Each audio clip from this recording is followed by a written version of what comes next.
Chapter 162. How could the martial god officials who came to intercept block Quan Yizhen's fist? They died on the spot.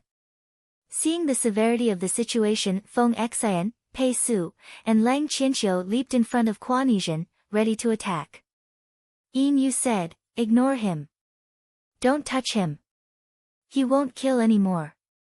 As long as they didn't stop Quan Yizhen from completing his orders, he wouldn't hurt anyone.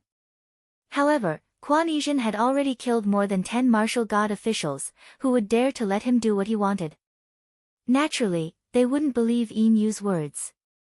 If it was someone with strong reflexes and didn't panic in the face of danger, they would have immediately shouted an order like, "Get down and surrender, don't move." However, things happened too quickly. In a few moments Yin Yu had no time to react. Furthermore, he had probably never experienced such a situation before. In addition, he was flustered. His decision was a complete mess. One wrong step. One wrong step. Just as he was in a mess, Mu Qing suddenly appeared behind Yin Yu and said, "Still want to run?" Yin Yu discovered that he was also running away aimlessly. He hurriedly halted his steps and tried to explain, "I am not." Mu Qing did not allow him to explain and instead grabbed him by the wrist. Xiao Yan heard a crisp, crack sound, and Yin Yu's face slightly twitched. As a martial god, he was restrained by a more powerful martial god. It was a double blow to his body and soul. Pei Ming, who was watching from the back, said from afar, "Why does it seem like his strength suddenly increased?" He was talking about Quan Yizhen. That was only natural. Quan Yizhen was originally very good at fighting, and he had the protection of the embroidered clothes immortal. His fighting ability had at least doubled. The other martial gods fighting him alone was actually 1 against 2. It wasn't fair, but because they didn't know the profoundness, they were too embarrassed to attack him together. Otherwise, wouldn't it be embarrassing? As they fought, Quan Yizhen ran to the main street of immortal capital covered in blood. Suddenly, he saw a temple by the side of the road and went in. Everyone shouted, he entered Yin Yu Palace. Yin Yu's order was for him to go, but he didn't say where he was going. Thus, he just walked casually. The other martial gods also followed him in. Because the others were clear-headed, they showed some mercy to Quan Yizhen. However, Quan Yizhen didn't care and wanted to fight with his life on the line. As such, the martial gods were also angry. Feng Xian shouted, "This brat is very strange, let's beat him to the ground first." Everyone already had this intention. Once he shouted, they didn't hold back anymore and started beating him up. Sword chi, palm wind, fists, and legs flew about chaotically, and half of the slightly old jade summoning hall instantly collapsed with a rumble. Yin Yu, who was being restrained by Mu Qing, saw with her own eyes that her palace was collapsing amidst the chaotic battle. She immediately widened her eyes and yelled, "Stop fighting." This shout meant that the other martial gods wouldn't stop, but Quan Yizhen listened to him and stopped. Now, the sabers, swords, fists, and kicks all landed heavily on his body. It was another tragedy. Lang Qianqiu did not have enough time to retract his heavy sword, and in a flash it chopped into Quan Yizhen's shoulder. Feng Lang's Feng Quan of yelled Yu and Lang. Xian, Quan, Lang said, "Quan, to stop." Yu Qian, Lang, Quan, Quan, Quan Quan of Lang of. Feng, yelled, Feng, Quan, Feng, Quan, Feng of. Quan Yizhen was lying on the ground as if he was tied up. Mu Qing tied immortal binding rope on Yin Yu's hand and let him go. Yin Yu unknowingly sat on the ground and stared blankly at the messy Yin Yu palace. After looking around, his gaze fell back on Quan Yizhen. Quan Yizhen's vitality was actually very tenacious. Just now, he was beaten to a pulp by a few martial gods, but after lying down for a while, he suddenly sat up straight and asked in bewilderment, "What's wrong?" The martial gods were angered to death by him and said in unison, "You're out of luck." Ling Wen had been following closely behind and watching. She finally managed to catch her breath with great difficulty. Her face was pale, but she could still manage to dispatch people.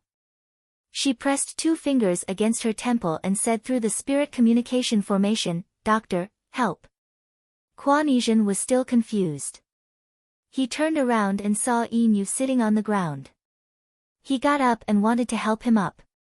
Looking at this completely ignorant face, with his temple in the background that had been smashed into smithereens, Yin Yu was speechless, but his face slightly twisted. Kuan Yizhen didn't know what was going on and asked, "Senior brother, what are you doing?" Yin Yu seemed to have lost his mind and suddenly laughed.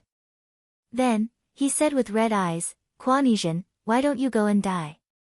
Can't you just go and die?" Hearing this sentence, Xiao Yan, like many of the heavenly officials present, instantly widened his eyes. Kuan Yizhen didn't hesitate and immediately carried out the order. He picked up a sword on the ground and grabbed his hair with one hand while holding the sword with the other, aiming it at his throat. The martial god's first reaction was that he was going to launch a sneak attack. They instantly retreated a few dozen meters, but they didn't expect that he was going to kill himself. It was too late to go and grab the sword now, so they all started shouting. Yin Yu also quivered, but he still couldn't react in time and turned his head around. Just as blood was about to splatter on the spot, Junwu suddenly appeared behind him. Crack, crack, crack, crack. In an instant, Kuan Yizhen's 4 limbs were dislocated. Junwu then chopped at the back of his neck. Only then did Kuan Yizhen completely lose consciousness and fall back to the ground. His whole body was already unrecognizable and turned into a pool of blood paste. At this point, everyone, including Xiao Yan, heaved a sigh of relief. However, Junwu didn't. He turned around and said to Yin Yu with an extremely serious expression, "Now that things have come to this, I think you should have an explanation." Yin Yu had just buried his head in his hands. Hearing this, he subconsciously raised his head and said, "I don't know. It wasn't me. It was." At this point, he shuddered again as if he had just realized what he had just said. He actually told Kuan Yizhen to go and die in front of so many people. And Kuan Yizhen really did it. It was impossible that no one could see the clues.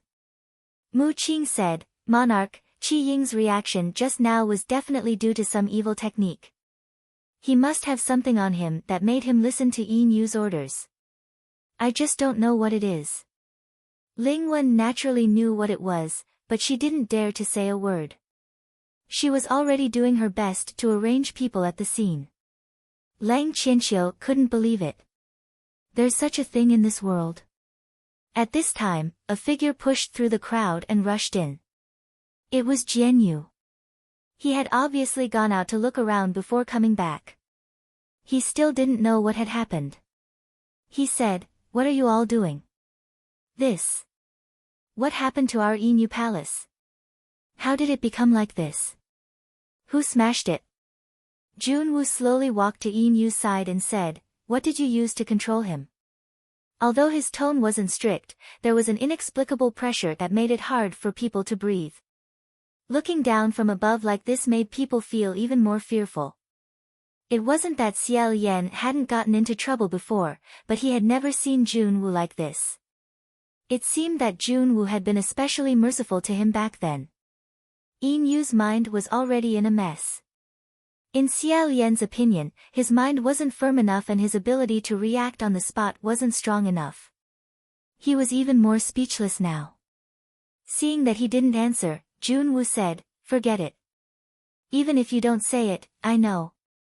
It's that armor, right? It's over. It's over. It's all over." Yin Yu sat on the ground and hugged his head again. The surroundings were filled with an overwhelming wave of voices. This really shocked me. I've never seen such an unimaginable thing in the heavenly court for hundreds of years. A heavenly official controlled another heavenly official's mind and made him go on a killing spree. After killing more than 10 heavenly officials, he still wants him to die. What a vicious heart. In the crowd, Jian Yu's face turned pale when he heard such a big thing had happened. But he gritted his teeth and rushed out. He knelt on the ground and said, "Emperor. That armor was given to Kuan Yin by me. It has nothing to do with Yin. Only then did Yin come back to his senses. He said hoarsely, Jianyu. Jianyu braced himself and said loudly, I originally just wanted to teach that kid a lesson. I didn't expect such a big thing to happen. Kuan Yin was unconscious at the side, lying in a large pool of blood. The medicine masters and heavenly officials who had rushed over had already surrounded him. Jianyu said, I've always hated that kid, but Yin has always been very polite to him. Many people can testify to this. He doesn't know anything about this armor. However, at this point, it was already too late. No one would believe that this had nothing to do with Yin. Someone said, you're a low-level heavenly official of Yinyu's palace. You hate Kuan Yin so much that you wanted to harm him. It's easy to imagine how good the master heavenly official you serve will be. Someone even sneered, he doesn't know. If he doesn't know, why would he tell him to die? Don't tell me he was just joking. If one were to say that Yinyu's previous reactions were pardonable and flustered, then his final words of, go to hell, really couldn't be excused no matter how one looked at it. Xiao Yan recalled that Ling Wen told him that Yinyu was joking. It could be considered as covering up for Yinyu.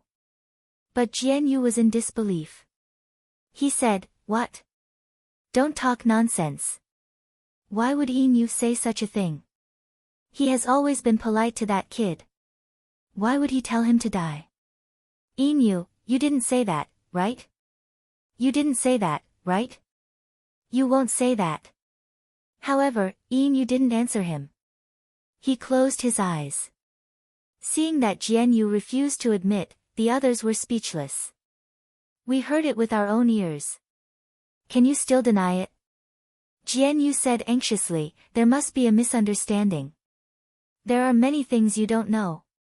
No matter what the misunderstanding is, even if it's a big misunderstanding, you can't want to kill your own junior brother, right?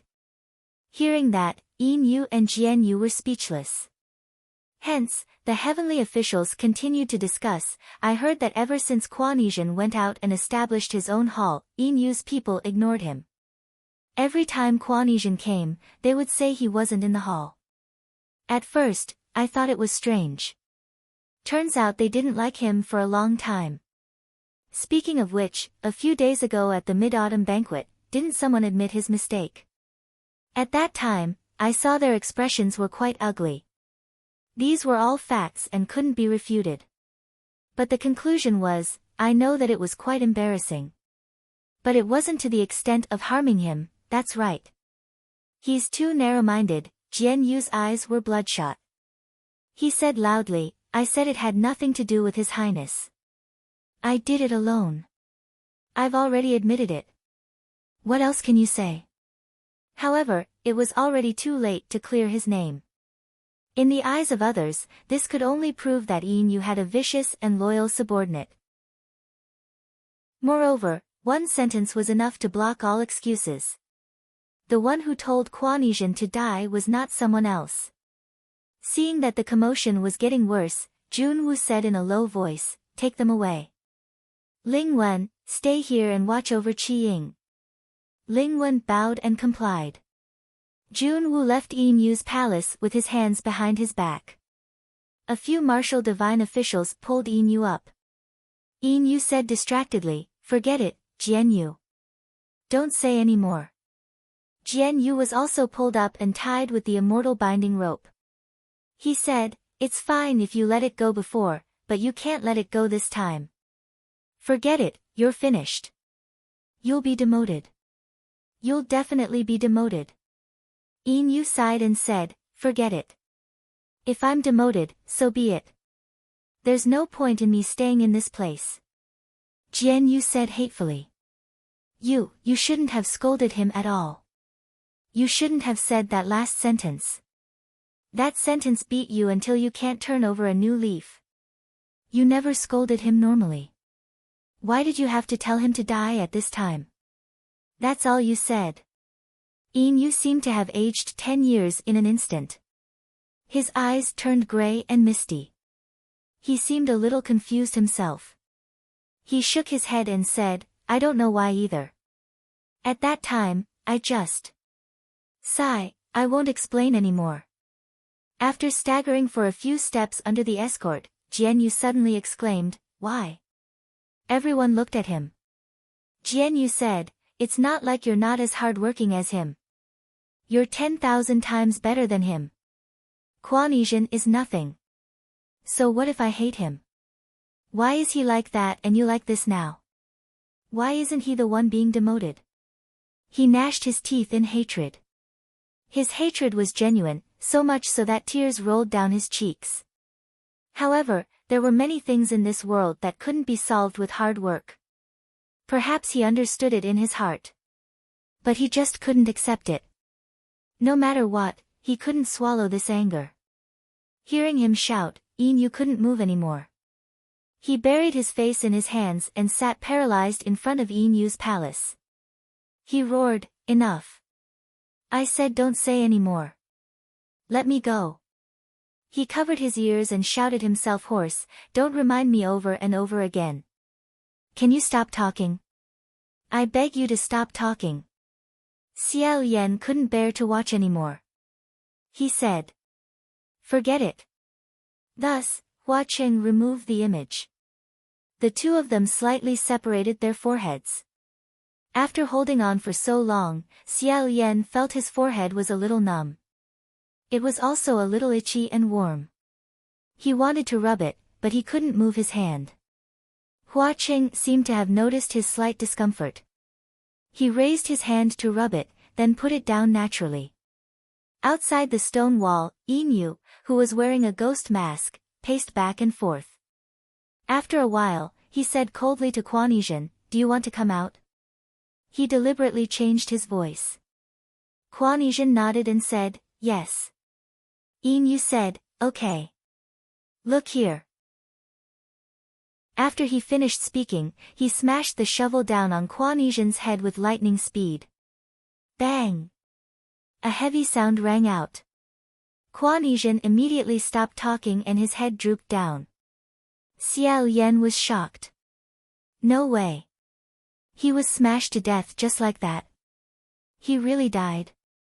Hua Qing laughed and said, Brother, don't worry. He didn't die.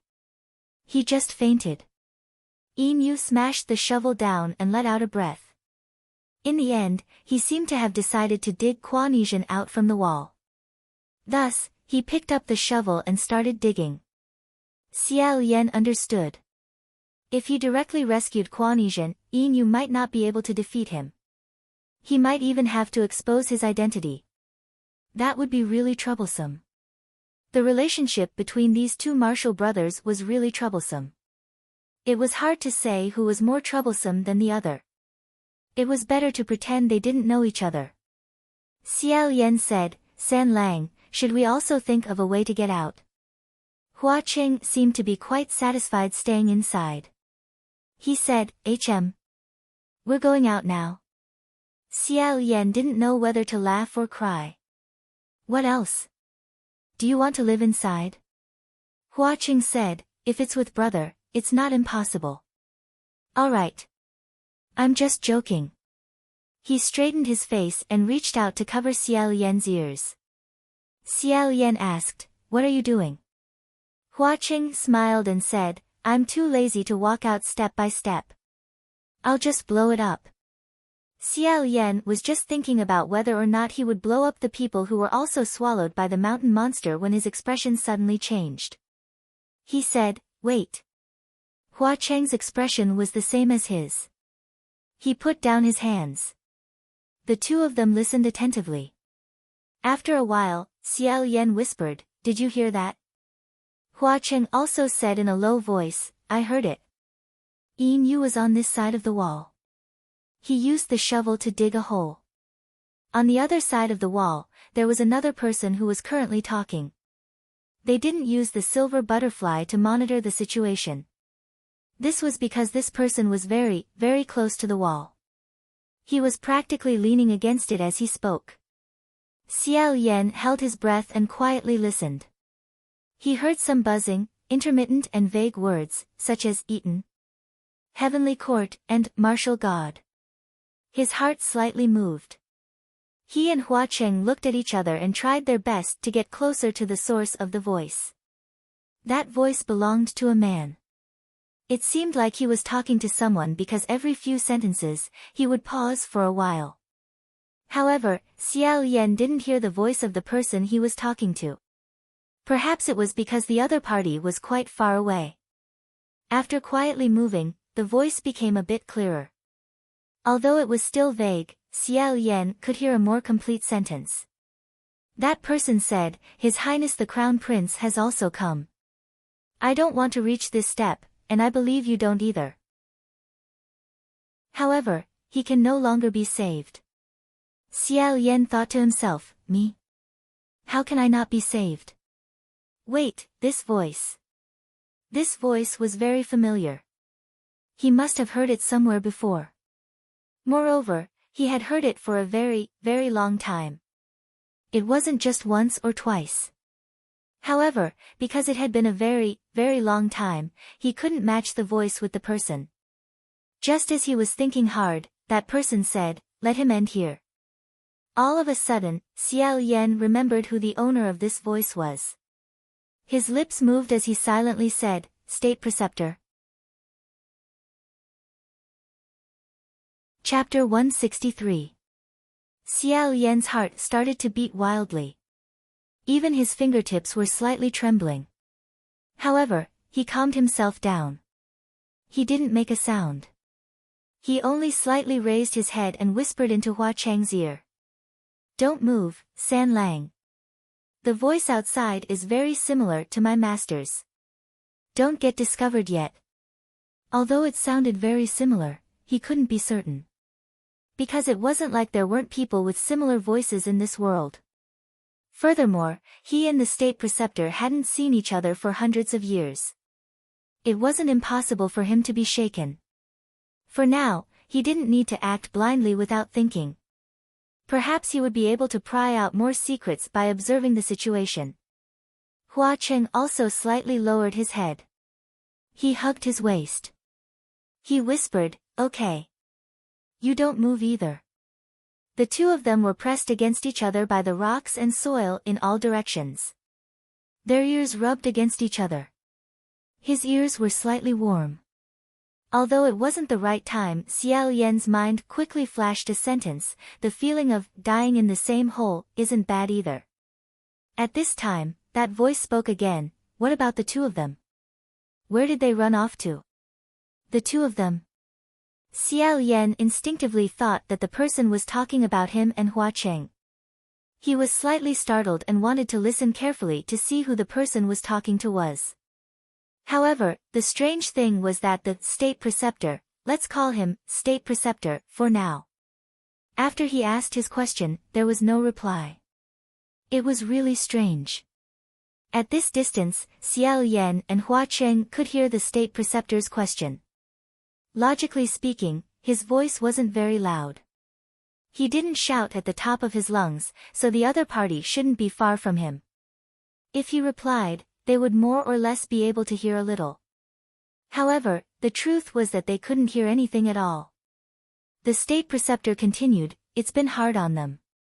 However, we don't need to care about those small weeds. They won't be able to do anything.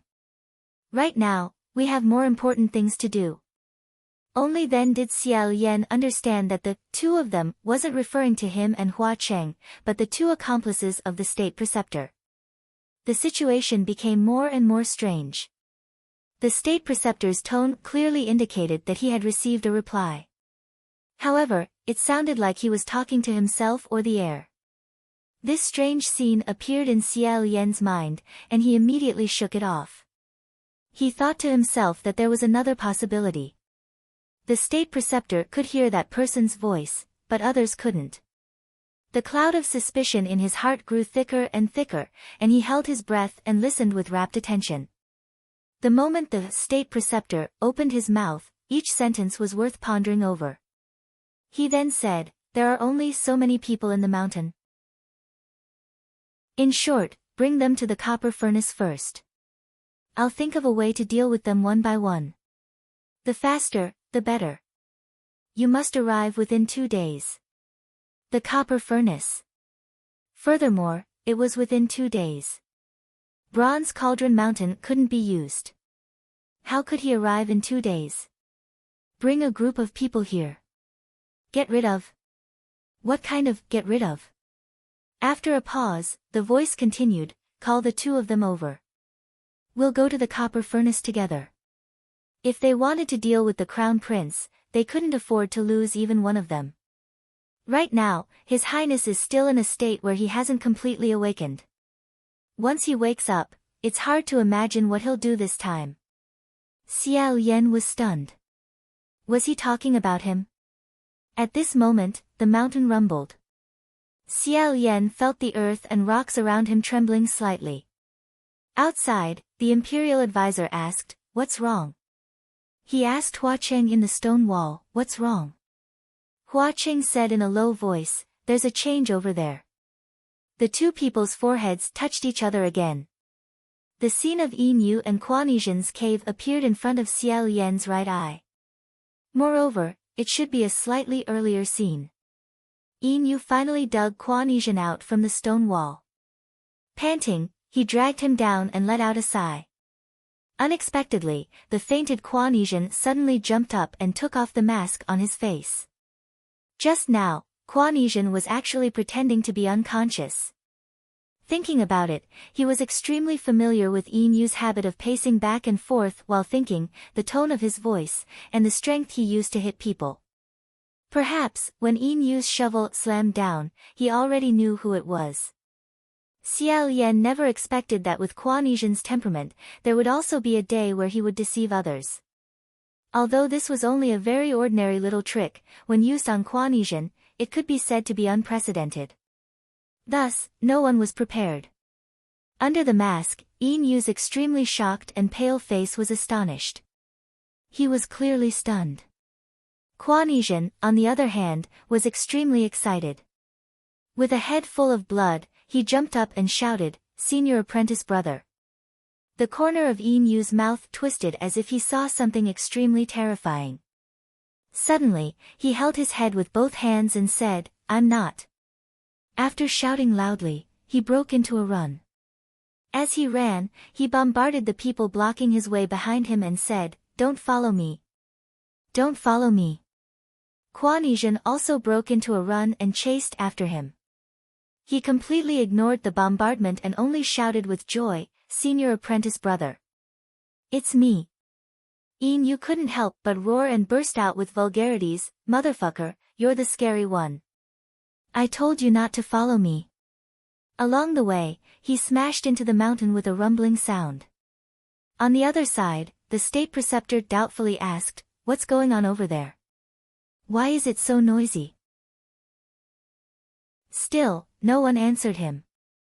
However, the state preceptor seemed to have gotten the answer and said, So that's how it is. Children nowadays are really so noisy.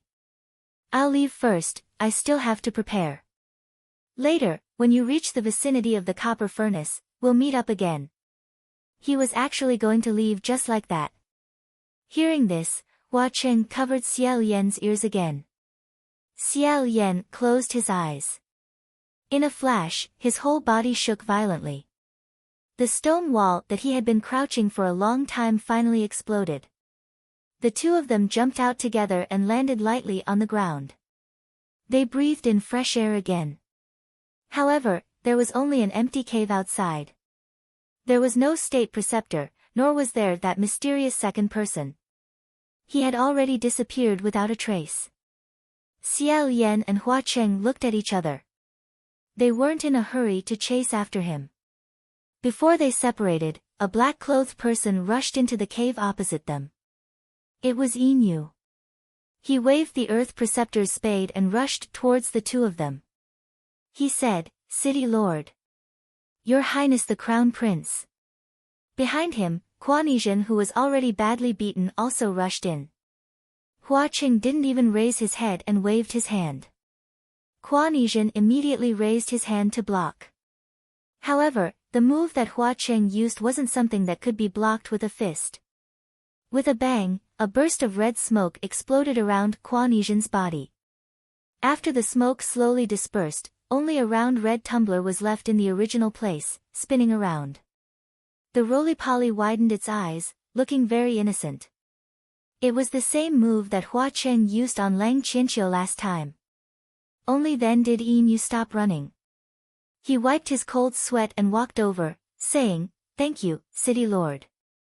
Hua Cheng said, "You don't have to be this scared, right?" Yin Yu had a lingering fear in his heart. He smiled bitterly and said, "To be honest, now that I see this Prince Qi Ying, I just want to run as far away as possible." When Xiao Yan heard this, he found it funny and sympathetic at the same time. It seemed like Yin Yu really had a very serious shadow over Kuan Yizhen's personality. That tumbler was still on the ground. It was swaying left and right with its eyes wide open. No one paid attention to it. Xiao Yan felt pity for it. Just as he was about to pick it up, he suddenly felt the ground tremble violently. His body swayed left and right along with it. It was almost more crooked than the tumbler. He hurriedly steadied himself and said, "What happened?" The ground moved. Even though Xiao Yan didn't need support, Hua Cheng still supported him and said to Yin Yu, "Go out and take a look." Yin Yu recovered very quickly and said, "Yes." After responding, he picked up the Earth Master shovel. Not long after, he quickly and nimbly opened a hole in the stone wall. The sunlight outside shone in. Yin Yu glanced at it and revealed a startled expression. Xiao Yan said, "Your Highness Yin Yu, is the ground moving or is this mountain about to collapse?" Yin Yu said, "Neither. It's this mountain monster. It's running. It's running." Xiao Yan and Hua Cheng looked at each other and rushed forward. When they looked outside the mountain monster, they couldn't help but be speechless. It really was running. Outside the mountain, the scenery was rapidly retreating. It was almost as if they were quickly becoming colorful lines. From the looks of it, it was as if they were riding on a speeding carriage or sitting on the shoulder of a wildly running giant. Hills, rivers, plains, and forests were all flattened by this mountain monster's feet. They were crushed by it and made way for it. The howling wind surged in from outside the hole. The hair and clothes of the three people fluttered in the wind. Yin Yu said, "If we keep running like this, I'm afraid we'll reach the copper furnace in 2 days, 2 days." Xiao Yan's mind suddenly became clear. So that's how it was. No wonder he couldn't hear the voice of the other person. No wonder the state preceptor asked the other person to bring them to Bronze Furnace Mountain within 2 days. Because at that time, the state preceptor wasn't talking to a person, but rather to this mountain monster. Hua Cheng must have understood and said, "Just nice, we can borrow its wind. We don't need to walk slowly anymore." He said, "We'll meet at the copper furnace. When we get there, we'll know what he wants to do." Xiao Yan's expression was solemn. Hua Cheng noticed this and said, "Brother, what's wrong?" Xiao Yan said, "What do you mean by not completely awakening?" That voice had just said, "Right now, His Highness is still in a state where he hasn't completely awakened. If we wait until he wakes up, it's hard to imagine what he will do this time." Xiao Yan frowned and said, "If that person really was my master, then His Highness the Crown Prince he mentioned was me." What did that sentence mean? Hua Cheng said, "Brother, don't think too much about it. First, that person might not be your master. Second, His Highness the Crown Prince he mentioned might not necessarily be you. Don't forget, Crown Prince Wu Yong is also the Crown Prince." Xiao Yan said, "But what if it is? I have some baseless guesses. Help me listen to them and see if they make sense." Hua Cheng said, "All right. Brother, tell me." Xiao Yan said, "Mount Bronze Cauldron has 3 great mountains, old age, sickness, and death. Only there is no life. If that person just now was really my master, and the one he was talking to was a mountain monster, and he could communicate with mountain monsters, then the two of them he mentioned could very well be the other two mountain monsters. Hua Qing said, I agree with this point. Anything else? Xiao Yan said, also, I'm thinking, do these three mountain monsters all have human consciousness? In fact, they were even formed from humans. Why is there no life mountain? Because life hasn't taken human form yet. Life is still a person, and this person is the state preceptor. The more he thought about it, the more he felt it made sense. His heart beat wildly, and he continued, Mount Bronze Cauldron used to be the territory of Wu Yong. Birth, old age, sickness, and death, there are a total of 4. Crown Prince Wu Yong's guardian deities also have 4. And the state preceptor Xian Lu who taught me since I was young also happens to have a total of 4. 1 main, 3 secondary. Normally, would a country have as many as 4 state preceptors? In the past, I didn't think there was anything wrong with it, and even thought it was a convention. Only later did I discover that there wasn't such a convention. Do you think this is a coincidence, or is there some connection between them? However, Hua Qing said, coincidences aren't strange. Aren't 4 famous figures also 4? There aren't enough 4 great pests for 4, and they still have to forcefully pull 1 to make up the numbers. Xiao Yan said, but I don't know why, but I have a strong feeling. Birth, old age, sickness, and death, the 4 guardian deities of Wu Yong, the 4 state preceptors of Xian Lu, perhaps they are all the same 4 people. Following his own train of thought, he said, if my 4 masters are really Crown Prince Wu Yong's 4 guardian deities, then why did they come to be our Xian Li's state preceptor? Why did they come to teach me? Why did the state preceptor tell me the story of Crown Prince Wu Yong? Why did he say he wanted me to become someone like Crown Prince Wu Yong? Could it be that there's something about my body that even I don't know about? What do you mean I haven't woken up yet? Could it be that I'm actually... Just as he was lost in his thoughts, Hua Qing grasped his shoulder and firmly said, no. I can guarantee that you are you, and not anyone else. Believe me. Don't let your imagination run wild. Only then did Xiao Yan wake up from his reverie. He said, you're right. I'm indeed letting my imagination run wild. Other than his parents, the state preceptor was the person he was most familiar with. Although the state preceptor often disliked him for being disobedient, and also often had misgivings about not being close to him due to his identity, on the whole, he was a good master. Suddenly discovering that you might not understand a person you thought you were very familiar with was indeed very easy to cause people to sink into bewilderment. Furthermore, there was another point, it was too similar. Up until now, although the experiences of Crown Prince Wu Yong displayed on the murals in the Wu Yong shrine weren't complete, it had already faintly given Xiao Yan an almost terrifying feeling of reincarnation. Hua Qing slowed down his tone and said, however, brother, think carefully first. Your master, what is his background? Xiao Yan carefully thought about it and said, I'm not sure. Really, he couldn't remember where his master came from at all. After muttering to himself for a moment, Xiao Yan said, the state preceptor was already the state preceptor before I was born. I only know that he's called Mei Nianqing, but needless to say, this is definitely a fake name. In the past, I also thought, if the state preceptor was so powerful, why didn't he ascend? But if that person just now was him, then he must have lived in this world longer than me. If he really wants to deal with us. However, Hua Qing said indifferently, it's fine. I've lived a little longer, that's all. No matter what he is, soldiers come with arms, water comes with an earth weir. Remember, you have me for everything. I will always stand by your side. Xiao Yan was slightly startled.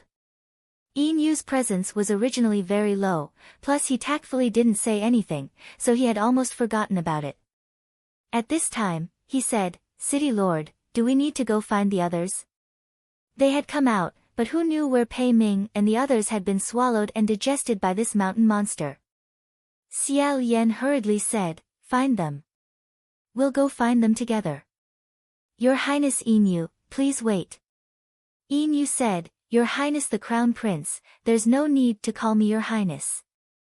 I've long since stopped being a heavenly official of the heavenly court."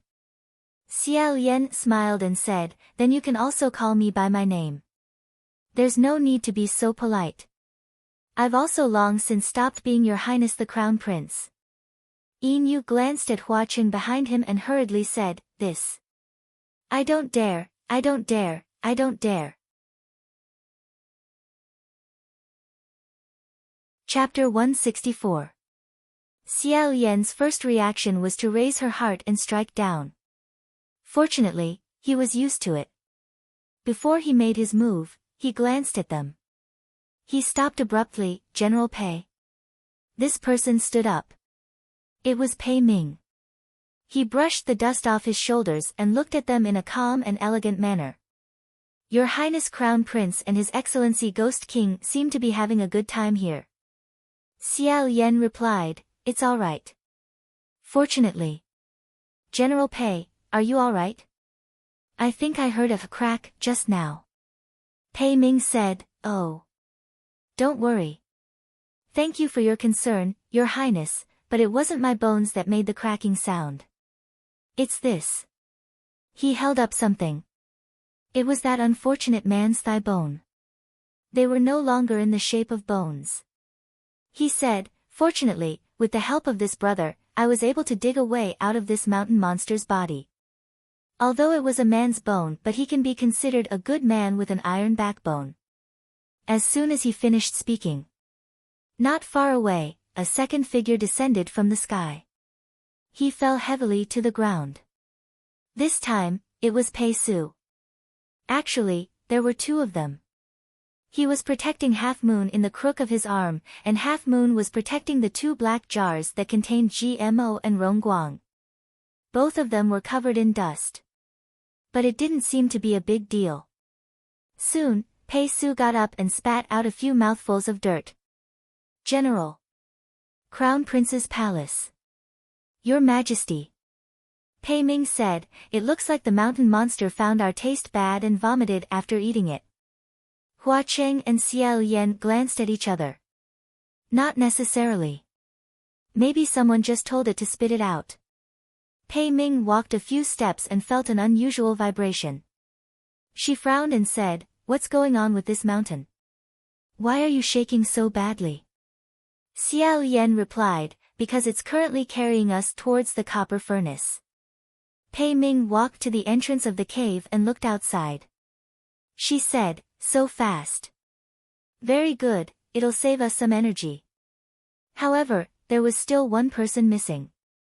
Xiao Yan asked, "What about Lingwen?"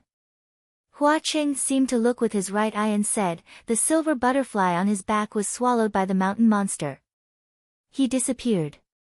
In other words, Lingwen and the embroidered gown immortal could now move freely. Xiao Yan said, "Hurry up and find him." Thus, the group of people ran around the body of the mountain monster. Hua Qing released nearly 100 dead spirit butterflies to search the area. Finally, he led everyone to another cave entrance. This hole was forcefully created by someone, and its edges were extremely irregular. The scenery outside was rapidly retreating, and the howling wind poured into the mountain, making ghostly wails and wolf howls. Presumably, after Lingwen was spat out by the mountain monster, he opened a hole here and ran away. Xiao Yan looked down from the edge of the cave and frowned. "What should we do?" "The destructive power of the embroidered gown immortal is too strong. We can't just leave him like this." Hua Qing said, "Don't worry. In any case, he's going to go to the bronze cauldron in the end. It's just a different route to the same destination." Now that everyone had gathered, Xiao Yan briefly explained what he had just heard, omitting some of the details. After the speech, everyone sat on the ground in a daze. After all, there weren't any monsters to fight, and they didn't have to hurry on their own. Inevitably, they felt a bit empty and bored. Because Inu said he didn't know how to communicate with Kuan Yizhen, seeing him gave him a headache. Xiao Yan also felt that letting Kuan Yizhen out now wasn't a wise choice, so he temporarily let him maintain his tumbler form. Pei Ming was so bored that he played with the roly-poly toy. Xiao Yan saw that the roly-poly toy was swaying left and right as if it was a child being beaten. He felt a little pity for it and coughed lightly. "General Pei, stop playing." Pei Ming was the first to agree. However, when Xiao Yan felt sleepy, he leaned against the mountain wall to take a nap. Then, he started playing again. No one cared about him. Inu kept guarding the cave entrance, calculating how far they had walked. He looked at them from afar, wanting to say something but hesitating. In the end, he didn't say anything. Unexpectedly, extreme joy turned to sorrow. As Pei Ming was playing, Pei Su, who was at the side, suddenly fell with a dong sound. This was his descendant, so Pei Ming immediately lost the mood to play. He grabbed Pei Su and said, "Little Pei. What happened to you?"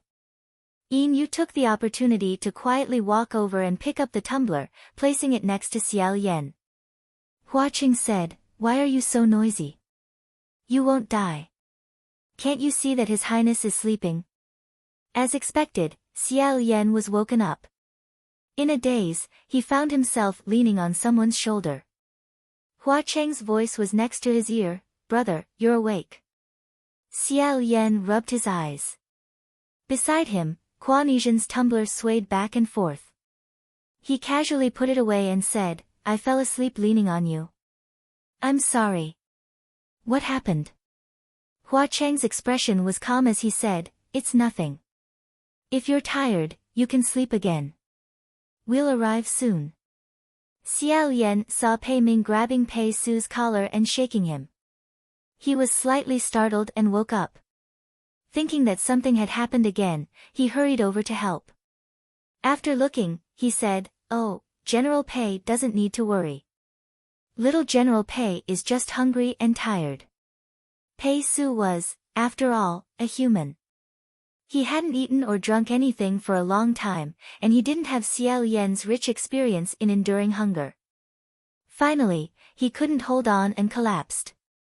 Pei Ming felt that Xiao Yan's understatement was very problematic. "What do you mean by, hungry and tired, can't hold on for a while?" That couldn't be helped. He wasn't boasting, but Xiao Yan could eat for 3 days with one meal. Even if he suffered 10 beatings, he could immediately get up and go collect trash as if nothing had happened.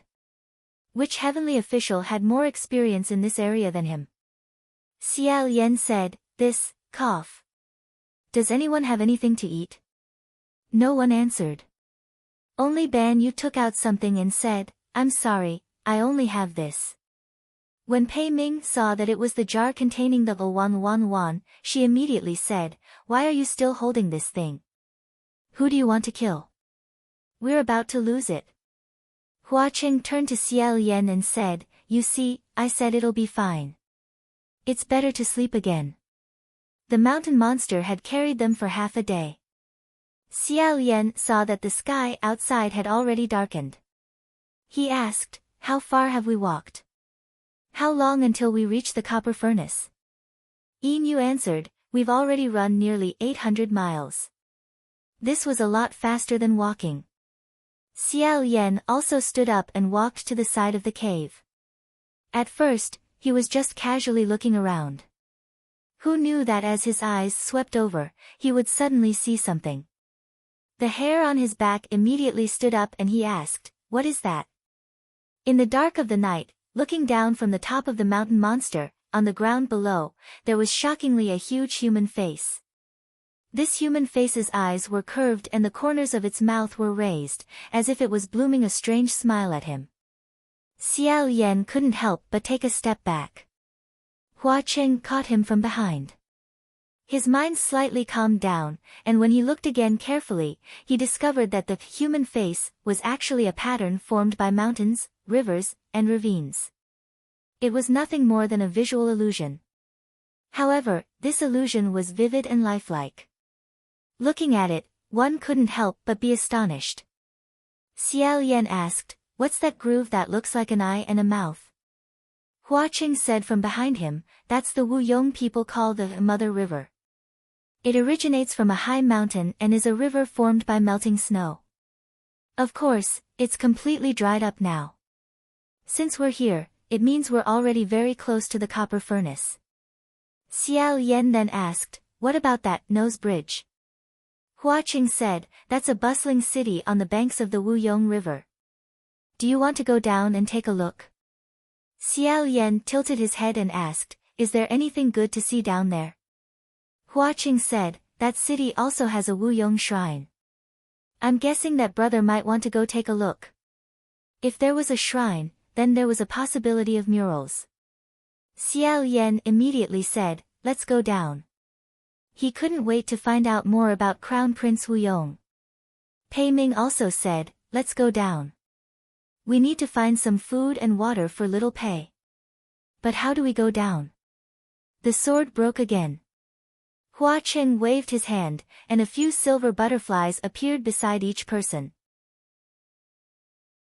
They flashed with phosphorescence as they perched on their shoulders, backs, heads, and cuffs.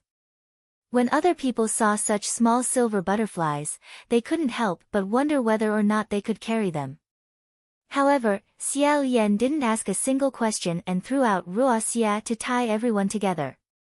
This way, they wouldn't get separated in midair. The guiding jade opened the hole even wider, big enough to allow 5 or 6 people to enter and exit at the same time.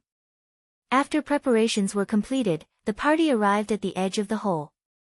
Xiao Yan said, "Everyone, get ready." Pei Ming said, "Wait." Xiao Yan turned his head and said, "General Pei, is there anything else?" Pei Ming said, "What are the two of you holding?" Following his gaze, Xiao Yan looked down and saw his own hand. Only then did he discover that the red threads between his and Hua Cheng's fingers were still connected. Xiao Yan coughed lightly and said, This is a magical artifact used for communication." Pei Ming said, "Oh. Won't it be inconvenient to move? After all, it's a thread. If it gets tangled somewhere, there might be an accident." It made sense for him to remind her like that.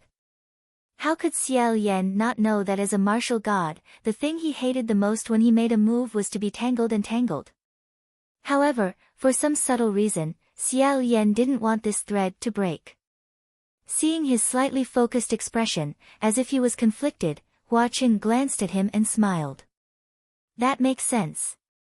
This will indeed make it inconvenient to move."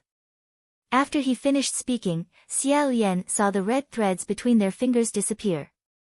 Hua Qing said, "It's much more convenient now." Xiao Yan stared at the area where the red threads disappeared and was slightly startled. The red threads were only connected for a short while before disappearing. Although it wasn't a big deal, no, it should be said that this was basically a sesame seed-sized matter, he still felt a little disappointed. Afraid that someone would see through him, Xiao Yan hurriedly smiled and said, "Let's go. Prepare to jump." The mountain monster was still fiercely charging forward, completely unaware that these grasshopper-sized people had quietly landed on its body. Surrounded by a flock of dead spirit butterflies, the group of people floated down to the ground, completely unharmed. The place where they landed was the nose bridge of the huge smiling human face.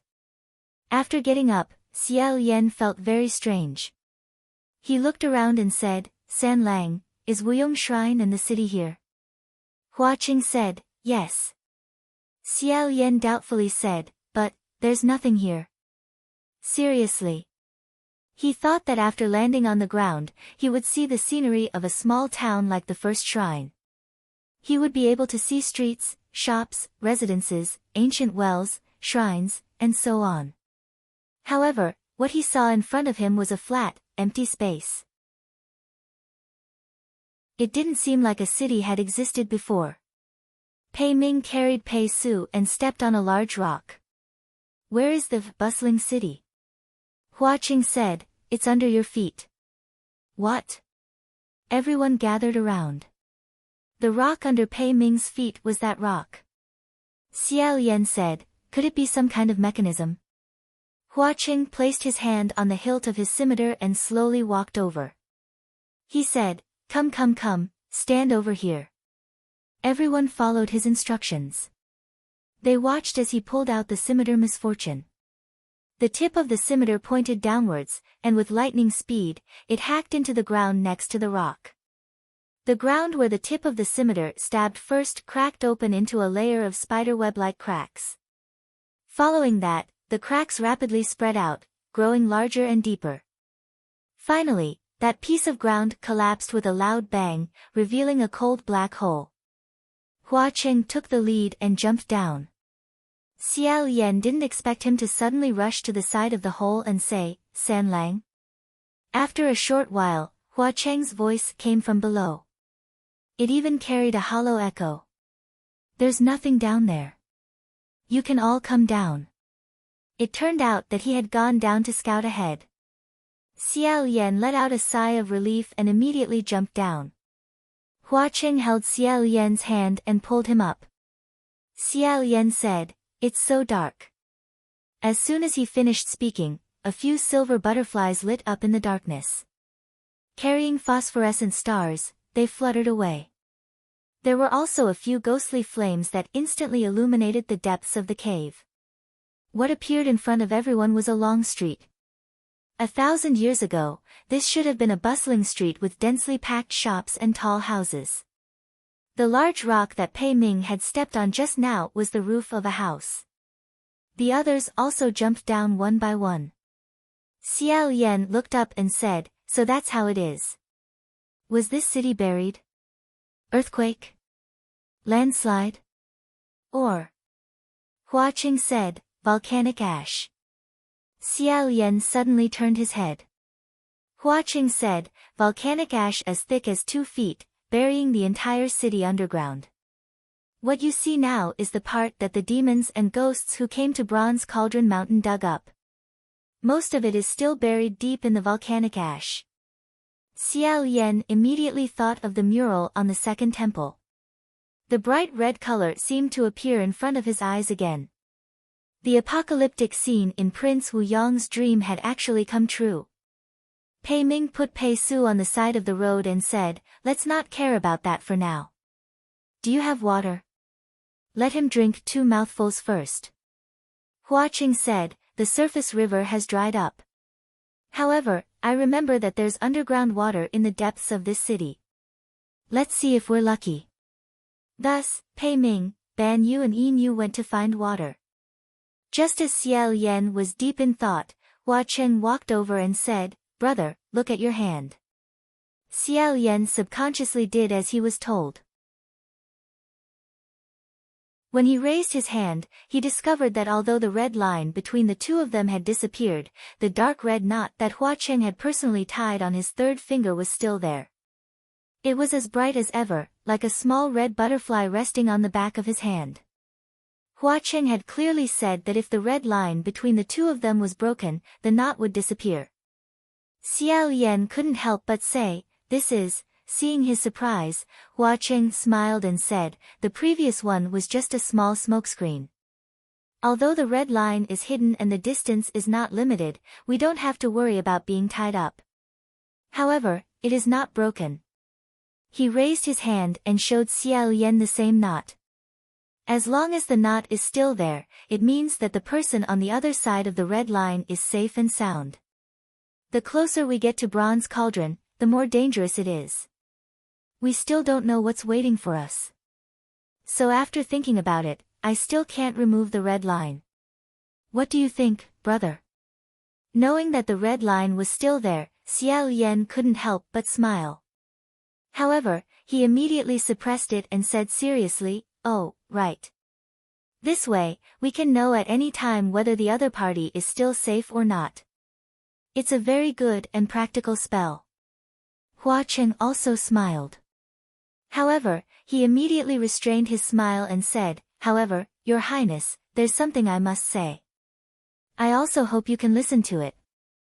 Seeing Hua Cheng's expression suddenly turn solemn, Xiao Yan also became serious and said, "What is it? Speak."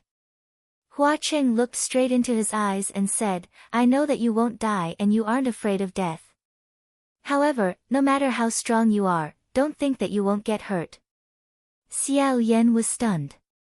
Hua Cheng continued, "Not dying doesn't mean you won't get hurt. It also doesn't mean you won't feel pain. If you see anything strange or dangerous, don't touch it. Look for me first and let me handle it." Xiao Yan suddenly remembered that when he used his hands to pick up the two skulls that were covered in corpse poison, Hua Cheng's expression suddenly became very ugly. Could it be that at that time, Hua Cheng was angry because of this? If it wasn't because of anything else, was it because he saw something dangerous and picked it up without a care? If that was really the case, then he really didn't know what to say. After a long time, Xiao Yan finally said, "All right. I won't do it again." Hearing his sincere answer, Hua Cheng seemed to be satisfied. He nodded slightly and turned around to walk forward. Xiao Yan said, "San Lang, wait." Hua Cheng stopped and turned around. Xiao Yan squeezed for a long time before he finally said in a low voice, You too. If you see something dangerous, I won't touch it. You also shouldn't touch it. Neither of us should touch it, okay?" Hearing this, the corner of Hua Cheng's mouth slowly rose. After Xiao Yan said this, he was a bit nervous and unconsciously smiled. He saw Hua Cheng walk a step closer and was about to say something when he suddenly heard Pei Ming say from nearby, "What is this thing?" "Ban Yu said, it seems to be a person." Pei Ming said, "It really is. But how can a person become like this?"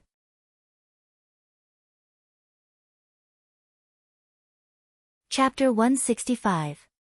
Pei Ming and the others entered the courtyard of a family. They probably wanted to see if there was a well. Xiao Yan stepped into the courtyard. He casually said, "The houses on this street are all so tall and imposing." Hua Cheng said, "The copper furnace is located in the center of the Wuyong country, near the imperial city. This place is very close to the copper furnace, which means that it's very close to the imperial city 2,000 years ago. Naturally, it's a rich place because most of the people living here are officials and nobles. Rich families." There was indeed a well. However, the scene beside the well was very terrifying. 7 or 8 people were all lying by the well. It was as if someone who was about to die of thirst had moved to this place. They were still dead. When he walked closer, Xiao Yan was stunned. He said, "This.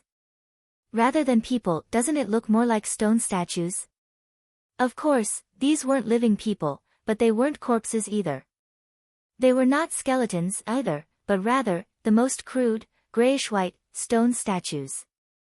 Xiao Yan was just about to go up and touch them. Hua Cheng glanced at him from the side. He immediately remembered that the two of them had just agreed not to touch dangerous and strange things. He forced himself to hold back. Then, he thought about it again. Who would make so many frightening stone statues for no reason? They should indeed be people, but for some reason, they became like this. The door of this family was wide open. He looked into the house to the side and saw 2 people lying on the ground inside. Their postures were twisted and they were tightly hugging each other. Although their faces were blurry and their expressions couldn't be seen clearly, just from their movements, he could feel the extreme fear of these 2 people. Between the 2 of them was tightly hugging something. At first glance, it looked like a bundle. Upon closer inspection, Xiao Yan suddenly understood. That should be a baby. Things were very clear. Xiao Yan said, "Those outside are the servants of this family. The ones inside are the master's family of 3. Hua Cheng said, "Yes." After the volcano erupted, the flowing water of the Wuyong River turned into surging magma. The residents living in the highlands weren't burned to death by the magma and fire, but they couldn't escape the ubiquitous volcanic ash in the air and suffocated to death. The overwhelming volcanic ash instantly enveloped their entire bodies, forming a layer of hard shell on the surface. It preserved the moment before people died, turning them into stone statues. The moment their lives ended, the husband and wife hugged their lover and child in horror, becoming one with each other. Of course, the ancient well had dried up long ago. Pei Ming wasn't interested in studying the dead man's model. She went out to fight Pei Su and continued to search for water. Suddenly, Xiao Yan noticed something strange. He entered the house and squatted down beside the petrified statue of the family of three. Hua Cheng also came in and asked, "What do you want to see?" Xiao Yan frowned slightly and said, "I just feel that their movements are a little strange. These two adults are holding each other tightly with one hand, but the other hand was placed in front of his chest, as if he was tightly grasping something." Hua Cheng said, "Do you want to see what they are holding in their hands?" Just as Xiao Yan nodded his head, Hua Cheng slapped the petrified statue. Xiao Yan hurriedly said, "Wait a minute, isn't this a bit too?" However, Hua Cheng's movements were faster than his. In an instant, the family of three turned into a pile of grayish-white fragments. Hua Cheng said calmly, "You don't have to worry too much. He's already dead, and there's nothing left of him." There was nothing in that pile of debris. These stone statues were actually hollow. That made sense. Although the volcanic ash on the surface formed a hard protective shell, the corpses that were wrapped inside would eventually rot and decompose. After they finished rotting, all that was left was this layer of ash on the surface. What was once alive would eventually pass away, but what had never possessed life would instead exist eternally. Within the volcanic ash fragments, there were still some clothing that hadn't completely rotted and the jewelry on the owner's body, such as rings, earrings, necklaces, and so on. Xiao Yan felt that it wasn't very likely that this couple had grabbed these gold and silver jewelry before they died. Just as he was picking and choosing, Hua Cheng picked up something from the ground and handed it to him. Xiao Yan asked, "What is this?" Hua Cheng said, "This is what they were tightly grasping in their hands." It was a pendant, and on it hung a shiny piece of gold and a bone-like ornament. There were patterns on the piece of gold. Xiao Yan gently wiped off the ash on it, and after looking at it attentively for a moment, he said, "Mars guards the heart." What was engraved on this piece of gold was actually a diagram of the heavens. Gold as the sky, and agate as the stars. This was precisely the so-called Mars guards the heart diagram. In other words, it was the heavenly diagram of the Mars star staying in the heart for a long time. The Mars star had always been viewed by people as a star of war and death, and the Mars guard the heart diagram was even more of an inauspicious omen. This was especially true for rulers, emperors, and other rulers. Why would such a diagram of the heavens be engraved on an ornament? No, this shouldn't be an ornament. Xiao Yan searched through the empty shell fragments for a while and found another two identical pendants. There were a total of 3 of them, and even one belonged to the baby in the couple's arms. Normally, why would they prepare 3 sets of the same ornament? Xiao Yan said, "This shouldn't be a protective talisman, right? Only a protective talisman would give people the urge to tightly grasp it before they died. In their fear, they would crazily pray for it with their last hope." Hua Cheng said, "Exactly. I've also excavated a portion of this city, and found this protective talisman inside quite a few stone statues." Xiao Yan muttered to himself, "The Wuyong people believe in their crown prince, so this should be the crown prince's protective talisman. But why draw this? What's the relationship between the crown prince and the Mars guard the heart?" Hua Cheng said, "Because on the day he was born, the heavenly diagram was that the Mars guard the heart. Thus, the Wuyong people used this heavenly diagram to refer to him."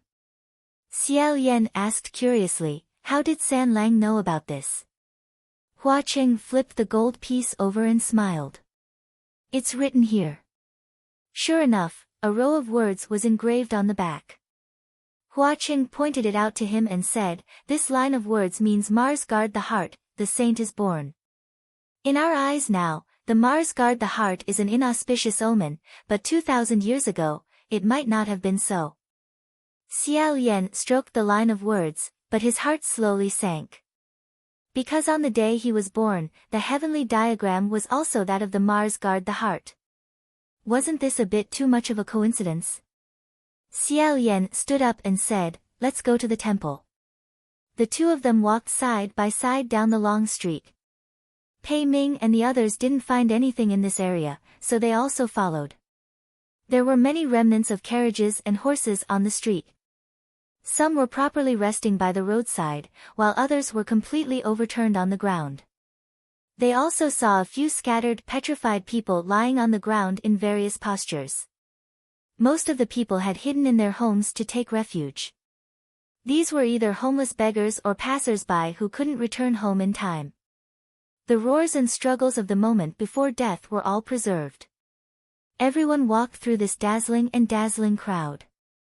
Hua Qing pointed out to Xiao Yan which were the residences of wealthy merchants and which were places for feasts and merrymaking.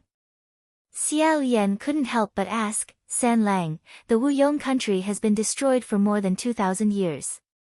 Before that, there were no descendants left in this world. How did you learn these words?" He couldn't just learn them out of thin air. No matter what, there had to be a way. Hua Qing said, "It wasn't too difficult. Brother can see that there are some Wuyong words that are very similar to the current words." Xiao Yan said, "Yes, the two words Wuyong are very similar to the current form." Hua Qing said, "Yes. That's why these two words were one of the earliest Wuyong words I learned. There are also some like this, mixed in with the sentences, so we can infer more new words before and after. There are also some that have the same form but have different meanings, but they are very few." Xiao Yan nodded. Hua Qing continued, "Then, there are those characters that appear more frequently. For example, these two." He pointed to two buildings on the side of the street and said, "You can clearly see what this place is. The front of the words on the signboard are different, but the back is the same. With this, you can roughly determine the meaning of the last two words. If it's not a restaurant, then it's a restaurant. There are still many ways that brother wants to hear. When I have time, I'll tell you one by one." So that's how it is. There were actually people in this world who didn't need any help and relied on their own strength to figure out something. Xiao Yan couldn't help but exclaim in his heart. The Wuyong Temple was still the tallest and most imposing building in the city. The group of people arrived in front of the temple, but before they could enter, Pei Ming suddenly said, "What's that sound?" Squeak squeak squeak, squeak squeak squeak. The sound came from afar and dispersed far away. Xiao Yan said, "A rat?" Hua Qing said, "It's not an ordinary rat. However, if there's a rat, it means there's water nearby." After entering the temple, this time, there were actually no scorch marks left on the walls. When they raised their heads, they could see large expanses of brightly colored murals. However, this time, there wasn't just one mural, but 3 on the left, center, and right. There was one mural on each of the 3 walls. Everyone arrived in front of the first mural and raised their heads to look. They saw Prince Wuyong sitting in the clouds, his entire body shining with a golden light. However, his expression was grim. His left hand was holding a ball of light, and within the halo was a small mountain spitting out flames. His right hand's 5 fingers were closed together, and his palm was facing forward, as if he was waving his hand. Below them was a palace, and inside the palace stood a dozen or so people. Their clothes and accessories were all incomparably gorgeous, and each person's movements were different. Some opened their arms, some wore armor and drew their bows, and some had excited expressions as they pointed into the distance. The details of the painting were complex, and the content was extremely broad. Xiao Yan looked at it for a while before turning his head and saying, "I'll tell you what I understand the meaning of this painting." The ball of light in Prince Wuyong's left hand has the scene of a small volcano erupting. This means that he told his dream to the people below him. As for the gesture of his right hand, it's clearly a negative gesture. He should be rejecting something. Pei Ming asked, then what exactly is he rejecting? Xiao Yan said, that depends on the actions of the group of people below. This palace is located in the mortal world, and it's magnificent and majestic. It should be the imperial palace. This group of people should be the nobles of Wuyong country. The one with his arms open, looking at the gesture, is expanding. Expanding what? That depends on what he's holding in his hand. Everyone focused their eyes and saw that he was holding a map in his hand. Pei Ming couldn't be more familiar with this. She said, expanding the territory. Xiao Yan said, yes. As for these generals, they were all dressed in military attire, as if they were ready to go into battle. There are also people beside them giving them directions.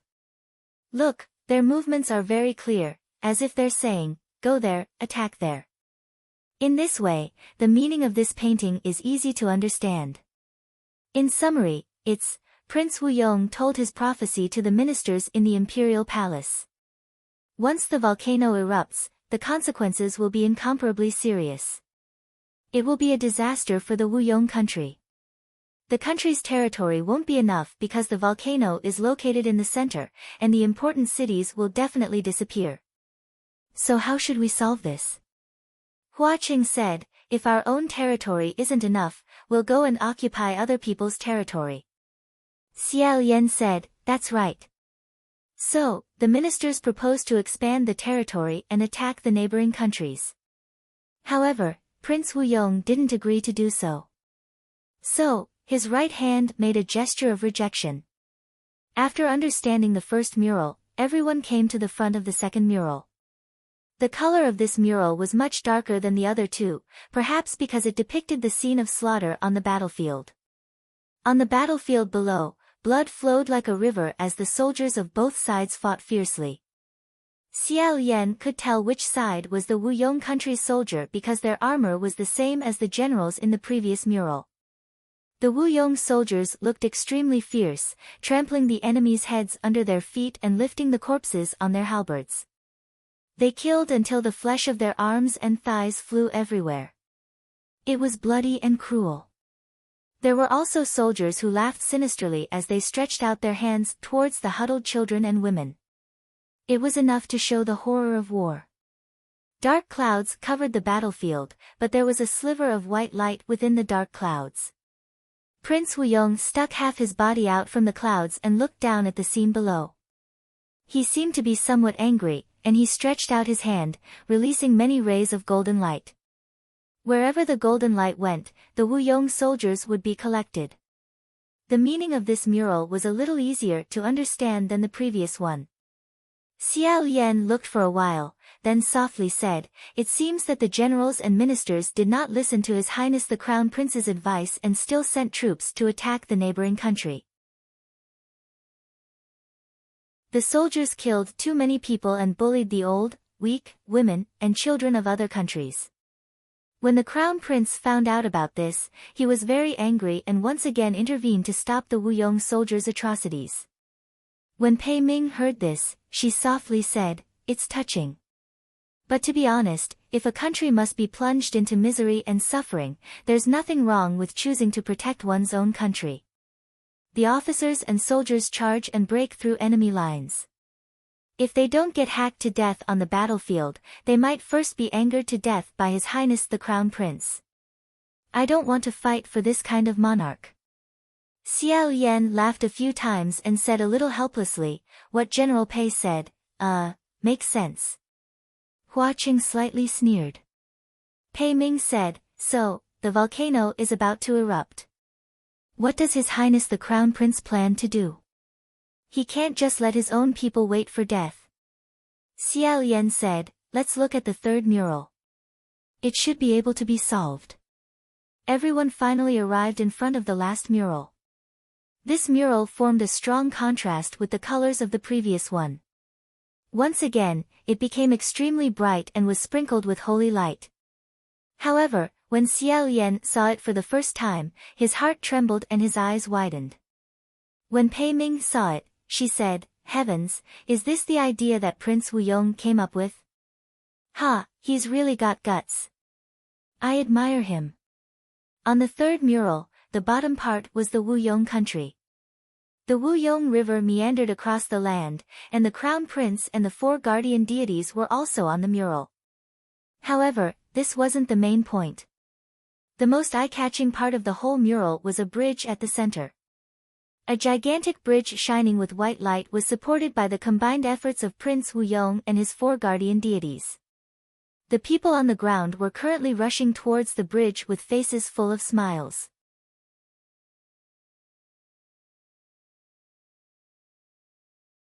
Chapter 166.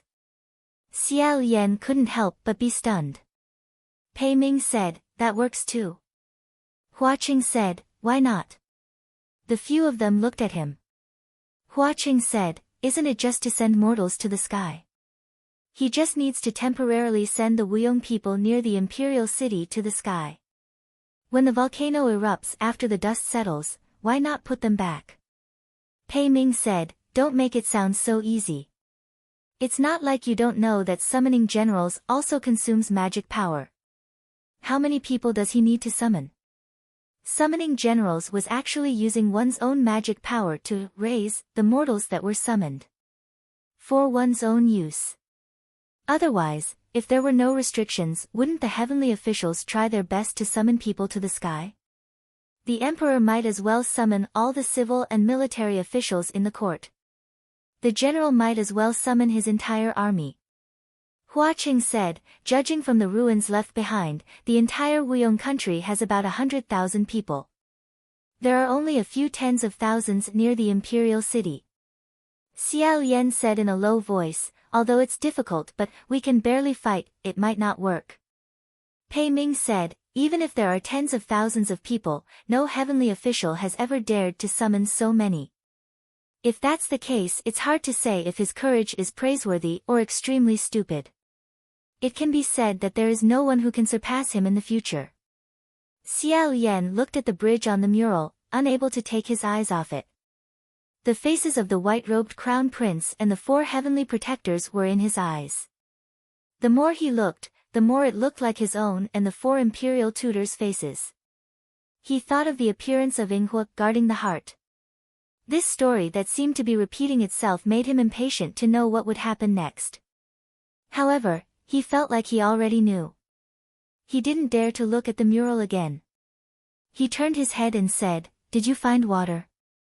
Half Moon dragged Pei Su and said, "That brother went to look for it." She was talking about the guiding jade.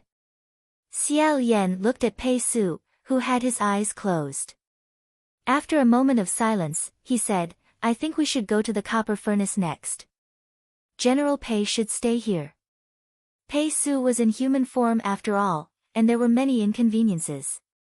Moreover, they didn't know what was waiting for them ahead. Pei Ming squatted down and looked at Pei Su. "All right, I agree. However, Your Highness, please do not tell him the reason when you are in front of him. This child will understand. I'll talk to him about this." Xiao Yan said, "General Pei, don't worry. I know about this. Otherwise, I wouldn't have said it before he woke up." After all, Pei Su was once a young martial god of the heavenly court with a bright future ahead of him. If he was to be placed here because he couldn't keep up with the team, he would definitely feel bad. However, if one did something wrong, he would have to accept the punishment. This was the taste of exile, so he could only endure it. The few of them stayed in the shrine and discussed for a while. Xiao Yan curiously asked, "Where's the guiding jade? Why hasn't he returned after so long? Haven't you found any water?" Hua Cheng, on the other hand, was staring at the few dead spirit butterflies resting on his fingertips. Those silver butterflies had just been put to great use, and now, they had returned to him and were accumulating energy. He raised his head slightly and said, "It won't take that long." Xiao Yan became vigilant. Standing up, he said, "I'll go take a look. General Pei will stay here and watch, and San Lang will come with me." Of course she would be with him. Thus, Xiao Yan left Ruoxia behind and had it form a protective circle. The two of them left the shrine and walked deeper into the underground city. Along the way, there were quite a few houses and messy things. Xiao Yan picked up a jar that looked quite pleasing to the eye. Hua Qing seemed to find it funny and asked, "Why did you pick this up?" Xiao Yan said, "In a moment, if we find water, we can bring some back for little General Pei." After all, he was used to collecting junk. He couldn't help but pat the jar in his hand and said, "Speaking of which, this is a 1,000-year-old antique." Hua Qing laughed out loud and said, "If you like this kind of thing, you can come to my place later. I also have a few. You can take a look and see if there's anything you like." After the time it took for a stick of incense to burn, the two of them could faintly hear the sound of flowing water. Not long after, Xiao Yan said, "It's here." Sure enough, there was an underground river underneath. Xiao Yan placed the jar he picked up into the water and vigorously washed it. The 1,000-year-old dirt and grime had already condensed into a thick shell. It couldn't be washed off, but brushing off the dust on the surface was enough to make do with it. He filled the jar with water and lowered his head. Just as he was about to drink a mouthful, Hua Qing, who had been carefully observing the surroundings, turned his head and saw him. He said, "Don't drink." Xiao Yan had already moved his face closer to the jar. When he heard him stop him, he doubtfully asked, "What?" At this moment, a voice suddenly said, "It's so hot." There were only the two of them present, so where did this third voice come from? Xiao Yan subconsciously looked towards the source of the voice. Unexpectedly, that voice was coming from the jar in his hand. He suddenly lowered his head and saw a pair of extremely small scarlet dots hiding in the water, staring at him. No matter how he looked at it, it was still a pair of eyes. Could it be that there was someone hiding inside? The moment he locked eyes with this pair of eyes, that thing fiercely rushed towards Xiao Yan's face.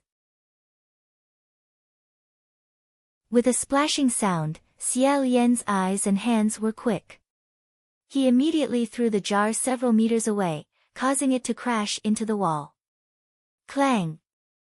With a sound, the 1,000-year-old antique was smashed open, and the thing hidden inside fell to the ground, instantly scuttling into the darkness. In his haste, Xiao Yan didn't see it clearly. He only felt that it was a large lump of black stuff. He asked, "What is that?" Hua Qing blocked in front of him. Xiao Yan gloomily said, "There wasn't this thing in the jar from before, right? And why did it say, so hot? Shouldn't it be very cold in that water?" Hua Qing replied, "No, it specially swam in from the water. There are often groups of things swimming in this underground river, so don't tell Big Brother to drink this water." Xiao Yan thought to himself, "Then I'll let little General Pei drink as he pleases." Suddenly, he felt a chill on his back and shouted, "Who is it?" In that instant, he heard someone cough in the distance. That definitely wasn't an illusion, so he immediately went on full alert. Not long after, a wave of whispers spread out like a tide. Around the two of them, pairs of red dots lit up one after another, surrounding them in the center. Hua Qing said, "Don't worry. It's not a person." Xiao Yan thought to himself, "There's no need to worry if it's not a person." Listening carefully to those whispers, he could distinguish what those people were saying. "Cough cough cough, it's so hot, it's scalding me to death, woo woo woo, I'm going to suffocate to death. Is there anyone here? I can't move, I can't move." Although these voices were soft, they were clear and painful. They were like tiny ants that continuously drilled into people's ears. Xiao Yan was just about to place his hand on her heart when he suddenly heard a mournful voice cry out, "Your Highness the Crown Prince, where's His Highness the Crown Prince? Save me, ah." Hearing the last sentence, Xiao Yan felt his blood run cold. For a moment, he felt as if this voice was calling out to him. Then, with a wave of Hua Chang's hand, thousands of dead spirit butterflies suddenly spread out and pounced towards those pair of red glowing eyes. The silver light of the silver butterflies illuminated the countless things that were whispering in the darkness. As expected, they weren't people. They were actually rats. Hua Qing pulled him along and said, I said before, there are a lot of rats here. Let's go. As Xiao Yan walked, he asked in astonishment, are those rats? Why do I think they look more like cats? Indeed, those rats were all larger than kittens. Their entire bodies were covered in pitch-black fur that resembled steel needles. In the darkness, their small red eyes flashed with an ominous glint. Many of them climbed up the walls and stared at them. Their mouths even spoke the human language. It was extremely strange. After the silver butterflies pounced on them, they began to fight at close quarters. Red and silver lights crisscrossed and flashed chaotically. Although they couldn't see the battle clearly, they knew it was extremely fierce and cruel. Xiao Yan said, the guiding jade couldn't have been dragged somewhere by them, right? Hua Qing said, it shouldn't be that useless. It should have been held back by something else. After hearing the first half of the sentence, Xiao Yan slightly relaxed. However, the second half of the sentence made him worried again. He said, it's fine if the rats are this big, but why are there so many of them? What did they eat to grow so big? Hua Qing said, it's simple. Naturally, it's the dead. These are all corpse-eating rats. It turned out that when this city was covered in volcanic ash, humans, cows, horses, sheep, and other large livestock had nowhere to hide. However, the rats had burrowed deep underground. Relying on the air and stored food in the depths of the cave, they were able to survive. After the dust settled, they once again burrowed out of the cave and ran around the city that had already turned into hell, looking for food. However, everything was destroyed. It was either buried in magma or covered in volcanic ash. The rats gnawed on a lot of things, and even after a long time, they couldn't find any food. Until one day, they smelled a rotting smell. The rotting smell came from those human-shaped petrified statues. Some of the corpses were wrapped in volcanic ash shells. The shells were relatively thin, so they began to rot. A strange smell wafted out, and corpse water flowed out. Thus, the hungry rats circled around the petrified statues. They bit a small hole in the surface of the stone statues and drilled in through this hole to eat the corpses inside. The lowliest things were often the easiest to survive. The corpses of the dead were wrapped in fossils. Their fear, anger, unwillingness, and other strong emotions were also wrapped in the fossils. The rats ate the corpses and ate these emotions as well. They began to speak the human language, saying what they wanted to say but couldn't say at the moment before they died. Xiao Yan suddenly said, so that's why they said those words. I was wondering why they said those words. Unexpectedly, Hua Qing suddenly said, what did you say? Xiao Yan was startled and said, what did I say? Hua Qing stared at him and said, what did they say? What did you hear? Xiao Yan said strangely, didn't you hear, San Lang? It's so hot, suffocating, I can't move, save me, and so on. However, before Hua Qing could reply, he came to his senses. That's not right. Those corpse-eating rats were repeating the ravings of the Wu Yong people before they died. Naturally, it was the Wu Yong language.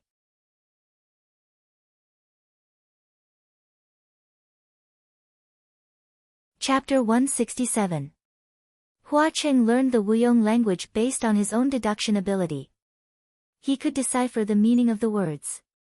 But because there were no survivors who read the words to him, he couldn't match the sounds with the words. That was why he could not understand the mutterings of the rats. But Xiao Yan, who had never been to Mount Bronze Furnace, understood. What did this mean? Hua Qing knew what he was thinking with one look. He immediately said, brother, don't be nervous. I'll repeat those words again. Listen to them. Xiao Yan said. Okay. Hua Qing had a good memory. As soon as he left the place where the rats gathered, he immediately repeated it clearly. Xiao Yan stared at his lips. He heard a string of strange sounds that were neither fast nor slow. This string of strange words was spoken with an ancient charm. It came out of Hua Cheng's mouth. The voice was deep and beautiful. It was very pleasant to listen to. After a moment, Xiao Yan said, "I don't understand." This was very strange. He could understand the human language of the rats. But right now, Hua Cheng was repeating it exactly, but he couldn't understand it. But the moment he understood, it couldn't have been an illusion. Hua Cheng continued, "Just now, when you heard those sounds, you understood it instantly and naturally, right?" Xiao Yan said, "Yes. At that time, my mind didn't go through the process of translation. That was why he didn't realize it was another language." Hua Cheng crossed his arms and thought for a moment. "I understand." Xiao Yan asked, "What do you understand?" Hua Cheng said, "What you understood wasn't the Wuyong language, but the emotions of the dead." Xiao Yan seemed to understand. Hua Cheng continued, "That is to say, a long time ago, someone heard the voices of the dead, understood them, and remembered them. Then, unknowingly, they implanted this memory into you and used this emotion to infect you. Because that person understood the Wuyong language, he had already understood it. So, you don't need to understand the Wuyong language at all. These voices have always been hidden in the depths of your mind. The moment you hear them, you can be directly brought into that emotion." Xiao Yan felt that this was possible, so he said, "But, the problem is, who passed these memories and emotions to me? And when did you pass it on to me?" Pausing for a moment, he muttered, "Imperial Preceptor." However, Hua Cheng said, "Not yet. Brother, you are already assuming that your master is from Wuyong. But have you ever thought of a problem? If that's the case, then why didn't they use the Wuyong language to communicate in the mountain monster's stomach?" This wasn't hard to explain. Xiao Yan explained, because the Wuyong kingdom was destroyed 2,000 years ago. In other words, in the last 2,000 years, if they really had been active in the world, they would have used the language of their descendants. When we communicate, we will naturally use the language we are more familiar with. Hua Cheng hugged his shoulder and said in a more serious tone, "Brother, don't always lead yourself in that direction." Only then did Xiao Yan turn around and say, "Good. Then, San Lang, what are the requirements to transfer certain memories and emotions to someone else?" Hua Cheng said, "2 conditions. First, you must have absolute trust in this person and not put up any defenses. Furthermore, if necessary, you must be willing to be guided by this person." After thinking for a moment, Xiao Yan had a candidate in mind. Hua Cheng continued, "Second, you have no power to resist this person. You will be completely suppressed by the other party and you will have a deep fear of the other party. Brother, think about it carefully. In these past few years, among the people you know, who fits these 2 conditions?" Xiao Yan thought for a moment and hesitated for a moment before slowly saying, "There are 3. Hua Cheng said, "Okay, which 3?" Xiao Yan said, "The first is the Imperial Preceptor." Although he deeply loved his parents and didn't put up any defenses, deep in his heart, he didn't walk the same path as his father. Therefore, he couldn't say he was willing to be guided by his father. However, the Imperial Preceptor who introduced him and taught him everything met this condition. This was within his expectations. Hua Cheng said, "Then, the second one?" Xiao Yan said, "Jun Wu." He greatly admired Jun Wu. Needless to say, he also met the first condition. Hua Cheng's expression didn't seem to agree, but he didn't make any comments. He asked, "What about the last one?" Xiao Yan said, "The third one doesn't meet the first condition. Instead, it meets the second." Hua Cheng understood. He said in a low voice, "By Wuxiang." Xiao Yan closed his eyes and nodded. He rubbed his forehead with one hand and said, "I won't hide it from you. Although in everyone's eyes, I don't seem to have ever revealed this. Even when facing Feng Xian and Mu Qing, I didn't say anything disheartening, I actually. But in reality, deep in his heart, he deeply feared this thing.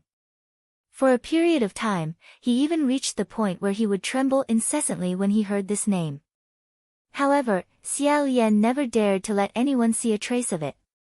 That was because he was the only hope to resist Bai Wuxiang. If even he was afraid, wouldn't others be even more desperate? If that happened, then everything would be completely destroyed. Of course, everything was much better now. Hua Cheng hugged his shoulder even tighter and said, "It's fine. Being afraid of something isn't shameful." Xiao Yan smiled and said, "It's just that I'm not brave enough." However, Hua Cheng said, "If there's no such thing as fear, then there's no such thing as courage. You don't have to be so harsh on yourself." Hearing this, Xiao Yan was slightly startled. Hua Cheng then said, "So, there are only these 3 people." Xiao Yan nodded. In other words, the person who instilled him with the memories and emotions of the Wu Yong people during the volcanic eruption was one of these 3. Hua Cheng looked pensive and slightly frowned. Xiao Yan was silent for a while, then suddenly said, "More than that." Hua Cheng turned his head and said, "What?" Xiao Yan took a light breath and said, "Actually, it's not just these 3 people. There's a 4th person. This person fulfills the first condition. However, he definitely has nothing to do with the memories and emotions of the deceased." Hearing this, Hua Cheng completely turned around and said, "Oh. How can you be so sure? Your Highness also has a deep friendship with this person for many years." Xiao Yan thought that many years didn't count, but deep friendship, he thought it counted. However, he was embarrassed to say this, so he vaguely said, "In any case, he's probably the person I trust the most. I trust him more than my master and Jun Wu." Hua Cheng said, "How does this count?" Xiao Yan coughed lightly and said a little embarrassedly, "I'm ashamed to say this. That's because, if I commit some monstrous mistake or make some earth-shattering mess, the first person I'll think of will definitely be him. Moreover, it's a different kind of trust that I have for my master and the emperor." Before he could finish speaking, he noticed that Hua Cheng's expression was a little strange. He stopped talking and hesitated for a moment. "San Lang." Only then did Hua Cheng return to his senses. Raising his eyebrows, he said, "Oh, nothing. I was thinking about something else just now." "Does your Highness really trust this person that much?" Although he usually raised his eyebrows in satisfaction or teasing, this raised eyebrow wasn't very natural. Xiao Yan nodded and said, "Yes, is there a problem?" Hua Cheng slightly lowered his head and adjusted the silver wristband on his cuffs. Pretending to be careless, he said, "There's no big problem. However, my personal opinion. Brother, it's best if you don't trust others so easily." Hearing him say this, Xiao Yan wasn't sure if Hua Cheng understood who he was talking about. However, he didn't dare to reveal it further. He just said, "Oh." After pausing for a while, he couldn't help but ask, "San Lang, aren't you going to ask who this person is?" Hua Cheng said, Me? Since brother said that you trust him and firmly believe that he has nothing to do with this matter, then there's no need to ask." Xiao Yan rubbed the space between his eyebrows. Immediately after, Hua Cheng said, "However, if brother is willing to tell me, San Lang is willing to listen." Although his words sounded appropriate, if Xiao Yan followed along and told him now, it would be a little awkward. It would be as if Xiao Yan was asking him who he trusted the most. Xiao Yan couldn't tell if it was just polite words or if it really didn't matter. Just at this moment, the necrotic butterflies that had just torn flesh and blood from the corpse-eating rats flew back. After experiencing a fierce battle, the silver butterflies were flying a little low, as if they were slightly tired. Xiao Yan hurriedly went forward and reached out to catch an especially slender little silver butterfly. He said, "You've worked hard." As soon as he reached out, the butterflies slowed down in the air. In the next moment, as if they smelled something delicious, they crazily pounced towards him. Xiao Yan held the little silver butterfly in his hands and was almost stunned. Hua Cheng coughed lightly. The butterflies froze again and obediently flew towards him. They landed on the silver bracer on his arm and fused with the silver butterfly engravings on it. The two of them continued to search for the guiding jade. After walking for a while, Hua Cheng suddenly said, "It can't be Feng Xian, right?" Xiao Yan had already started thinking about other things. Hearing this, he was startled and said, "Ah. What?" Hua Cheng said, "The person that brother was talking about." Xiao Yan immediately waved his hand and said, "Of course not." Hua Cheng's eyebrows twitched. He said, "It can't be Mu Qing either." A drop of cold sweat dripped down Xiao Yan's forehead. He waved his hands even faster and said, "That's even more impossible." However, why did San Lang suddenly ask about it now? Hua Cheng smiled and said, "I thought about it and suddenly felt that the fourth person was the most suspicious. So, just in case, can I ask brother to tell me who your most trusted friend of many years is?" Xiao Yan looked at the smile on his face and had an intuition that this smile was very fake. Just as he took a deep breath and was about to speak, the faint silver light on the bodies of the scouting silver butterflies suddenly disappeared. Their surroundings fell into darkness. Hua Cheng quickly took Xiao Yan's hand and flashed to the side of the street. Xiao Yan sensed that something was wrong and said in a low voice, "San Lang, is there something coming?" Although he suddenly fell into darkness and couldn't see, he still followed Hua Cheng's footsteps and accurately flipped into a house to hide. Hua Cheng's voice sounded in his ear, "It's coming." In the darkness, an extremely strange sound suddenly rang out. Thump, thump, thump. Although it was still very far away, each sound was extremely heavy. With each sound, the sound came closer by a large distance. The speed was astonishing.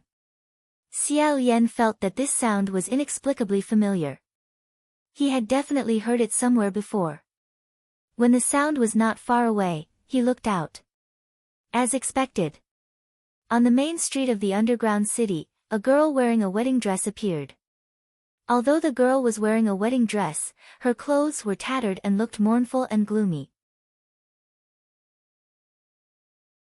Although she had a long face and a proud and beautiful face, there was not a trace of life in it. On top of her head was a faint green ghost fire, which made her pale face look even greener. She was holding a child in her arms. His face was also deathly pale, but he was still much more alive than her. It was obviously a living person. Hua Cheng said, "I meet an old friend again."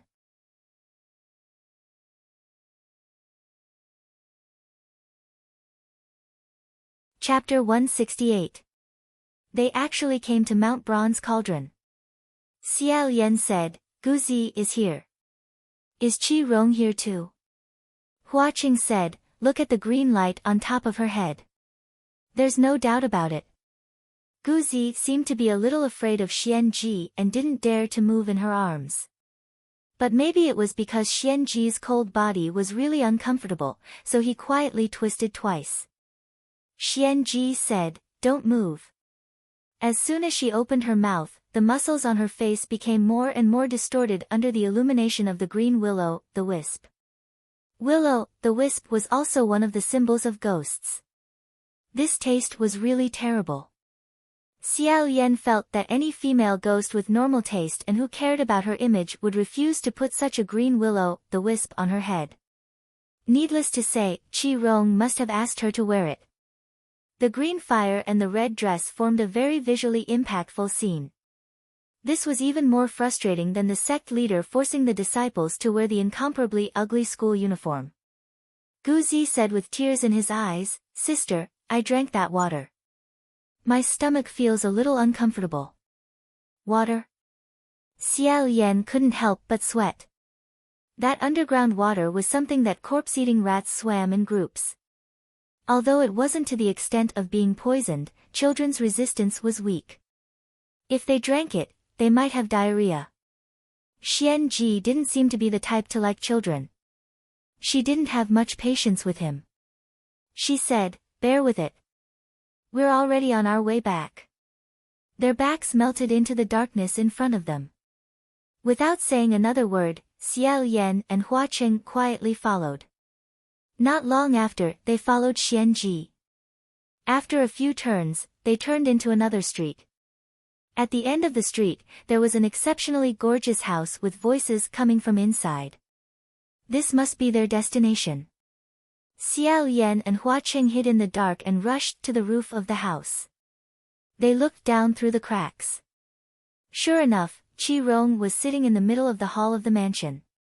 He moved more than 10 stone people over and had their heads facing him. Because these stone people were all lying on the ground, it looked like they were prostrating themselves on the ground. As he enjoyed the worship, he happily gnawed on a bloody arm. There were 5 or 6 farmers sitting in the corner. One of them had his head lowered as if he didn't exist. It was Yin Yu. He was indeed intercepted by Qi Rong. Although none of them were bound by ropes, there was a green willow, the wisp hovering above their heads. Upon closer inspection, those balls of willow wisps were different from the ones on Xianji's head for ornamental purposes. They actually had facial features, and their eyes looked down with a sinister expression, as if they were evil little men closely monitoring the people below. Xiao Yan whispered, "There's something strange about that fire." Hua Qing said, "That's Qi Rong's ghost fire lock. After being stared at by the fire, if you dare to escape, they will scream loudly. As long as you activate the incantation, the hostage will be burned to death in an instant." Qi Rong was gnawing on his hand with relish when he suddenly heard Xianji's voice from outside, "Darren, I am back." He threw his hand away and wiped the blood from his mouth. Xiao Yan was slightly surprised. What kind of action was this? Afraid of being seen? There was actually a day when Qi Rong was embarrassed to let others see his table manners. Before Xianji came in, she put down the grains first. Guzi rushed in and ran to the front of Qi Rong. He pointed at him and shouted, "Father is secretly eating something bad again." Qi Rong said, "No." However, Guzi said, "I smelled it. If you eat it, your breath will stink." Qi Rong blew on his hand a few times. He must have smelled the blood in his mouth. Unable to deny it, he became angry and said, "Damn it. Xianji. Why did you suddenly bring him back? Didn't I tell you to bring him out to wander around a bit while I was eating?" Xianji quietly walked in and said, after he drank the water, he complained that his stomach wasn't feeling well, so I brought him back first. "Darren, please don't let me take care of children anymore. I also don't know how to deal with him." Qi Rong glared and criticized, "What? Aren't you a female ghost? How could a female ghost not like to take care of children? You are not qualified." Xianji said, "This isn't even my own child." Guzi grabbed the hem of Qi Rong's clothes and said, "Father, don't eat those things anymore, it's not good." Qi Rong was annoyed by him and scolded, "Get out, get out, get out. Don't be a nuisance here, a child is trying to control an adult. Go out and play by yourself." Guzi could only go out to play in the mud. Before he left, he looked at the person in the corner of the house. After he left, Xianji said, "Darren, I really don't understand. If you think this child is troublesome, why did you bring him along?" Along the way, he ate, drank, cried and fell sick. If it wasn't for the mountain monsters that gave us a lift, I'm afraid he would still be burdened now. Qi Rong chuckled and said, "Since my cheap son insists on calling me father, then let him." "Bah, nonsense, of course it's because I want to eat this little idiot. Such a young child's flesh is fresh and tender. It's delicious even without seasoning." He. Xianji said, "Then why hasn't Darren eaten yet?" Qi Rong's eyes glowed green and said, "You don't understand. Fatten him up before killing him. The best is left for last." Besides, we still have so much food stored, there's no hurry. Speaking of food stored, Xianji stared at the jade and said, I think this newly captured person is very suspicious, very suspicious. Darren, have you found out where he came from? With Qi Rong's hatred towards Hua Cheng, if he knew that the jade was Hua Cheng's subordinate, wouldn't he be the first to eat him? However, he heard Qi Rong say, I've asked clearly. This kid also came with Master Rain to help. Not having a prominent presence and personality was sometimes a good thing. Normal people wouldn't associate Yin Yu and Blood Rain Tanhua together. It seemed that Yin Yu had successfully fabricated a lie to cover up his identity. Xiao Yan heaved a sigh of relief. Xianji's expression changed. Master Rain has already chased him here. Qi Rong said, no. This kid is the same as us, he accidentally found this underground city. Master Rain hasn't found us yet. Damn it. He suddenly cursed, why is this Master Rain so difficult to deal with? He chased us all the way here and forced us to hide underground. Didn't he just catch a few farmers from this broken village and eat them? Is there a need to be so petty? And he's even a heavenly judge. I knew that none of the heavenly judges in the heavenly court are good. Narrow-minded. He was always so self-righteous. First, he caught the farmers, then he blamed them for being narrow-minded and not giving him more to eat. Xiao Yan couldn't help but feel his hands itch when he heard this. Xianji said, then should we let these people go? Qi Rong felt that this was very embarrassing. He glared at her and said, no. I've already eaten half of it. It's useless even if we put the other half back. We've already formed a grudge. Either we don't snatch it from the start, or we eat it all. If you push me too far, I'll burn them all down. None of them will have an easy time. Xianji said, I didn't expect things to turn out like this. Master Rain's personality wasn't like this in the past. It's not an exaggeration to say that everyone can be bullied.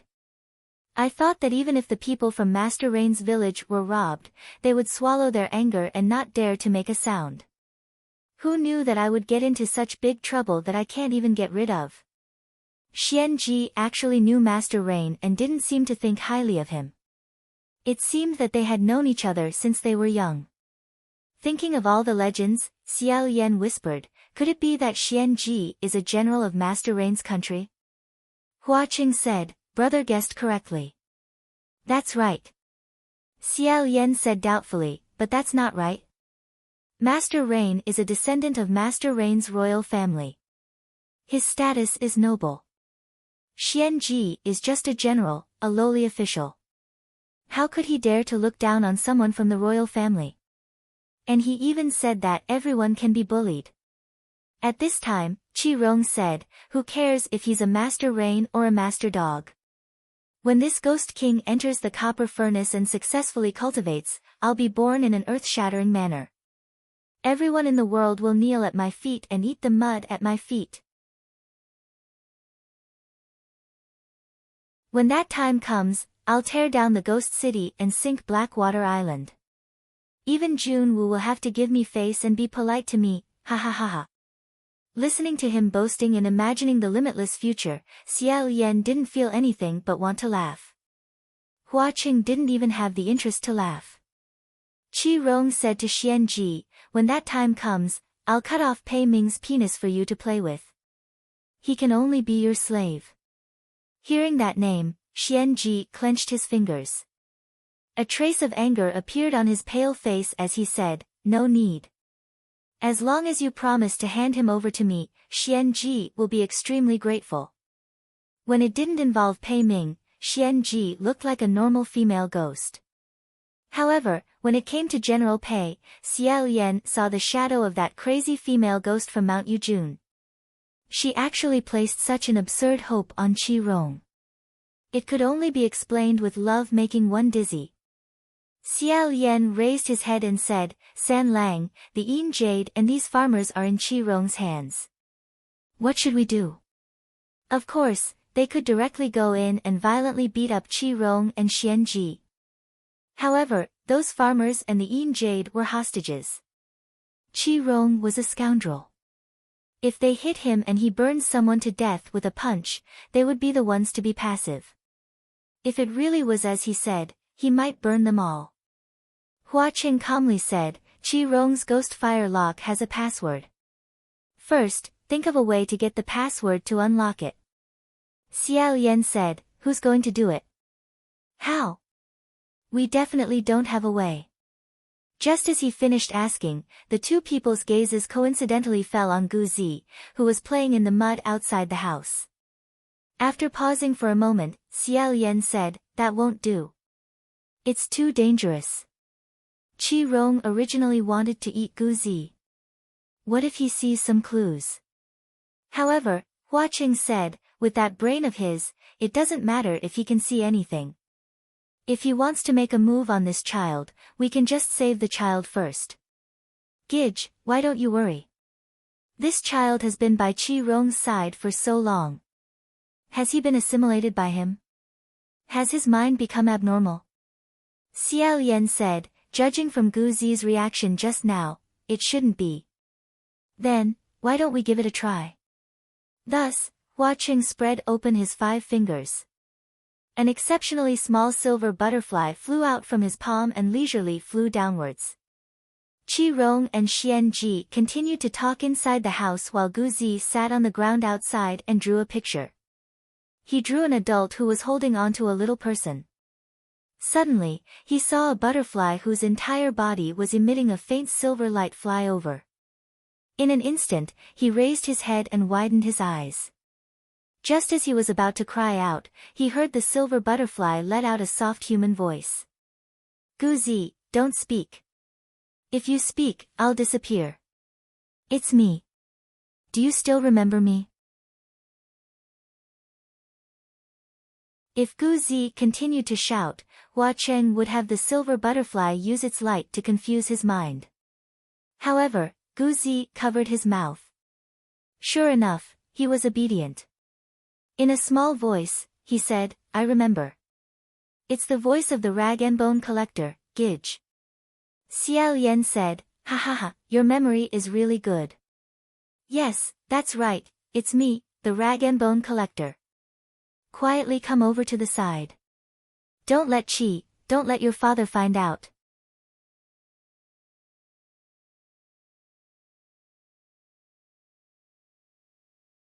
Chapter 169. That silver butterfly flew to the side and hid. Gu Zi's eyes widened. He answered, I'm going to pee. Qi Rong sneered, kids just have a lot of shit and pee. Ignoring him, Gu Zi moved to the side. He whispered, brother tattered, brother tattered. On the roof, he said. Just call me Dao Zhang. Brother tattered is a bit strange, ha ha ha. Gu Zi. The people your father caught were very pitiful. Moreover, they were subordinates of someone else's family. Other masters will chase after your father and beat him up. Can you help release them? Gu Zi nodded. I know. It's the people from the celestial family that rides the black bull. He scratched his head and said, I also want to release them, but my father is sick. He said he must eat human flesh to get better. Eating human flesh is a very normal thing. I'm still young and don't understand. When I grow up, you can teach me how to eat. But I don't think it's very good. It's more than not very good. Xiao Yan thought to himself, what a close shave. Gu Zi was already starting to get a little crooked. If he continued to be led astray, he might even get used to it and accept eating human flesh. He hurriedly said, it's very bad. Eating human flesh will cause a very serious illness. The ghosts of the people who were eaten will haunt you and your father. Your father isn't sick. He's just greedy and refuses to quit. You have to think of a way. You must not let him eat anymore, or else you'll become a fatherless child. Gu Zi said, then what should we do? Hua Qing said to Xiao Yan, brother, I'll do it. He said a few words to the silver butterfly. Guzi listened and tried his best to remember. After he finished speaking, Hua Cheng raised his head and said to Xiao Yan, we have to lure Xianji away first. Inside the house, Xianji said to Qi Rong, I still think this person is very suspicious. He said he's a subordinate of the Rain Master, but he's covered in ghost energy. I think he's most likely not telling the truth. I'll ask him again. Seeing Guzi slip away, Qi Rong took the opportunity to turn around and continue gnawing on his hand. He vaguely said, up to you. Don't look at how Xianji went crazy when she met Pei Ming. At other times, she was more careful and suspicious than Qi Rong. Moreover, Guzi was a little afraid of her. With her around, it would be easier for them to be exposed. Xiao Yan nodded and asked, how? The two of them looked at each other and said in unison, General Pei. Xiao Yan clasped his hands together and said, there's no other way. Please sacrifice yourself for the time being, General Pei. After everyone is saved, they will all thank you. Hua Cheng laughed and said, you should thank Big Brother. As he spoke, a necromancy butterfly appeared on his silver wrist guard. It flew to Xiao Yan's ear and a man's voice sounded. It was Pei Ming. It turned out that before Hua Cheng left, he had left a few silver butterflies behind to transmit his voiceover. Xiao Yan listened attentively for a while, then said in a low voice, yes, yes. Let's take a screenshot and choose these few lines. With her back to the window, Xianji stared at the jade as she questioned. You said with an honest face, I'm responsible for helping hungry ghosts who have nowhere to go in Yushir village. When they wander to the door, I give them a handful of rice and send them on their way. That's why I'm stained with ghost energy. The rest of the captives were the real farmers of Yushir village. Although Yushir village did have such rescuers, they were definitely not Inu. They knew that this person was talking nonsense, but no one said anything. Qi Rong shouted, ha! I'm also a hungry ghost. Why don't you help me? I only ate a few people and you're chasing me to death. Why are you pretending to be generous? Xianji didn't think much of it and said, there are so many hungry ghosts in the world. How can you help all of them? You're just pretending. At this moment, a silver butterfly with its light dimmed silently flew behind her and disappeared in a flash. All the captives saw this scene, but they were still very calm. They all pretended not to see it. Xianji wanted to ask more questions, but suddenly, she heard a man's voice faintly. If that's the case, first, do you still have? Come. The original sentence was, if that's the case, first roast this rat. Do you still have snakes? Give me a few. When Xiao Yan heard what Pei Ming said, his heart was filled with shock and sympathy. There must have been a corpse-eating rat that crawled over there and was killed by Pei Ming. Pei Ming treated it as a normal rat and prepared it as an extra meal for Pei Su. Would it be okay to eat this rat? It seemed like he had to hurry back and stop it. However, after Hua Cheng blurted out a few words, the effect was very confusing. It seemed to be a little interesting, but it also seemed like he couldn't hear what it meant. Xianji's body trembled and she suddenly turned around. However, that silver butterfly was very cunning and nimble. It didn't shine in the first place. When she turned around, it had already flashed to the side and hid. Xianji was bewildered and turned around to question the captives. Did you guys hear something just now? Did you see anything? Yu took the lead and shook her head. The captives all followed and shook their heads, looking very honest. Qi Rong turned around with his mouth full of blood. What did you hear? Xianji was slightly confused and said, I think. I heard Pei Ming's voice. Qi Rong said, ah. Are you hallucinating? I didn't hear it. The silver butterfly was very close to Xianji. The others couldn't hear the human voice coming from it.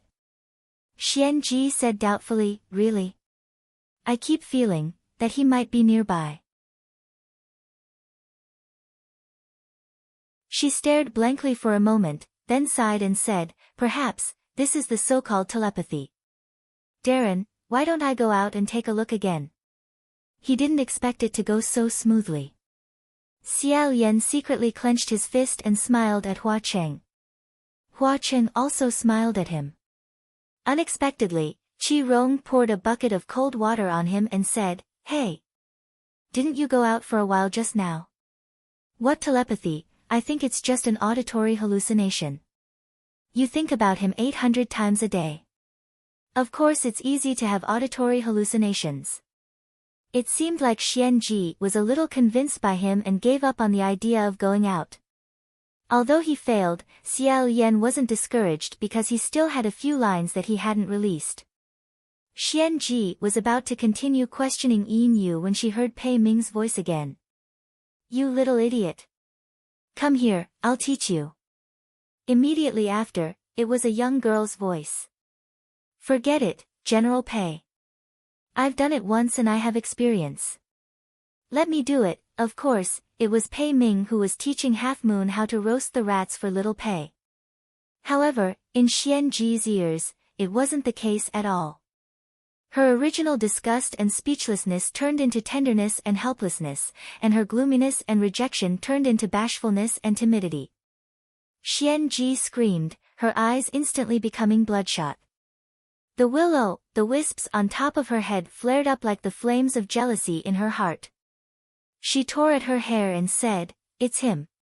That's right, it must be him. He's here, I can feel him, my heart can feel him. Pei Ming. You're doing this again. What kind of woman is it this time?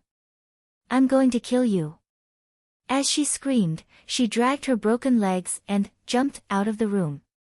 Qi Rong cursed loudly, "Hey! Xian Ji! Damn it! How can you run so fast with a broken leg? Is it worth it for a stallion?" Xiao Yan looked at Xian Ji's disappearing figure and felt a little sad and pitiful. Hua Cheng probably thought that he was worried about the safety of the people from the Temple of Light and said, "Don't worry. The necromancy butterfly will lead her in the opposite direction. Even if she goes, with Ruoxi's protection, she won't be able to enter the circle. Let's finish this quickly." After Xian Ji retreated, it was Guzi's turn. He stood up and wiped his muddy hands on his buttocks. Xiao Yan was still a little worried and asked, "Will it really be okay?" Hua Qing said calmly, "Big brother, trust me. This method won't work. Let's settle for the next best thing. If worst comes to worst, we'll make Qi Rong unable to speak forever. Then we'll slowly think of a way to extinguish his ghost fire." When Guzi entered the house, Qi Rong had already cleaned up the blood on his hands. When he saw him, he said, "Son, come over and massage your father's legs." Thus, Guzi went over and massaged his legs. After obediently massaging for a while, he said, "Father, these people in the corner, why are they not moving even though they're not tied up?" This question made Qi Rong excited. "Hee, of course they're afraid of you. I'm so afraid that my legs are so weak that I can't even walk." Guzi's eyes and mouth were wide open. So powerful. Qi Rong's vanity was greatly satisfied. He said, "Of course. Listen well, today I'll let you know how powerful your father is. Do you see that ball of fire? As long as I give the order, they'll all be burned to death. Of course they're afraid of me. Also, there are two brats, remember this." Guzi nodded like a chicken pecking at rice. Qi Rong said, "One of them is called Hua Cheng, and the other is nicknamed Blackwater. They're two playthings with no ability. They're villains who got lucky. In fact, they don't live up to their name. Do you understand what does it mean to live up to their name? Let me teach you, this is an idiom. It means that they look powerful on the surface, but in terms of strength, they're no match for me." Guzi seemed to understand. "Oh," Qi Rong continued, "aren't they just lucky? If I had their luck, I'd be 10 times richer than them. Just wait. This time your father must get through this hurdle. I'm going to slap their faces until they're swollen. No one can look down on me anymore. I'm the only one who looks down on others. He was in high spirits. Although Gu Zi didn't understand who he was talking about and what he meant, he still gave him face and said, "Father, you can do it." Xiao Yan, who was on the roof, covered his face. Qi Rong's wise words really made people speechless. Thinking that no matter what, Qi Rong was still his cousin, he really felt embarrassed. He said to Hua Cheng, "San Lang, this, Hua Cheng faked a smile and said, "Don't worry, brother. He has too many golden words. This is just the tip of the iceberg." To be honest, since ancient times, there was no man in the world who didn't love to brag. A gust of wind blew the handkerchief of a girl from Piaoxiang courtyard into his hand. Later on, he would say that he was obsessed with a famous prostitute whose beauty could cause the downfall of a city, that he was carrying shoes and polishing stools for the concubine of the emperor's concubine's uncle's grandson's cousin's concubine. When he went out, he would inevitably become an important steward of the imperial family. Therefore, men who didn't love to brag were rare and valuable. And men who loved to brag, first, liked to brag to women, and second, liked to brag to their sons. He still remembered that when Xiao Yan was young, his father often used all kinds of obscure or not obscure ways to tell him about his various achievements in government affairs. Because of this, he firmly believed that his father was an incomparably wise monarch who would be remembered for 100 generations. Later on, when he found out that he wasn't, he had a feeling of, "You're only a so-so." The difference was so great that it led to rebellious thoughts when he grew up. Thinking of this, Xiao Yan shook his head and couldn't help but laugh. Why would I compare Qi Rong to my father? It was really inexplicable. Probably because they both liked to put themselves up in front of their sons. However, whether it was his father or others, at least they would brag within the normal range. Qi Rong had already reached the point of being shameless and self-confident. No wonder even He Xian, who had always been low-key, was so disgusted with him. Whenever he saw him, he would find an excuse to beat him up. Xiao Yan felt a little strange. Why did he only hear him scold others, but not himself? Could it be that he had changed? However, Xiao Yan seemed to understand a little why Qi Rong hadn't finished eating millet yet. If he bragged to a normal person or someone with a bit of age and experience, the other person might not necessarily buy it. Even if he agreed on the surface, it would still make people feel that he wasn't sincere, or that he was flattering him too much. See the reactions of the kids under Qi Rong. However, Millet's praise was different. Every word came from the bottom of his heart. He truly felt that this father of his was the most powerful in the world. It had probably been a long time since Qi Rong bragged to his heart's content. He was finally satisfied and threatened, "You have to be obedient, understand? If you're not obedient, I'll put a ghost fire on you too." Sure enough, Millet was scared. He hurriedly covered his head and said, "No, I don't want to wear it, that's right, father." He remembered what Hua Cheng and Xiao Yan had taught him. Trembling with fear, he said, This green fire, if you put it on, you won't be able to take it off, right?" If he asked, "If you put it on, can you still take it off?" Qi Rong didn't necessarily speak the truth, but he asked, "You won't be able to take it off, right?" This sentence carried a questioning meaning. Of course, it was taught by Hua Cheng and Xiao Yan.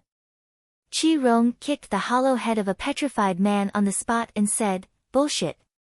If I want to lock it, I'll lock it. If I want to undo it, I'll undo it. Watch. Father will undo one right now for you to see." After he finished speaking, he pointed at a farmer and shouted, "Xiao Yan, you son of a bitch." Xiao Yan, Hua Cheng, the wisp on the farmer's head was extinguished, and he leaped up.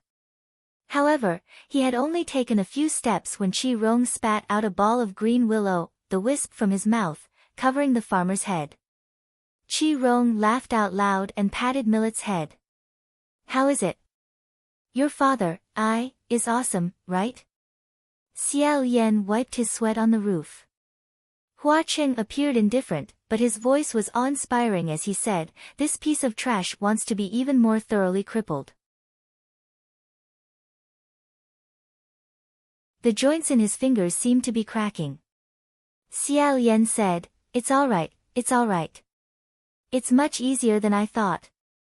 Originally, they had taught Millet a lot of words to deal with Xiao Yan, but it seemed like they wouldn't be needed. No wonder Chi Rong hadn't scolded Xiao Yan earlier.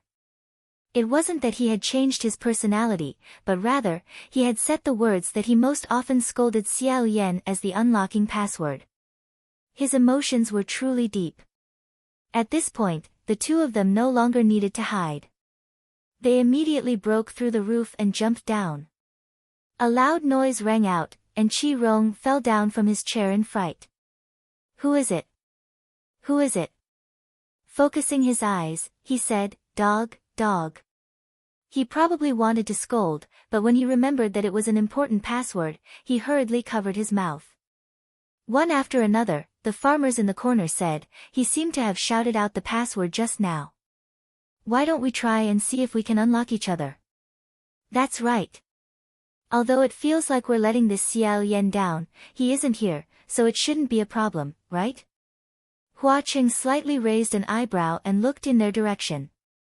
A drop of cold sweat rolled down Yinyu's forehead as she said, this, regardless of whether he is here or not, I suggest that everyone better not shout out this sentence. Otherwise, the consequences will definitely be more serious than now. On the other side, Chi Rong grabbed Millet and used it as a shield in front of him. He corrected himself and said, Dog, dog possessed Xiao Yan. You're shameless. Eavesdropping. Despicable. Xiao Yan said gloomily, what the hell is dog possessed? Chi Rong became proud again. But, even if you know the password, it's useless. Do you know how to scold yourself? Hua Cheng, you can't say it out loud either, right? Hearing this, Hua Cheng's face darkened, and his knuckles cracked twice. Xiao Yan didn't notice it, and said inexplicably, I do. What's wrong with that? After saying this, he did not hesitate to repeat the password 5 or 6 times. It was the first time for a person. The prisoners already knew that he was the one who was scolded in the password. Seeing this, they couldn't help but give him a thumbs up in their hearts. You dare to humiliate yourself, a real man. However, the will-o'-the-wisp chains above their heads were not unlocked. Xiao Yan's expression changed slightly. Chi Rong laughed wildly, ha ha ha ha ha. You've been tricked. Let me tell you, if it's not me, it's useless to unlock it. You've scolded me for nothing. Ha ha ha ha ha. A silver butterfly flew in front of Gu Zi. His eyelids blinked twice, and he started fighting. Not long after, he fell asleep. Chi Rong was still laughing maniacally when he was suddenly hit by a sleeve. He spun 18 rounds and embedded into the wall. He blurted out, that bastard Xiao Yan. After he finished scolding, the will-o'-the-wisp above Yinyu's head disappeared. Yinyu jumped up and retreated a distance away. Chi Rong knew that he had accidentally said something wrong and immediately covered his mouth. Xiao Yan said pleasantly, Come. It's all right. Don't suppress yourself. Release your nature and continue scolding. As he said this in such a friendly manner, he rolled up his sleeves and grabbed Chi Rong. His posture made it hard to tell what he was going to do. Chi Rong shouted himself hoarse, Hit me. Even if you beat me to death, I won't scold you like that again. But he heard Hua Cheng's eerie voice say, Just what I wanted. Chi Rong turned around to look. Hua Cheng revealed a smile that couldn't be any more fake, but it disappeared in a flash. In the next moment, his head was smacked 3 inches into the ground. Hua Cheng pulled his head out from the ground. Chi Rong roared, You guys dare to treat me like this? I'm going to throw caution to the wind. I'm going to burn everyone down. Everyone will perish together. Dog Flower City. Burn. It seemed that this Dog Flower City was a matching command to burn and kill. However, after he shouted, he didn't hear anyone scream. Puzzled, he opened his eyes and saw that the group of farmers were all standing in front of him, watching him. Chi Rong was stunned. What's going on? Why haven't you guys died yet? Hurry up and die, go die for me. Who unlocked you guys? Xiao Yan replied, you did it yourself. As he said this, he pointed at a silver butterfly at the side. That silver butterfly was letting out the exact same roar as him. You cursed for nothing. Ha ha ha. It turned out that this dead spirit butterfly had completely recorded and copied Chi Rong's voice, including his command.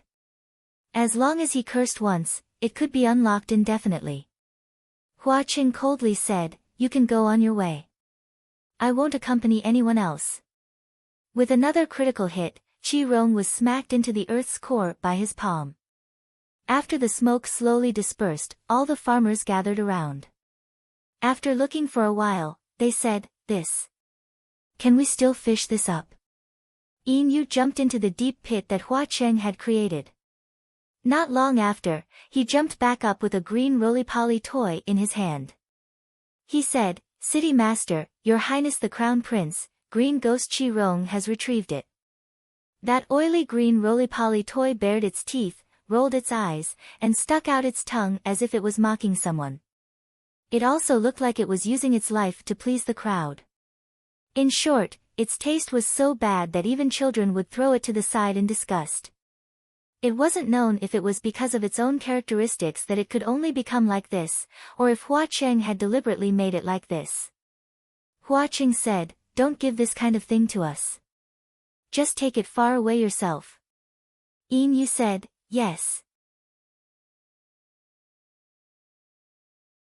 To be honest, Xiao Yan didn't really want to take this thing, so he picked up the grains on the ground. Several dead spirit butterflies flew over from the other side and landed on the back of Hua Cheng's hand. He looked down and said, we need to quickly return to the temple.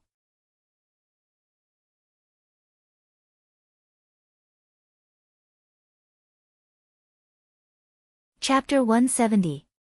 Hua Cheng slightly raised his hand, holding up the silver butterfly, sending it to Xiao Yan's ear. As the silver butterfly flashed, he heard Pei Ming's voice coming from the other side, little idiot, did you hear a strange sound? Probably because Pei Ming had been playing with flowers for a long time, even if he clearly knew that he didn't have that kind of feelings for Half Moon, it still gave people a subtle feeling. Half Moon gloomily said, I'm not an idiot. I heard it. This sound is so strange, I think, it shouldn't be General Hua and the others coming back.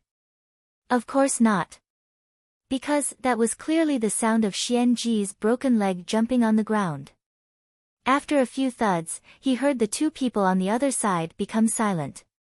Instead it was the sound of a woman laughing wildly, hee, ha ha ha ha. The laughter reverberated in the empty underground city and was transmitted through the silver butterfly.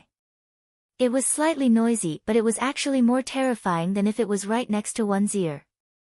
Naturally, it was because she had finally seen Pei Ming. Xian Ji, who was ecstatic and hateful at the same time, was laughing.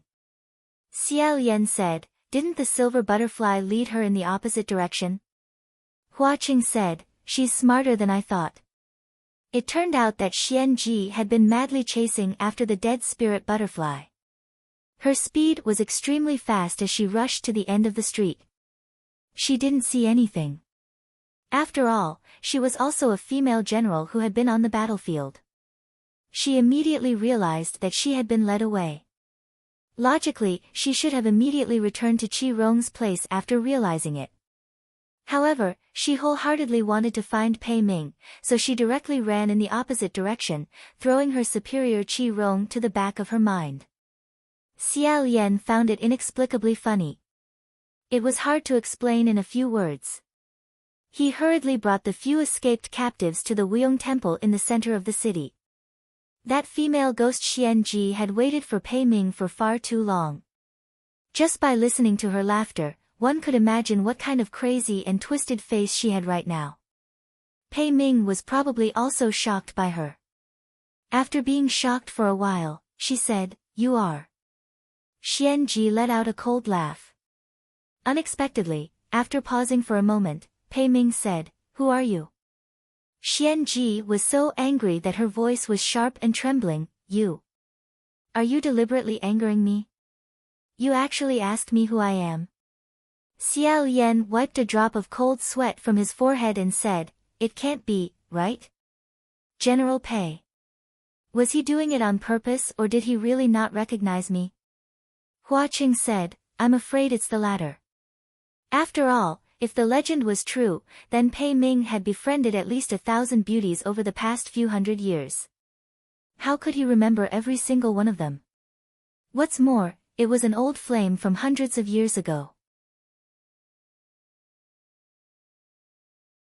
Moreover, he had also left the matter of the ghost bride of Mount June to Xiao Pei to handle. He had not appeared at all, nor had he looked at Xianji. Xianji muttered to herself, "Yes.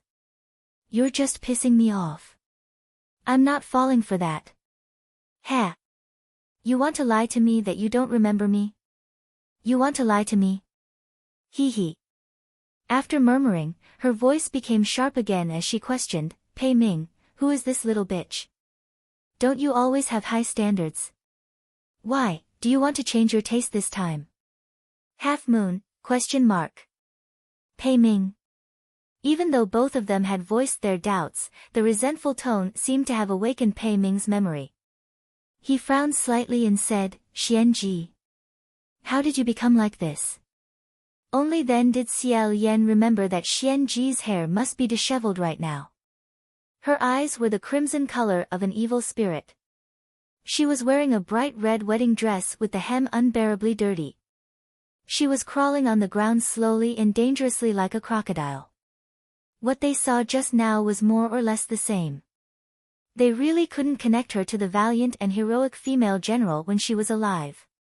Hearing his question, Xianji became angry and said, "Why did I become like this? You actually asked me why I became like this. Isn't it all your fault?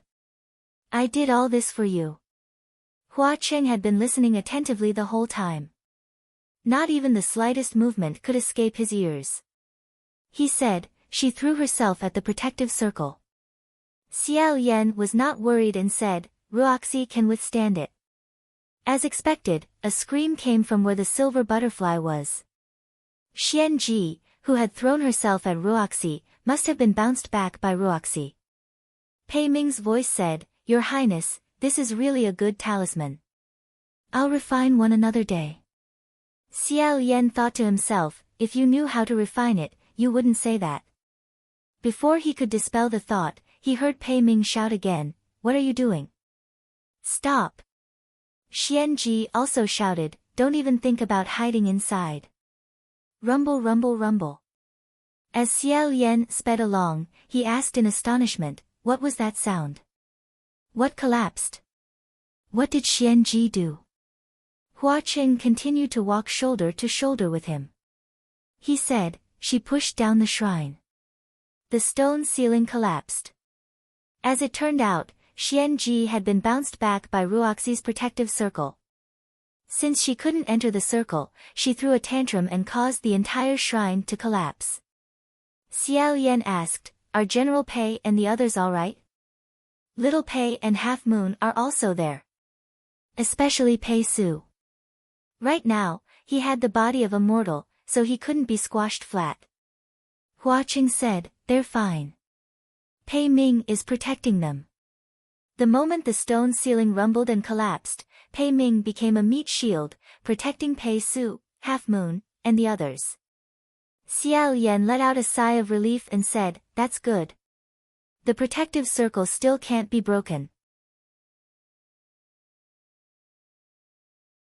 On the other side, Pei Ming punched the stone slab that was pressing down on him and angrily said, "Are you crazy?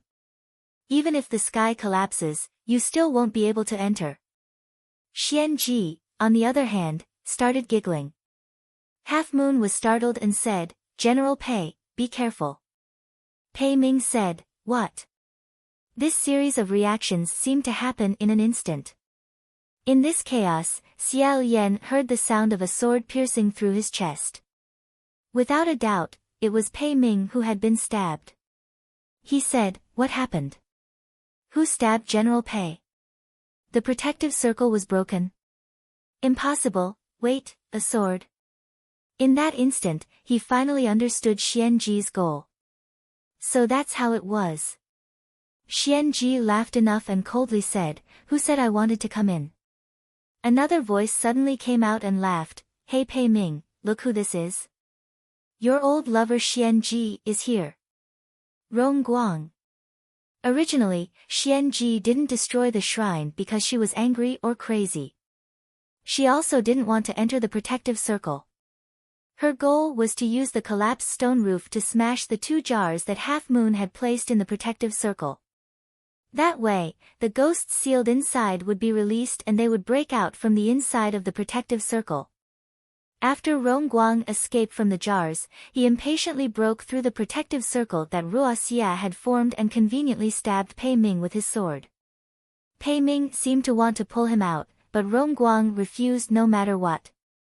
He firmly stuck Pei Ming's body and said, "Don't even think about it. Die." Pei Ming gritted his teeth and said, "Half Moon State Preceptor. Is the other jar okay?"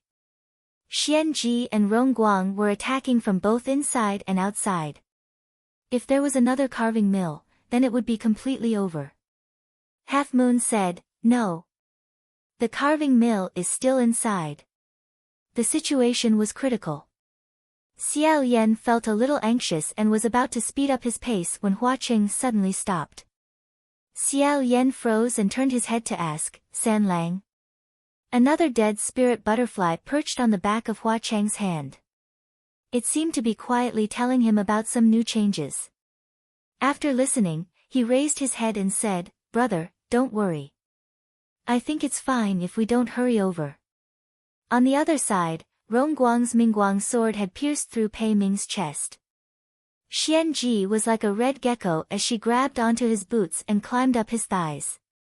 Her clothes, makeup, and the will-o'-the-wisp on top of her head made her look like a crazy female ghost. Pei Ming said, "You." Xianji muttered, "Pei Lang. Pei Lang." Her 2 broken legs and entire body were completely twisted as she wrapped around Pei Ming's body. In this position, it really wasn't known whether she wanted to ruthlessly strangle him to death or tightly hug him. Suddenly, from the corner of her eyes, she caught a glimpse of Pei Su who was behind Pei Ming. She recalled that last time, it was Pei Ming, this cold and indifferent descendant, who had suppressed her under a tall mountain. She clenched her teeth and said, "This little bastard." Just as her claw was about to descend, another hand suddenly appeared and intercepted her. These 2 wrists were also pale white. Looking closely, it was Half Moon. When Xianji saw that there was another woman beside Pei Ming, she felt her heart and liver burn.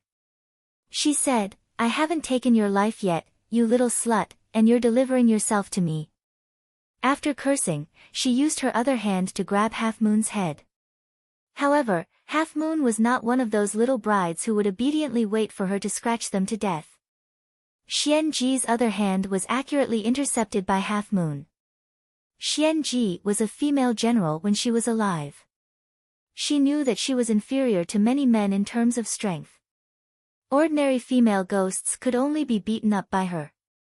She did not expect that this little girl, who looked so thin and weak that a gust of wind could blow her away, had such terrifying strength that it seemed to be even stronger than her.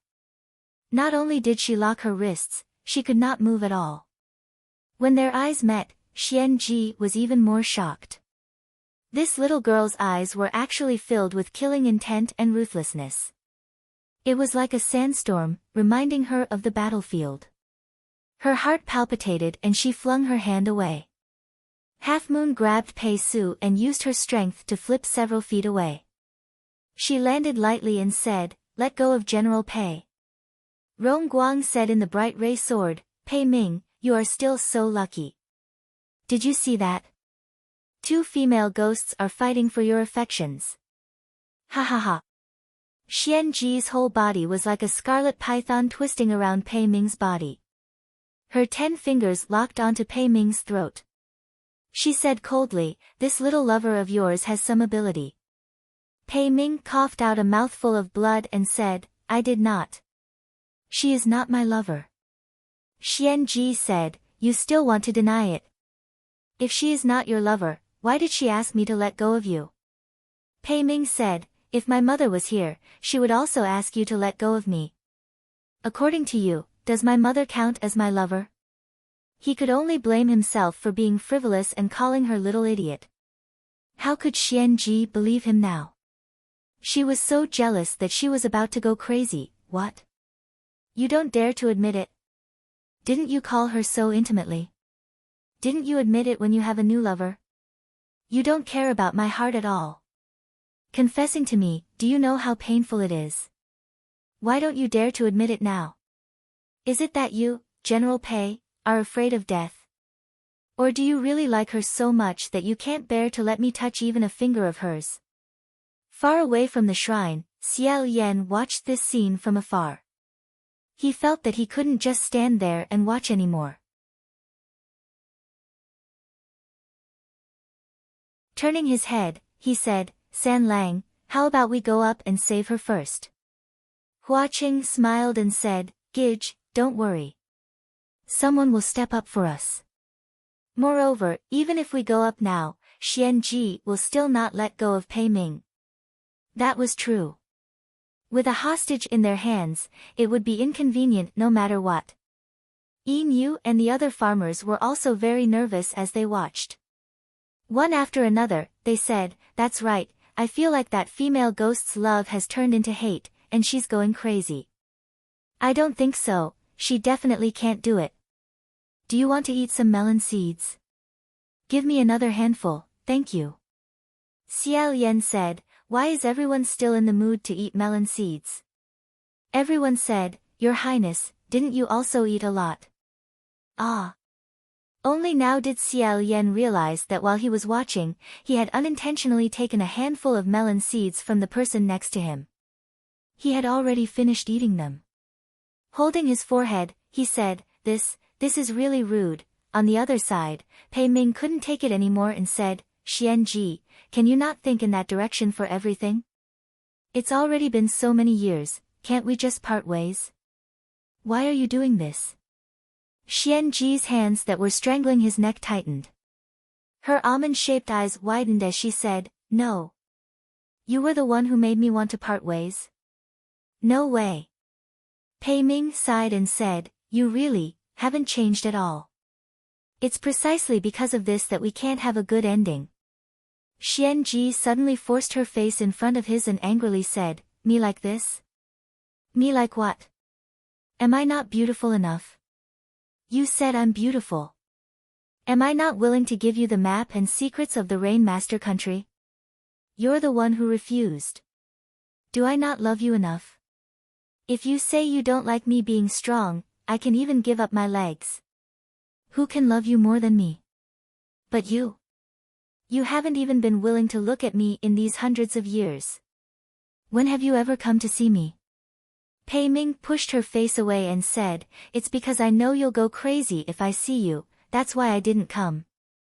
Xian Ji grabbed the bright ray sword that was stabbed into his chest and pulled it out a few inches. Pei Ming vomited a few more mouthfuls of blood. Xian Ji's eyes lit up and she shouted, Speak. Quickly swear in the name of your heavenly official that you'll only have me in the future. Swear that you'll never look at another woman again. If you do, one of your eyeballs will rot. Rong Guang also gloated and said, Hurry up and speak, Pei Ming. If you speak, you can get your little life back. Pei Ming scolded, Shut up. Motherfucker. I didn't think that I wouldn't die on the battlefield or under the ultimate sword of the present age, but would die in the hands of a crazy woman. Not getting the answer she wanted, Xian Ji was completely enraged by him and grabbed the top of his head. Xiao Yan really couldn't wait any longer.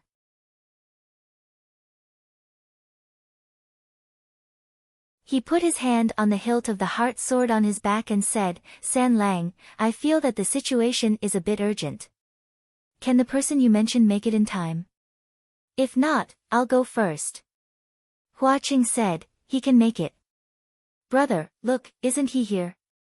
As soon as he finished speaking, Xian Ji, who was about to go crazy with anger, froze.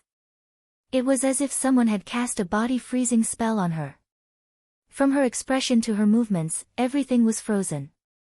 Pei Ming had already been stabbed back and forth 5 or 6 times by her. Blood was spitting out all over the ground.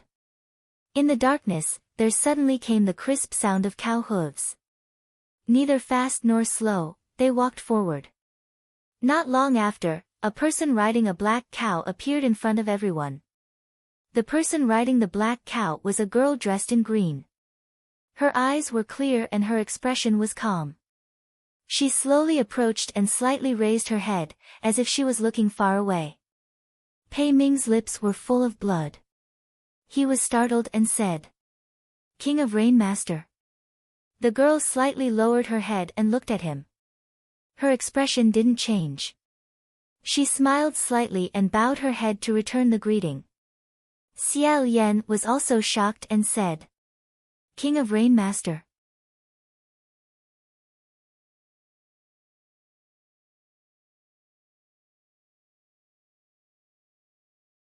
Chapter 171.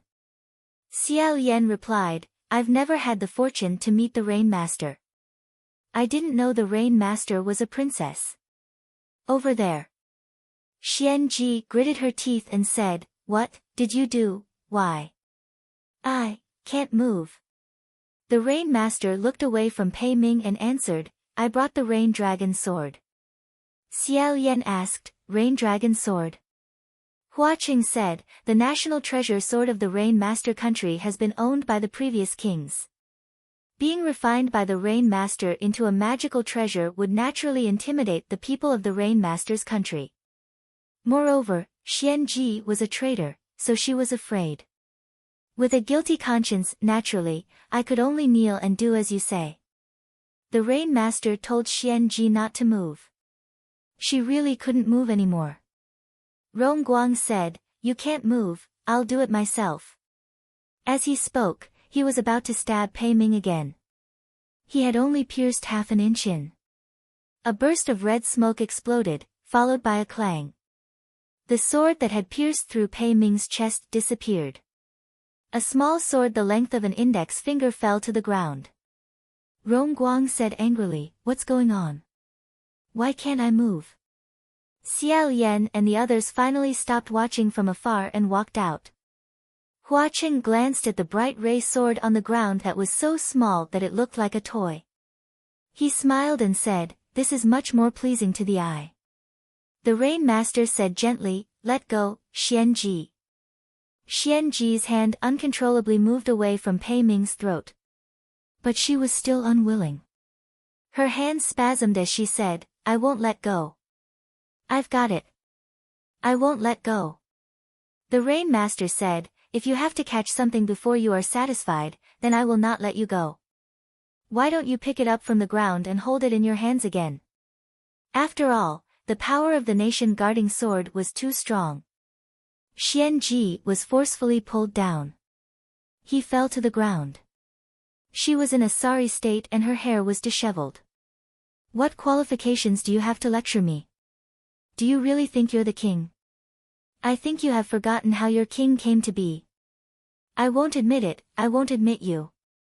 The Rain Master closed his eyes and shook his head. Half Moon, who was at the side, saw the opportunity and threw out a jar, directly sucking Xian Ji in and quickly sealing it. At this point, the source of the mess was finally subdued. Xiao Yan walked to Pei Ming's side and helped him up. Is General Pei all right? Pei Ming said, I won't die. But, Your Highness, he said suspiciously, I say, did you guys arrive a long time ago? Xiao Yan. Ha ha ha, how could that be? He picked up the radiant sword that had shrunk to a few inches. Pei Ming looked at the thing in his hand and said, "Blood rain probing flower, is this seal of yours secure? Don't tell me it's going to break again." Hua Qing replied, "Of course. Unless you hold the hilt of the sword in your hand, input your mana, and at the same time, make up your mind to release it, otherwise, no matter what, you won't be able to release it unintentionally or be tricked into releasing it." Pei Ming heaved a sigh of relief. The farmers who had escaped from Qi Rong's place all rushed forward as if they had seen their parents. "Lord Rain Master." They turned around. Xiao Yan bowed slightly and said, "Rain Master Country Lord." Rain Master had already dismounted from the black bull. With one hand holding the rope, she bowed in return. "Your Highness." With this bow, Xiao Yan's gaze inadvertently swept over her neck. He was slightly startled and then said, "That year, during the drought of Xianlu, I was indebted to your Highness for lending me a rain hat. You provided me with charcoal in the snow, but I never thanked you in person. Today, my wish has finally been fulfilled." As he said this, he bowed even more deeply. Rain Master didn't move.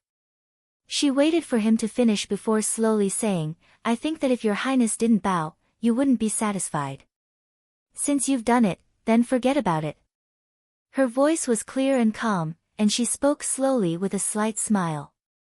She seemed especially calm. Suddenly, a voice said, "Hey, Pei Ming, are you embarrassed? You want a woman to save you, and it's Rain Master Huang." "Heh heh, ha ha ha ha." Rain Master's expression didn't change. She was still calm, but Pei Ming wasn't. The black bull suddenly breathed heavily at Pei Ming, shaking its head and swinging its tail. Although it wasn't aiming at Hua Cheng, Xiao Yan knew that bulls would get angry when they saw red. He remembered the painful experience of being pushed and chased by bulls. He quickly stood in front of Hua Cheng, afraid that the bull would become even more excited when it saw Hua Cheng's red clothes. At the same time, he quickly stuck a talisman on the small sword and sealed Rongguang's mouth. If Pei Ming didn't speak, it would be inappropriate. Thus, he rubbed his nose and said politely, "Many thanks to Country Lord Rain Master for saving little Pei." Rain Master was also very polite. He cupped his hands and said, "It's nothing." Half Moon came over and pulled on Rain Master's sleeve. "Lord Rain Master, Brother Pei Su has fainted from hunger." Hua Cheng looked up and said, "Let's return to the surface first." Finding the people of Rain Master Village to solve the problem of food and clothing was the most useful. Because Rain Master was in charge of farming, they often carried food with them. When they returned to the surface, the night had already passed and the sun had risen. Rain Master took out some seeds from the black bull's pouch and found a piece of land. He sowed them on the spot. Not long after, a small field of crops grew. The few who had been hungry for a long time cheered. Xiao Yan remembered that Guzi probably hadn't been eating well these past few days, so he woke him up.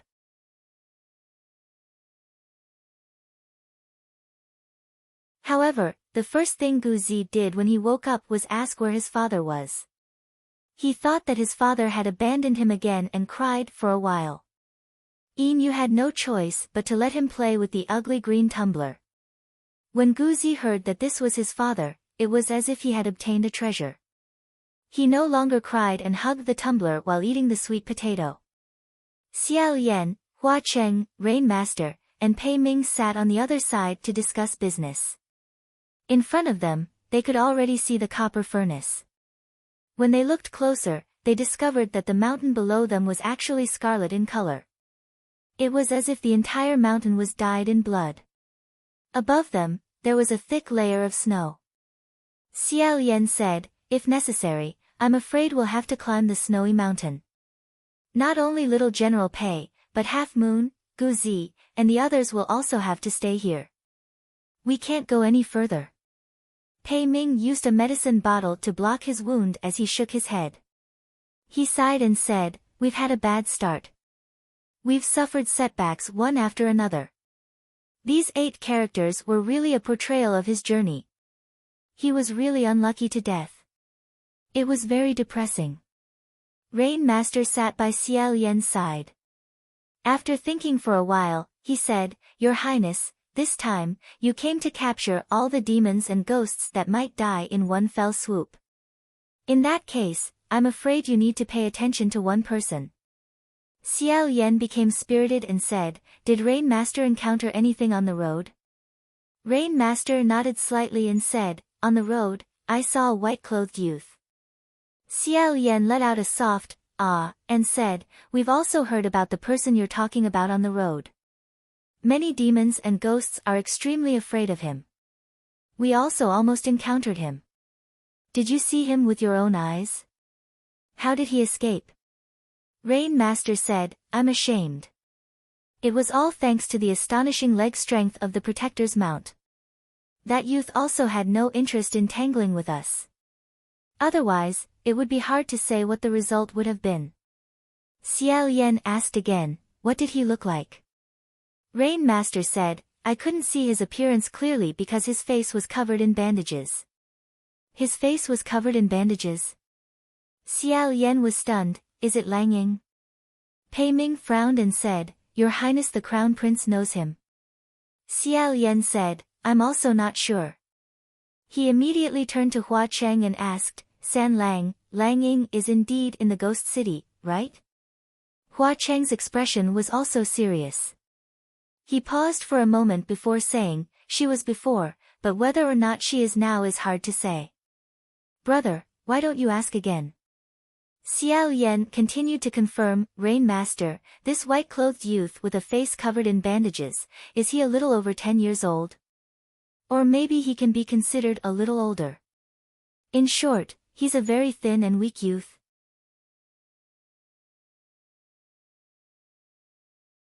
Unexpectedly, Rain Master said, "No, that youth is about 16 or 17. That young man is about 16 or 17 years old, and his stature is close to that of your Highness." Ah!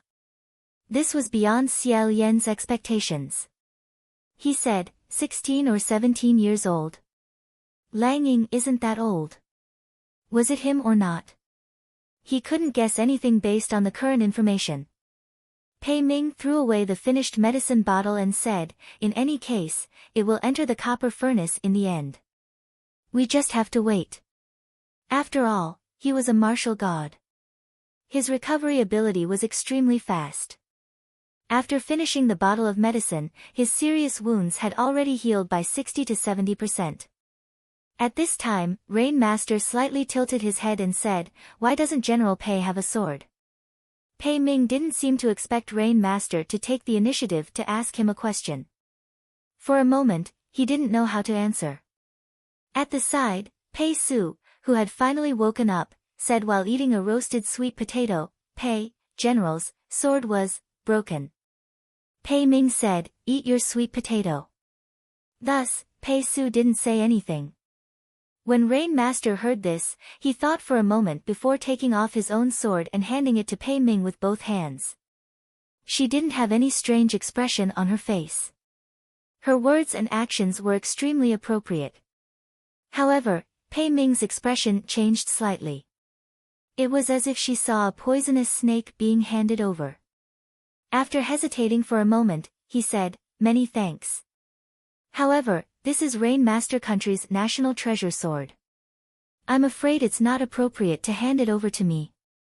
Rain Master gently said, "Rain Master Country has long been destroyed for 100 years. General Pei is a martial god and an expert swordsman. Since we are here to stop the Spirit King from coming into being, this sword will be more useful in your hands than in mine." Pei Ming hesitated for a moment before politely rejecting it. He said, "I thank the King of Rain Master. There's no need." Seeing this, Rain Master didn't insist anymore. The few of them chatted for a while. Rain Master even asked them if they had news of Wind Master. Only then did Xiao Yan know that Wind Master and Rain Master had a good relationship. Shiqing Xian often went to Rain Master's village to eat, drink and play. After the Black Water incident, he hadn't gone there for a long time. Rain Master also sent people to search for him, but to no avail. He couldn't help but sigh.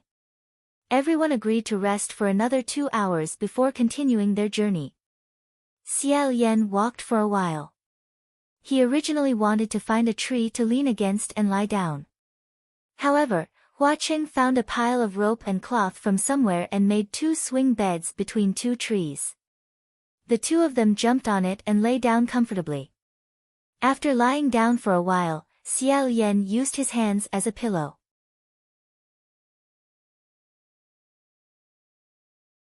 He asked curiously, San Lang, why do you think General Pei didn't accept Rainmaster's sword? If a martial god didn't have a weapon, why didn't he hurry up and find one? Was he waiting to be beaten? Hua Cheng also used his hands as a pillow. He leisurely said, people like Pei Ming, although he likes women, he doesn't think highly of them. As for being saved by someone, and a woman at that, a woman he knew before, he would definitely be very angry and feel ashamed. Moreover, Rainmaster had taken his descendant before. He probably felt that Rainmaster was purposely making fun of him this time. Why would he take the sword? Their swings creaked as they rocked back and forth. Xiao Yan said, "Ah, what an inexplicable pride. Oh right, San Lang, I don't know if you noticed, but there's an old wound on Rainmaster's neck." Hua Cheng said, "I didn't need to pay attention to guess. The princess committed suicide." Xiao Yan slightly stood up and said, "As expected." Hua Cheng said, "Brother, did you notice that Rainmaster speaks slowly? It's also because of the old wound on his neck." Xiao Yan said, "Ah, I thought it was because of his personality. Speaking of which, since she's a princess, why did she commit suicide?" Xian Ji's words, "Have you forgotten how you became the monarch?" also made me wonder how she became the monarch. How could she have become the monarch? Hua Cheng also stood up and said, "It's a long story, let's make it short." As it turned out, although Rainmaster Huang was a descendant of the Rainmaster country's royal family, she was firstly a daughter, and secondly a daughter of a palace maid. Her status wasn't high, and she had a shy personality and wasn't good with words.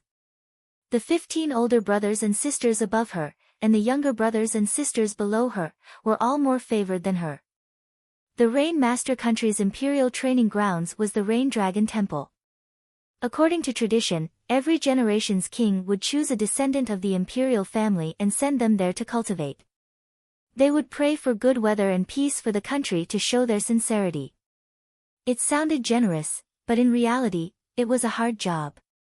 Because the Rain Dragon Temple was a place of asceticism, they weren't allowed to bring any servants, and they still had to work. In the past, they would push it around. If they were really unlucky, they would spend a lot of money to buy a substitute to go in their place. When it came to this generation, they didn't even need to choose and directly decided on Rainmaster Huang. Hearing up to this point, Xiao Yan shook his head. Although they were both members of the imperial training grounds, Rainmaster's experience was very different from his. He said, "No wonder Xian Ji didn't think much of Rainmaster." Hua Cheng said, "Of course. Although Xian Ji isn't a princess, her background is illustrious, and she has many suitors."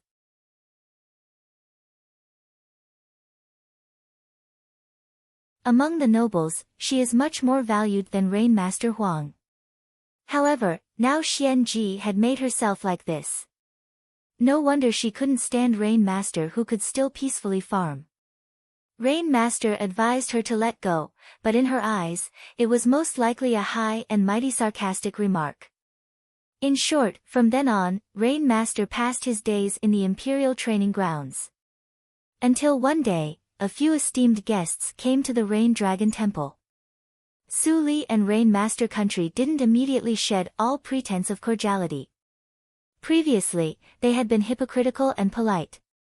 In order to maintain the false peace, Su Li sent a few members of the imperial family, generals, and civil officials to attend the Rainmaster country's state banquet and visit the Rainmaster country's imperial training grounds.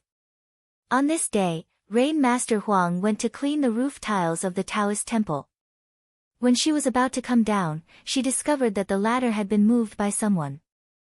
When the people below saw a person unable to come down, they all felt that it was very funny. Even the princesses and princes of Rain Master Country covered their mouths and laughed. Only a general from Suli Country laughed a few times before flying up and bringing her down. This general was naturally Pei Ming. Xiao Yan was thinking that General Pei was really quite a person when a voice suddenly said, "Pei Ming is like this no matter where he goes. He's like a dog that wants to pee everywhere." Xiao Yan was instantly pulled back by his vulgar metaphor that was full of malice.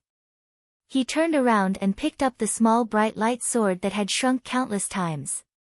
He said, "General Rong, when did you break through the sealing talisman? It seems like you really want to talk." Rong Guang said, "Don't seal me. Let me talk. I know all the dirty things Pei Ming has done like the back of my hand. Even if I talked for 3 days and 3 nights, I wouldn't be able to finish it."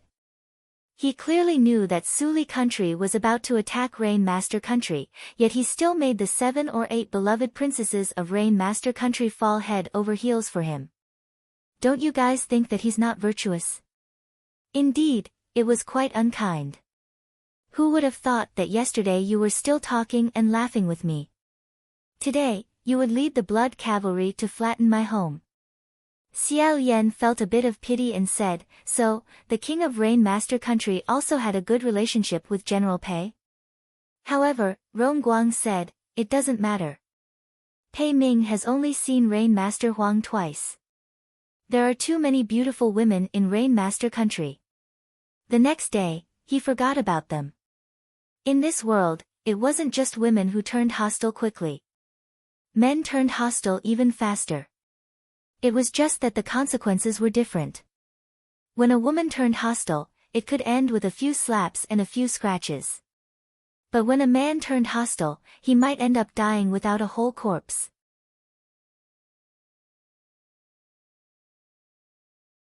He wouldn't even have the chance to complain.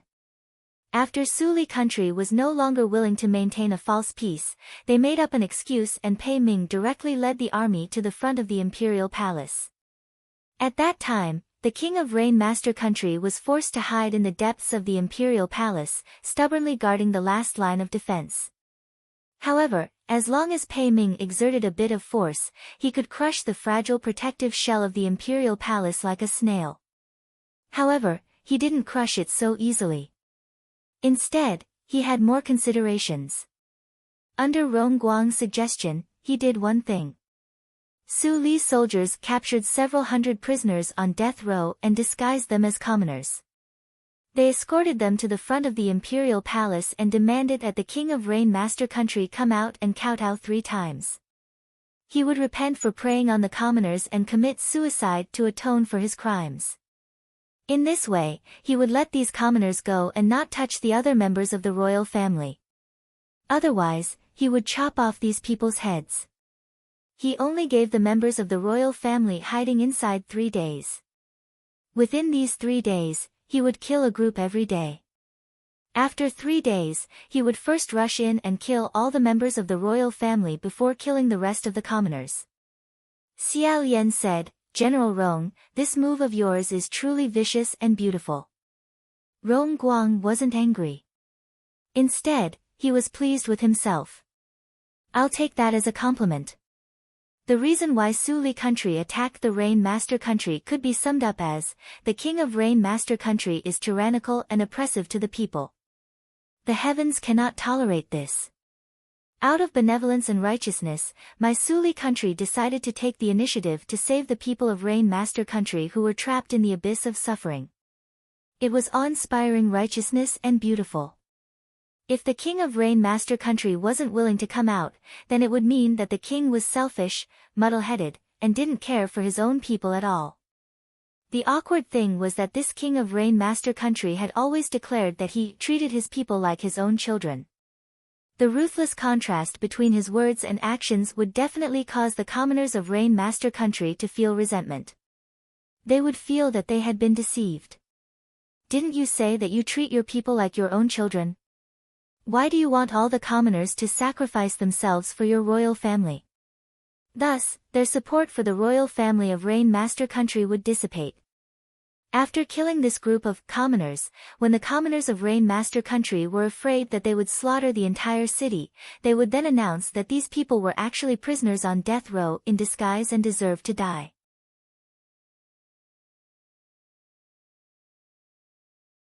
The purpose was only to expose the true selfishness and lies of the royal family of Rain Master Country. Such a huge contrast would instantly appease the terrified commoners of Rain Master Country and make them extremely docile. Following this, the process of Rain Master Country becoming part of Suli Country's territory would be much smoother. This was because the people's hearts had already turned cold.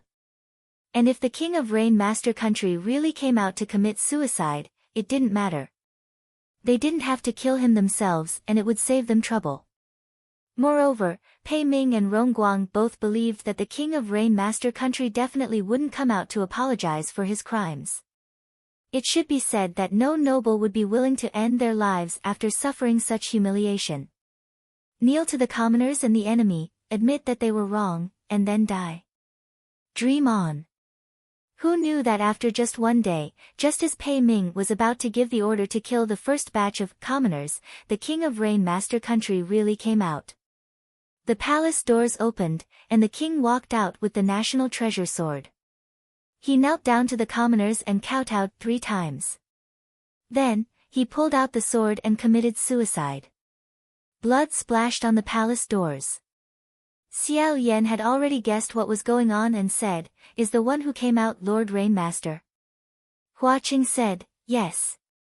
Later on, after carefully interrogating the palace servants and other descendants of the royal family who were hiding in the palace, he found out that this was the case. That day, Pei Ming, Rongguang, and the other soldiers were shouting outside the palace. They walked back and forth, laughing non-stop and extremely arrogant. Inside the palace, it was a mess. People were crying and wailing. The king of Rain Master Country naturally couldn't go out and commit suicide. He sat on the throne with an ashen face.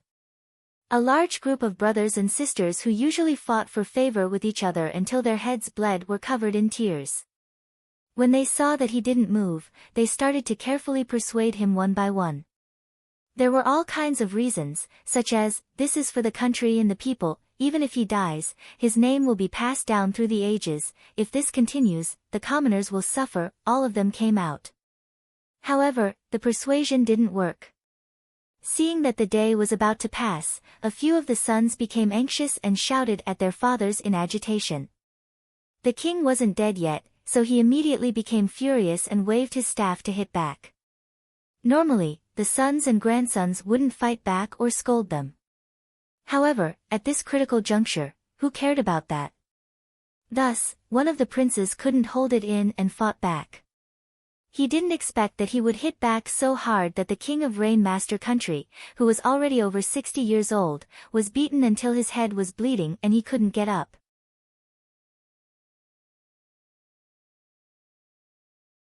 The group of princes and princesses were scared silly at first.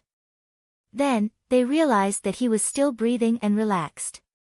They started to discuss how to drag the king of Rain Master Country out, how to complete the difficult kowtowing and apology, and even the ridiculous method of hanging him like a puppet was discussed in full swing.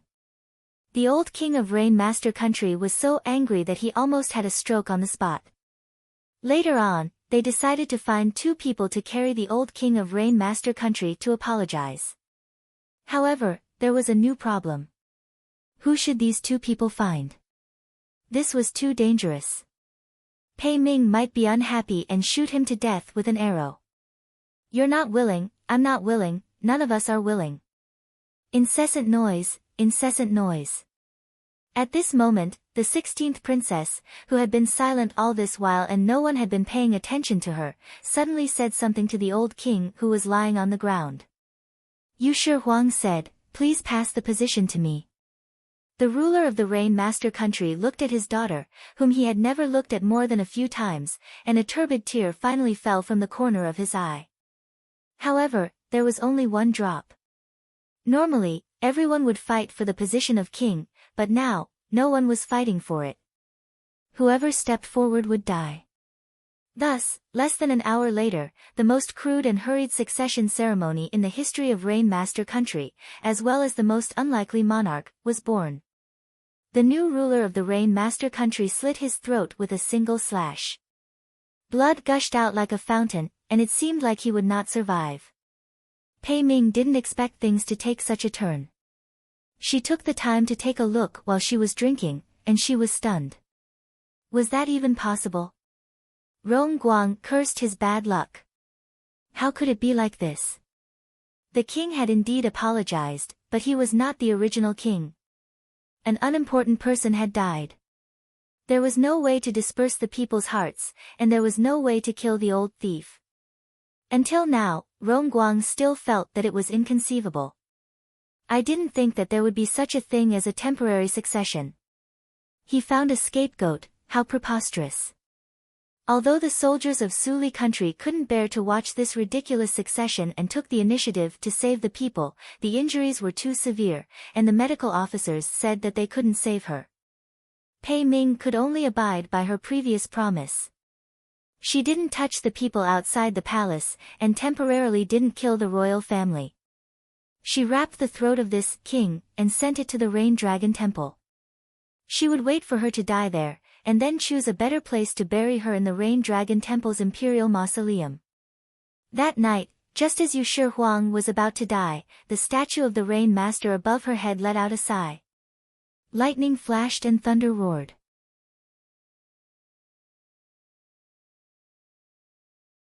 The new Rain Master had ascended.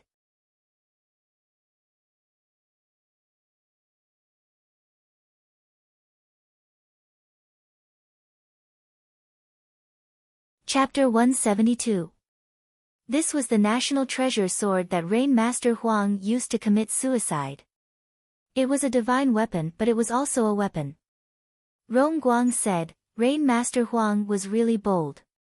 Either that, or he was purposely trying to scare him and remind him to actually give him the Rain Dragon to use.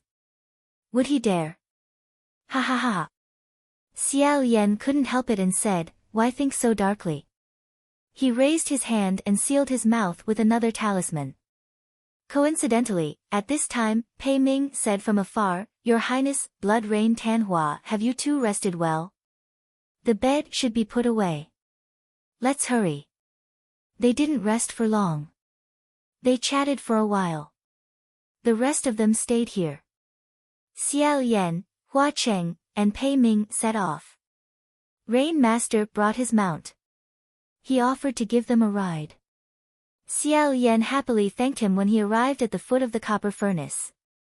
Thus, the black bull transformed into 2 or 3 times its original size. It could accommodate 6 people. Its front hooves landed first and it crouched down. Rain Master went up. He sat at the front. Pei Ming sat a distance away from them. Xiao Yan and Hua Cheng were the last. Xiao Yan sat on it. The black bull got up and left the ground. He touched the glossy black fur and said curiously, Lord Rain Master's mount is really magical. San Lang seemed to have mentioned it before, how did he transform? The black bull spread its hooves and started running. The scenery on both sides quickly retreated. It was fast and steady. Hua Cheng sat behind him and gently hugged his waist as if he was afraid he would fall. He said, it was transformed from a side door knocker of the Rain Dragon Temple. It turned out that the Rain Dragon Temple had a small custom. If they saw a golden beast on the door knocker, they would go up and touch it. It could increase their popularity and accumulate good karma. Believers came one after another. Most of them touched the heads of dragons, tigers, cranes, and other immortal beasts. No one touched the bull head. It was very lonely. Thus, when Rain Master Huang cultivated in the Rain Dragon Temple, every time she passed by that door while carrying water, she would touch the golden bull head. The bull head on the door knocker was stained with her popularity. After Rain Master Huang ascended, the bull flew with her. As for the others, no one was named. The black yak sped forward. Xiao Yan's body leaned back slightly as if he was leaning into the black yak's embrace. He laughed as he listened. San Lang is indeed omniscient. It's as if nothing can stump you. Hua Cheng also smiled and said, "What else do you want to know, brother? Don't you know what to say?" Pei Ming sat in front. The Rain Master didn't speak, so he didn't speak either. He listened to the movements behind him and said casually, "Your Excellency Ghost King is right. Your Highness, why don't you ask Blood Rain Tanhua about his past and see if he will answer you?"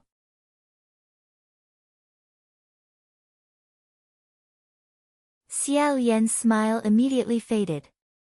It wasn't very polite to ask about a Ghost King's past. In Xiao Yan's mind, it was almost the same as asking about another man's size. He was afraid that Hua Cheng would be unhappy, so he immediately changed the topic and said lightly, "General Pei." Pei Ming asked, "What?" Xiao Yan, "The road ahead is bumpy, be careful." Pei Ming asked, "What?" Just as he finished speaking, the black bull that the four of them were sitting on let out a long moo like a bell, and Pei Ming was thrown off. He said in astonishment, "How could this be?" He had never seen or heard of such a thing before. It was fine if he was thrown off, but why didn't he throw off the one sitting in front or the one sitting behind? Why did he throw off the one sitting in the middle? How could this happen under normal circumstances? The bull didn't stop. Xiao Yan turned around and shouted from afar, "I said the road ahead is bumpy, General Pei, be careful." After throwing Pei Ming off 7 or 8 times, the four of them finally rode the Rain Master's guardian mount and arrived at the foot of the Bronze Cauldron.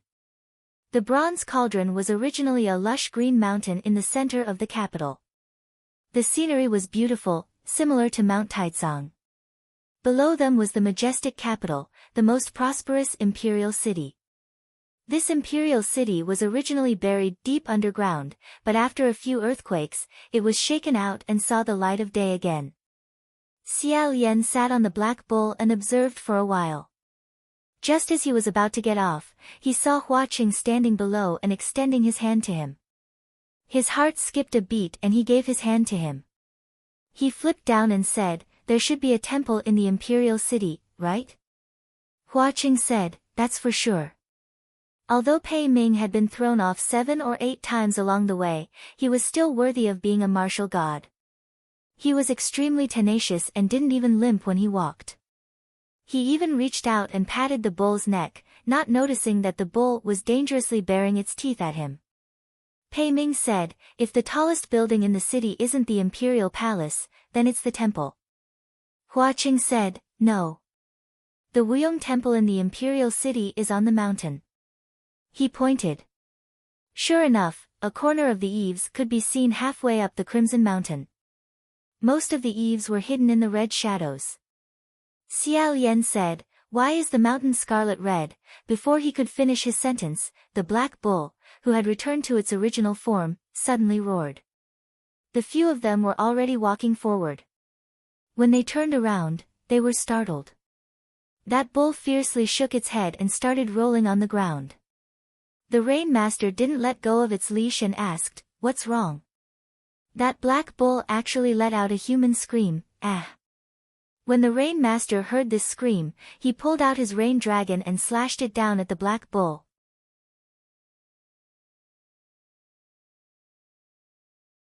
The sword light streaked across and a black object was sent flying. With a bang, it landed on the wall on the side of the street and splattered a large scarlet flower of blood. A corpse rat. The one that had shouted just now wasn't that black bull, but rather the corpse rat that had jumped onto the bull's body when no one was paying attention and ruthlessly bit it. Although it was about to die, it was still screaming, "Your Highness the Crown Prince. Your Highness, Your Highness, Your Highness. Save me, save me, save me." Bang! Xiao Yan's scalp went numb from its screams and his brain started to hurt. Hua Cheng quickly moved behind him and slightly raised his hand. That corpse rat immediately exploded into a bloody mist. However, there was still a pair of small eyeballs stuck to the wall, emitting a scarlet and ominous glint. Hua Cheng said, "Your Highness, Rain Master, I suggest you examine your mount." The Rain Master was already flipping the black bull's fur. He said, "It's a small injury." However, more and more voices began to gather from all directions, rising and falling one after another. "Cough, cough, cough, take me away, who's going to take me away? It would have been better if I had escaped earlier, I really can't accept this. Don't believe his nonsense, I died unjustly. Brother, brother. Your Highness." This sentence was exceptionally clear. It was Hua Cheng's voice. Only then did Xiao Yan regain his senses and say, "I'm sorry."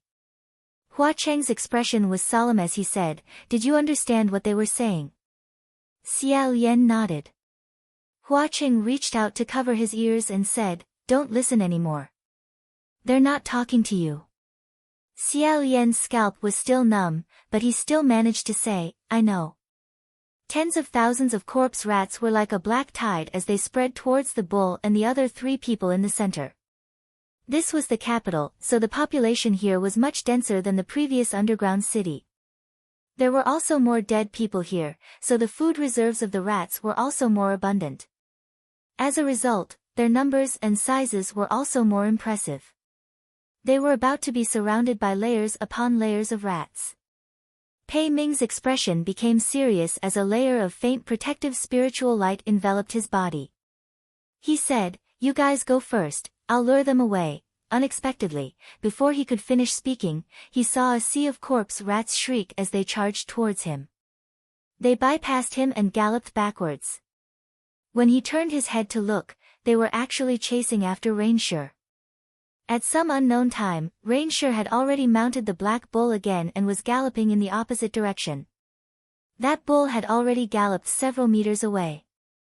It wasn't too fast, so fast that the corpse rats couldn't keep up, but it wasn't too slow, so slow that the rats would surround and gnaw at it.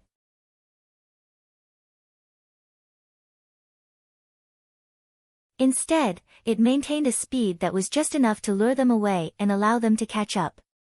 Rainshur said from afar, "Everyone, please go first. I'll just lure them away." As Rainshur rode the bull forward, he scattered large amounts of snow-white rice along the way. After all, rats naturally loved to eat rice. Who knew how many years it had been since they'd seen such snow-white and plump grains? They swarmed over. This was originally what Pei Ming wanted to do, but Rainshur snatched it away first, leaving him with nothing to do. His expression was extremely subtle. Hua Qing let go and said, "Brother, let's go." As soon as Xiao Yan heard the sound of those corpse rats, his head started to hurt. When he couldn't hear them, he let out a sigh of relief and nodded. Pei Ming turned his head and said, "Wait. You're going to leave just like that?" Hua Qing raised his eyebrows and said, "What else?" Pei Ming frowned. "What about Rainshur? She can't handle it, right? Isn't she messing around by running away just like that?" Xiao Yan asked curiously, "Why does General Pei think that Rainshur can't handle it? Looking at the situation, Rainshur is clearly doing it with ease." Pei Ming seemed unhappy. In the end, he still said, "That won't do, right? It's not like there aren't martial gods here. There's no reason for a female official to go up. Your Highness, leave first. If you catch up later, we'll meet up at the Divine Hall." With that, he chased after them. Xiao Yan shouted a few times from behind. Hua Qing said, "Let's go, brother. There's no need to care. I just can't stand being protected by a woman. I have to get back at her." Taking advantage of the time, the two of them passed through King City and the countless empty shells of the petrified people and ran towards the large mountain. An hour later, they finally stepped onto the copper furnace. The reason this mountain looked like it was dyed with blood from afar was because the forest on the mountain was red. It was clearly not maple, but it was scarlet like maple, the color of fresh blood. Xiao Yan also faintly smelled the scent of blood. It was likely that the soil that nourished them had a lot of resentment and human blood. The fourth Wuyong Divine Temple was built on a slightly protruding rock halfway up the copper cauldron. As a result, it had escaped the misfortune of being swallowed by the magma. It was the largest of the 4 divine temples, and it was also the one that had been preserved the best. There were also many petrified people in different postures in the hall. They were probably the hall's attendants. The 2 of them went straight to the main hall. As soon as they entered, there were indeed murals on the walls. However, Hua Cheng took a look and said, "It seems that someone rushed ahead of us." Inside the main hall, there was only one mural. The other 2 walls were intact, but the surface of the walls had already been smashed into pieces.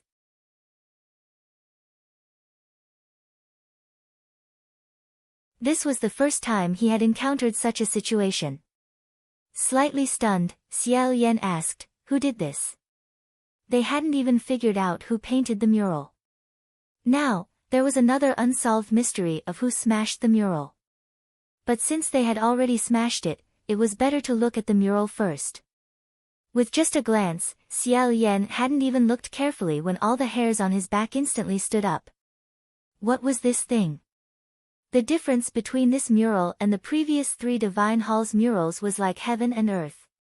There was only one person on the mural. However, the color was dark, and the lines and face were incomparably distorted.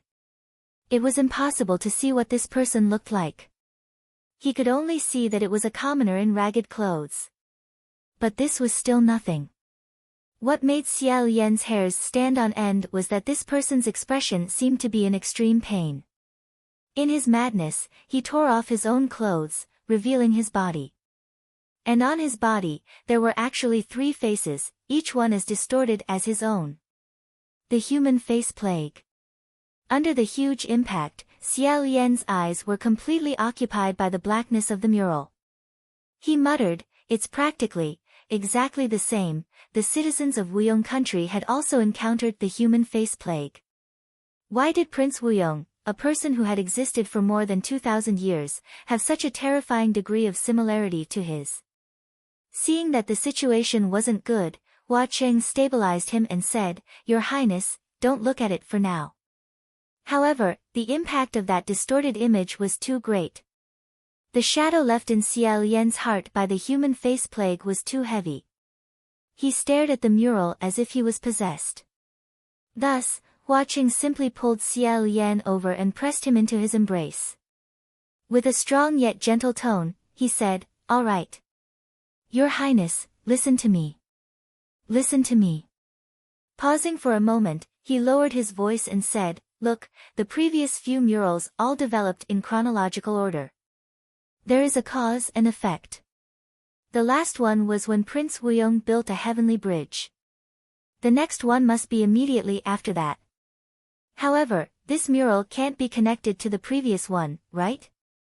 Xiao Yan reacted very quickly and said, "Yes, there must be something missing in the middle. Someone came here before us and destroyed the other 2 murals." Hua Cheng said, "Since this person destroyed the other 2 murals, why didn't he also destroy this one? Why did he leave it behind?" Xiao Yan said, "There are 2 possibilities. First, he felt that leaving behind this mural wasn't important. He could leave it behind or not, and he wasn't afraid of me seeing it." Hua Cheng said, "What's the second possibility?"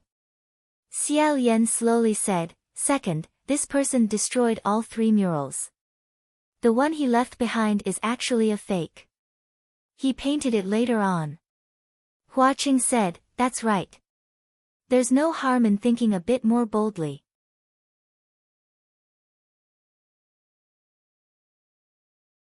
Perhaps all the murals along the way were lies. We're already very close to the answer. Before that, don't think too much about it, alright?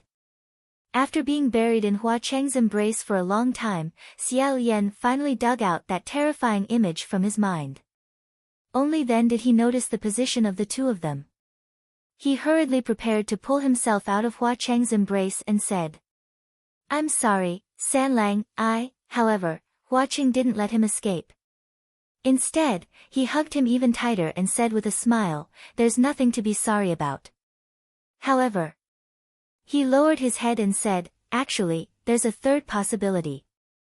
The lower half of Xiao Yan's face was buried in Hua Cheng's shoulder. Hua Cheng's voice was right next to his ear, but it was suppressed to an extremely low level. Other than him, no one else could hear it clearly.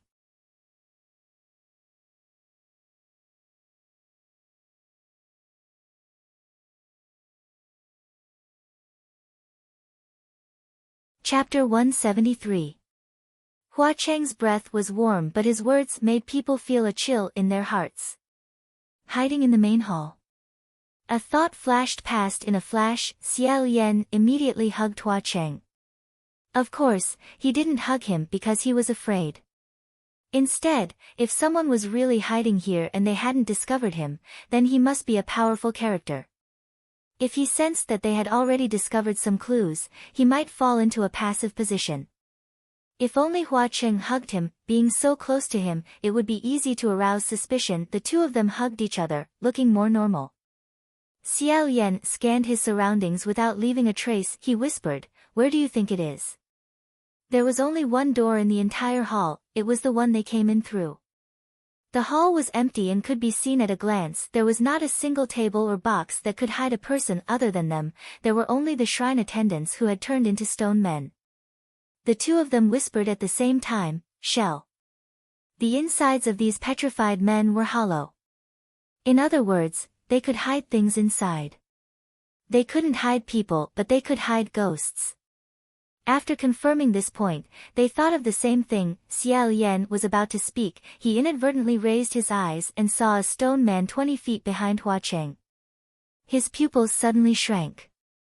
It seemed to be a young man with a high status. Because the stone man recorded the death of the Wu Yong people, therefore, most of their postures were holding their heads and crying, or curling up into a ball. This one was one of the few standing statues. However, what caught Xiao Yan's attention was not his figure, but his face. Although the face was blurry, he could still see clearly that this stone man's face. The left side was half a smiling face, while the right side was half a crying face. Xiao Yan blurted out, "It's this." He raised his hand and slashed out with his sword. Hua Cheng said, "Brother." The stone man was smashed into pieces by him, leaving only an empty shell on the ground. However, there was nothing inside at all. Xiao Yan didn't dare to let it go and rummaged through the fragments on the ground. Hua Cheng grabbed his hand and said, "Brother. What did you see just now?" Xiao Yan raised a few fragments and said, "This stone man, his face, is by Wu Xiang's mask." Hua Cheng's expression changed slightly, but he still said, "Wait." He pieced the fragments together and formed a complete face. When the two of them saw this, they fell silent.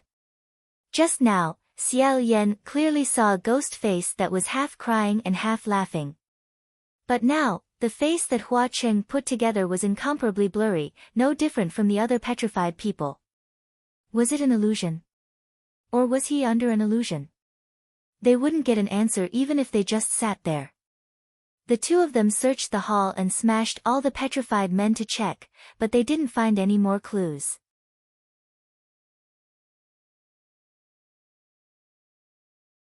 They pondered for a moment and felt that someone might have gone up the mountain before them. They decided not to wait for Pei Ming and went straight to the top of the mountain. The body of the copper furnace seemed to have a strange attraction force. The two of them tried to climb it, but the silver butterfly could not carry a person here. Perhaps it would not work even on a sword. Thus, they could only climb on foot. As they climbed higher and higher, the mountain path became steeper and colder. First, he stepped on a thin layer of snow. The higher he went, the thicker the snow became.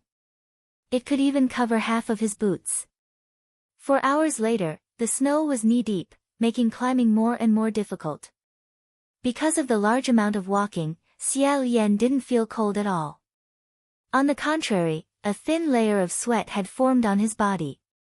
His face was pinkish white with a slight blush. He raised the back of his hand to wipe his sweat. Just as he was about to turn around and speak to Hua Cheng, he suddenly felt the soles of his feet hit nothing. His entire body was shorter by 2 feet.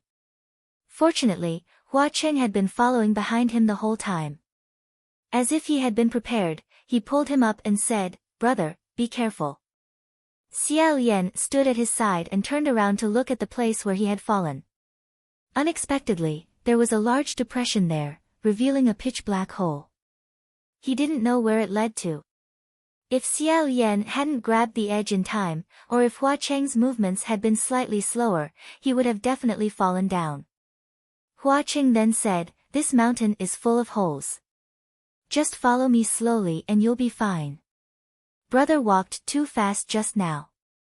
It turned out that the mountain under the snow was actually very fragile. There were holes of all sizes everywhere, and no one knew how many there were or how deep they were. Yet, Hua Cheng actually remembered the distribution of these holes. Xiao Yan exhaled and suggested, "Okay. Then let's get closer. We can't shout on the snowy mountain.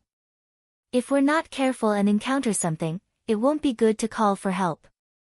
Unexpectedly, before he could finish speaking, he heard an angry roar from above. "Are you done? Which dear friend dared to shout on this kind of steep and dangerous snowy mountain?" Xiao Yan looked up with a dumbfounded expression, only to see that in the snow that covered the mountains and plains, there were two small black dots that were engaged in a chaotic battle. One of them held a longbow and shot out a string of arrows. The other person held a horse-slaying long sword and brandished it vigorously, blocking all of the arrows.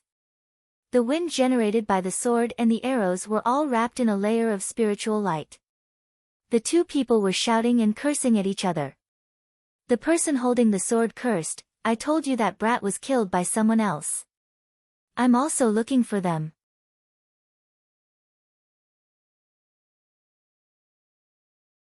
It was actually Nan Feng and Fu Yao.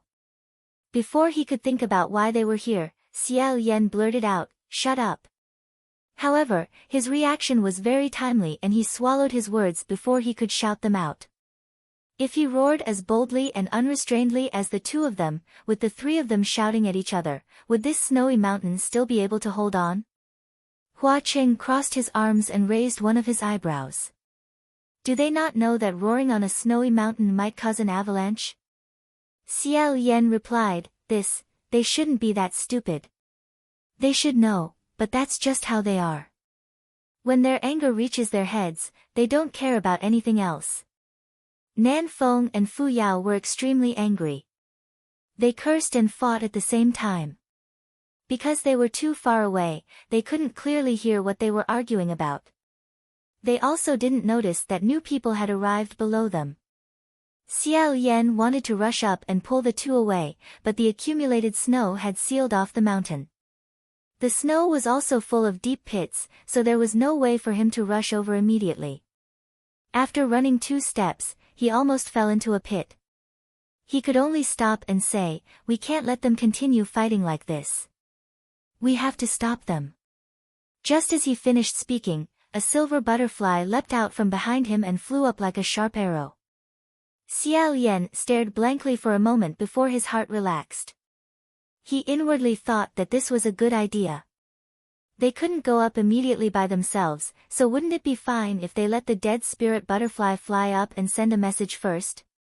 Sure enough, that silver butterfly was extremely fast. In just 3 sounds, it had already rushed over. However, before Xiao Yan could send a message, he saw Hua Cheng's expression turn cold. He sensed that something was wrong and asked, "What's wrong?" The smile on Hua Cheng's lips completely disappeared. His expression was as cold as the snowy mountain. Xiao Yan continued to ask, "San Lang, what's wrong?" Hua Cheng's lips slightly moved, but before he could answer, Xiao Yan suddenly felt his heart palpitate for no reason. He abruptly raised his head and looked up, his eyes widening. On the towering snowy wall, a large piece of the white mountain trembled and collapsed. On the other side, Nan Feng and Fu Yao, who were fiercely fighting, also felt this silent pressure. Both of them raised their heads and finally realized what was about to happen. In the next moment, that mountain was like a 1,000-kilometer-long dike collapsing. Carrying with it a monstrous wave of snow and a whistling sound, it tumbled down towards them. It really was an avalanche. Xiao Yan grabbed Hua Cheng's hand, turned around, and ran. After running 2 steps, he remembered that the 2 people above were closer to the peak of the avalanche. He suddenly stopped and turned around to look. Sure enough, both of them stopped fighting and ran away together.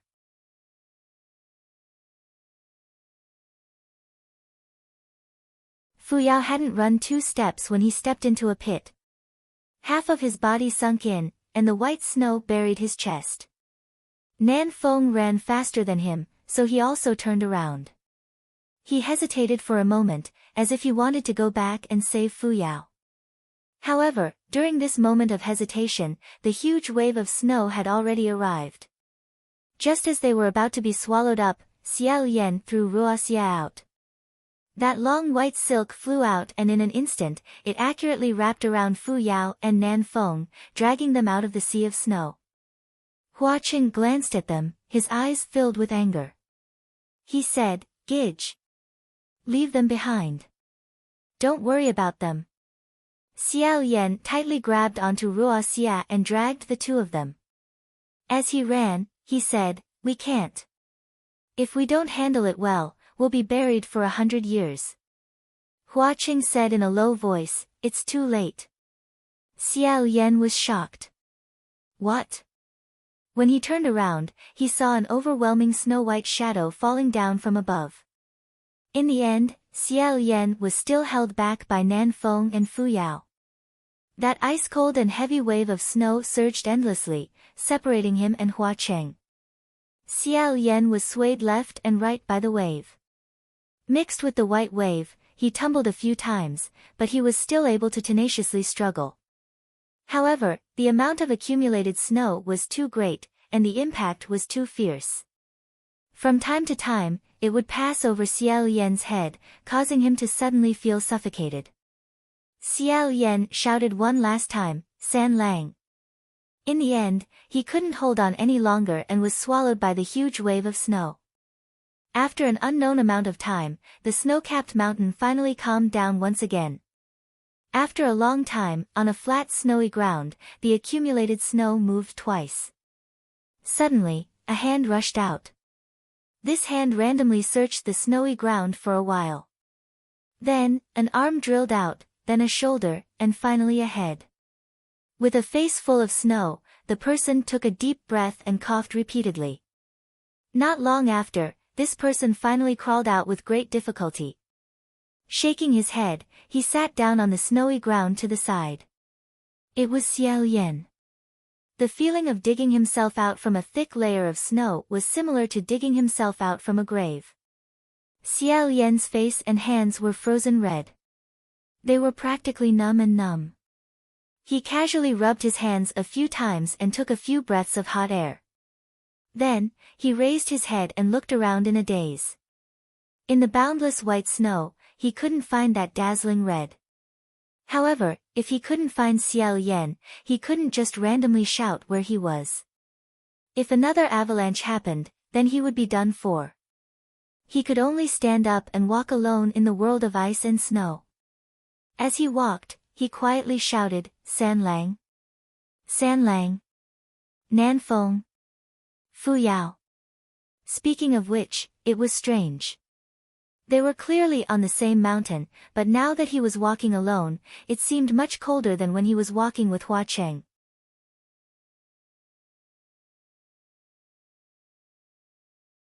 He didn't know when Ruo Xia had let go of him. Xiao Yan was very puzzled. Ruo Xia shouldn't have let go.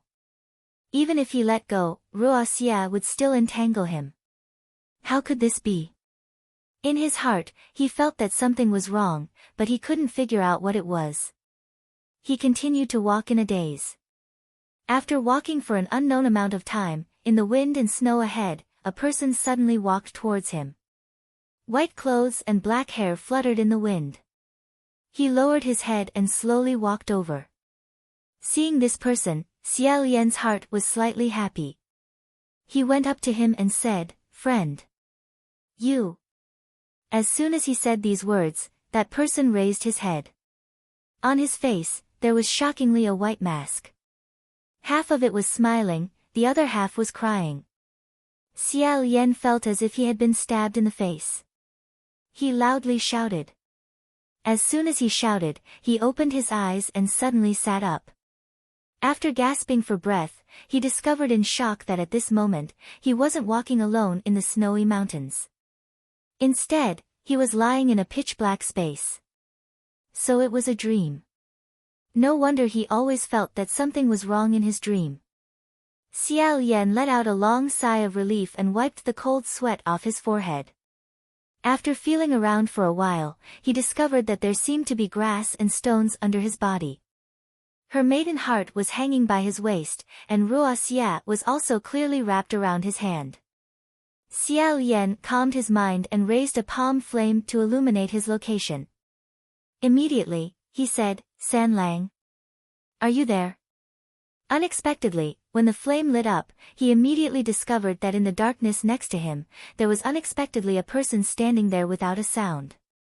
This shock wasn't small. Xiao Yan immediately broke out in a cold sweat and instantly grasped his maiden heart. There was a person standing right in front of him. No matter what, it was impossible for him to not notice. However, when he looked carefully, the cold sweat on his body disappeared. It turned out that this wasn't a living person, but rather a stone statue. Moreover, this wasn't a petrified human statue formed from the corpses of the victims of the volcanic eruption. It was clearly a statue made by a human hand. Holding up the palm flame to illuminate his surroundings, Xiao Yan became more and more convinced. The place he was lying in was a grotto used for cultivation. He had once secluded himself from the world and cultivated in peace in this kind of place, so he wasn't unfamiliar with it. Then, the statue inside the grotto wasn't an ordinary statue, but a statue of a god. The statue of a god stood in an arched doorway. It had a slender figure, graceful bearing, and graceful posture. Its right hand was placed on the hilt of the long sword at its waist. Even the flowing lines of its clothes were carved very exquisitely. However, there was one very strange thing. The face of this statue of a god was covered by a layer of fine gauze.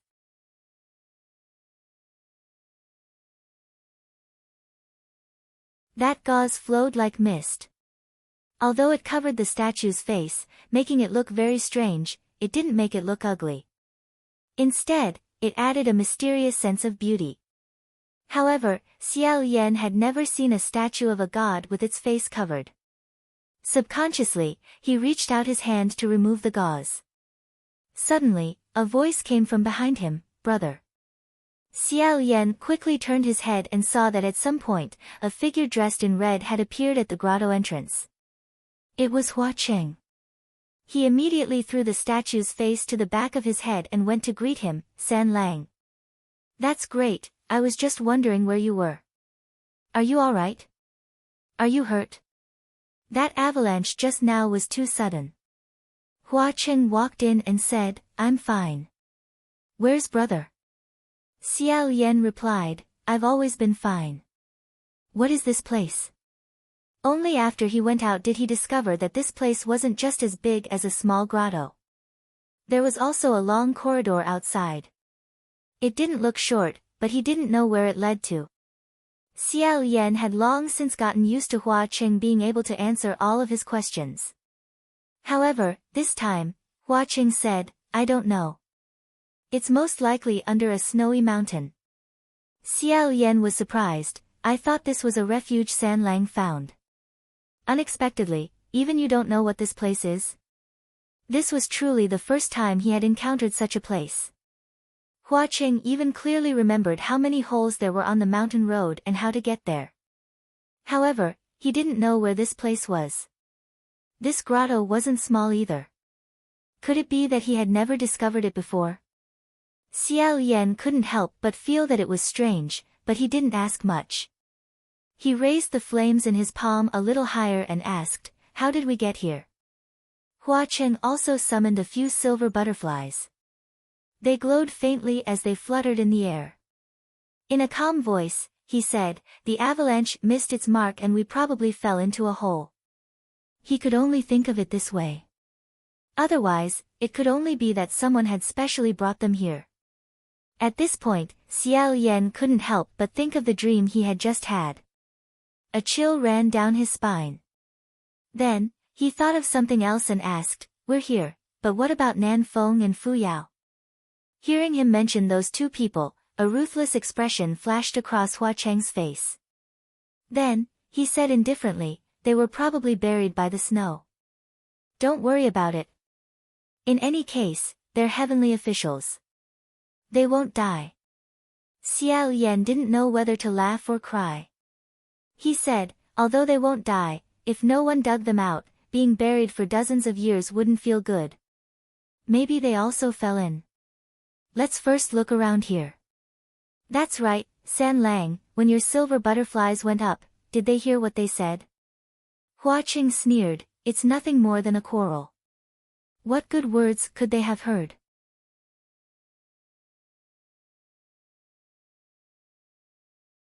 However, Xiao Yan still felt that it wasn't that simple.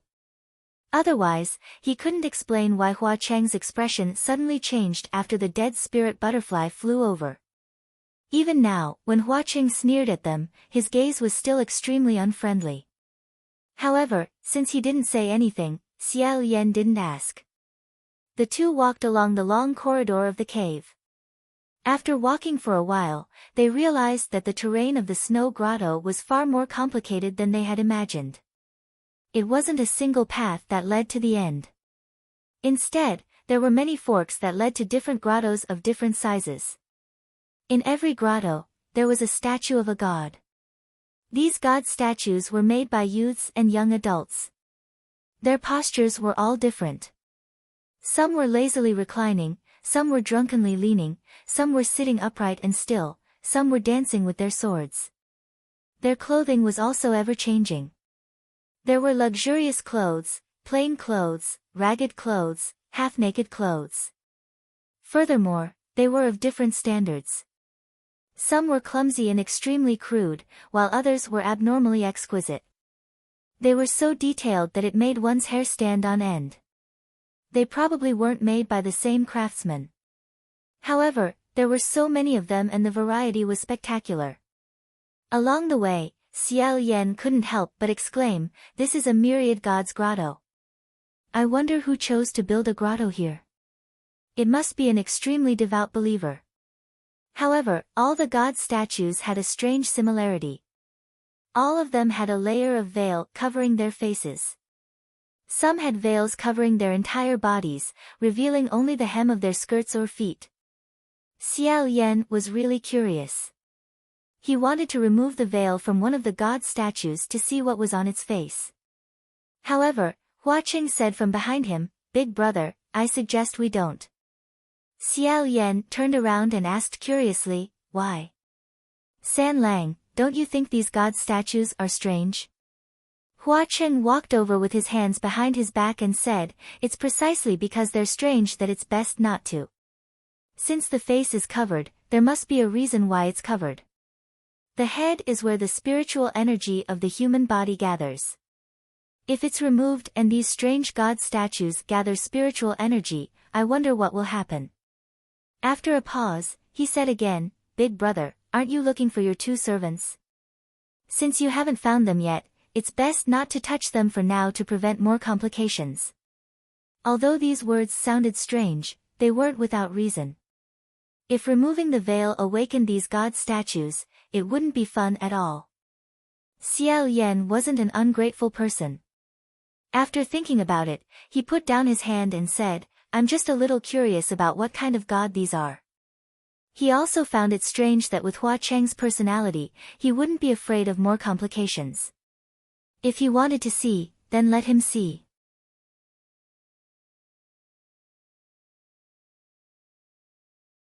He didn't expect that he would actually use this reason to persuade him. Hua Qing said lightly, "This is the Wuyong country. Maybe it's the Wuyong prince's god statue. It's not unusual." However, Xiao Yan said, "I'm afraid not." Hua Qing said, "Oh. Why do you think so?" Xiao Yan looked at him and said, "From the murals we followed along the way, the Wuyong prince and the Wuyong people's clothing style is distinctive. After all, it's a country from 2,000 years ago. It's ancient and rough, and also a little wild. It's different from the exquisite clothing style of these god statues. So, I think these god statues probably have nothing to do with the Wuyong prince. It's even possible that they didn't come from the Wuyong people." Hua Qing said with a smile, "Really? Big brother is really careful." Xiao Yan also faintly smiled and said, No. It's just that the style of these god statues, whether it's the carving, the clothing, or the way they handle the details, are more similar to the style of the later generations. Moreover, it's the style that I'm more familiar with, the style of the Xianlu country." Hua Qing raised his eyebrows and said, "It seems that Big Brother's attainments in this area are also quite profound." Xiao Yan said, Not at all. After seeing too many god statues, you'll inevitably have some experience." Although he didn't know why, his intuition told him that from just now, Hua Qing seemed to be a little off. And speaking up to hear, he finally realized what was wrong.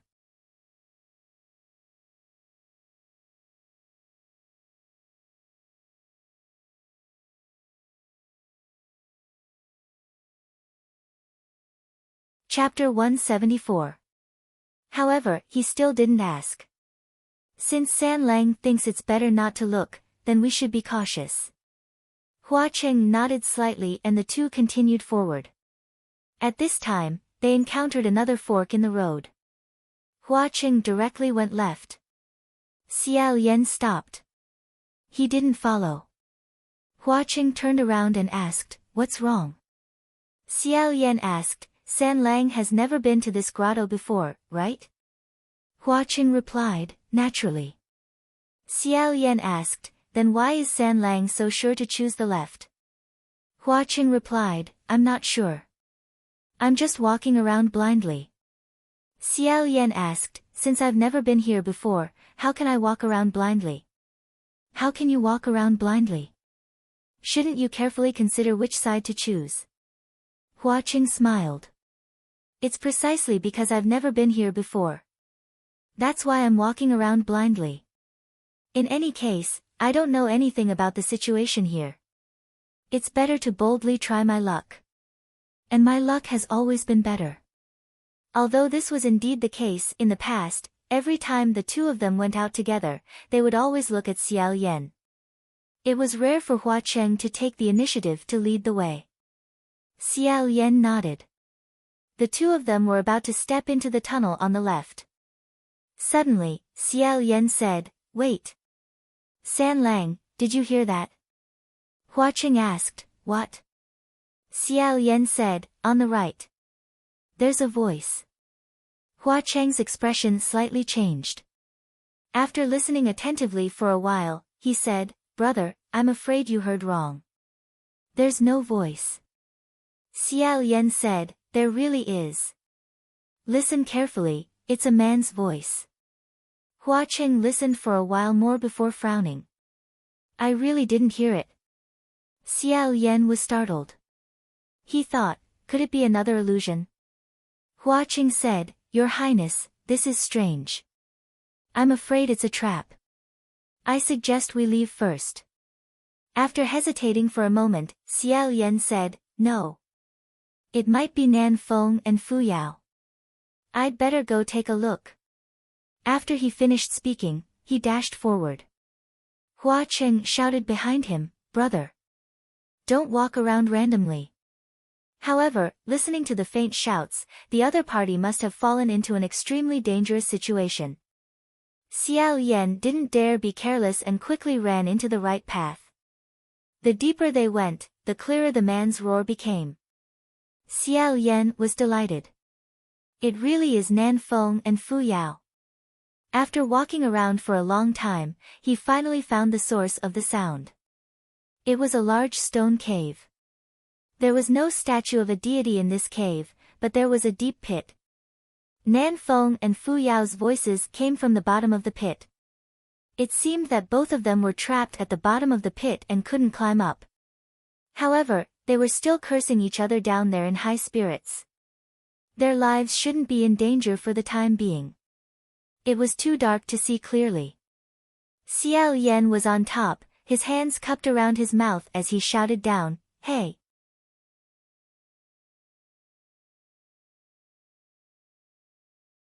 What's wrong with you guys?" When the two people at the bottom of the pit heard that someone had come, they immediately stopped quarreling. Fu Yao's voice said, "Your Highness the Crown Prince? Is that you? Pull us up." Nanfeng didn't say anything. Xiao Yan asked curiously, "You guys can't climb up? This pit isn't deep. What's going on down there?" Perhaps it was because of the quarrel along the way, Fu Yao's anger was burning. He said, "Nonsense. If they could climb up, they would have done so long ago. Your Highness, can't you see for yourself?" Xiao Yan narrowed his eyes and said, "I can't see clearly. Do you guys still have mana? Can you use a palm flame to see what's going on down there? If you guys can't do it, I'll throw a flame down." Unexpectedly, before he could finish, the two people below shouted in unison, "No." Their cries to stop him were simply horrifying. Fu Yao said again, "Don't light a fire." If they couldn't light a fire, then they could only use other methods of illumination. Xiao Yan's first reaction was to turn around. San Lang, however, watching didn't follow. There was no one behind him. Xiao Yan was slightly startled. He first felt a little uneasy, then he found it strange. There was no way they would lose him, right? Ever since they entered Myriad God's cave, Hua Cheng had become completely strange. Xiao Yan couldn't tell what was wrong. He looked left and right and suddenly realized that there was a small silver butterfly perched on his shoulder.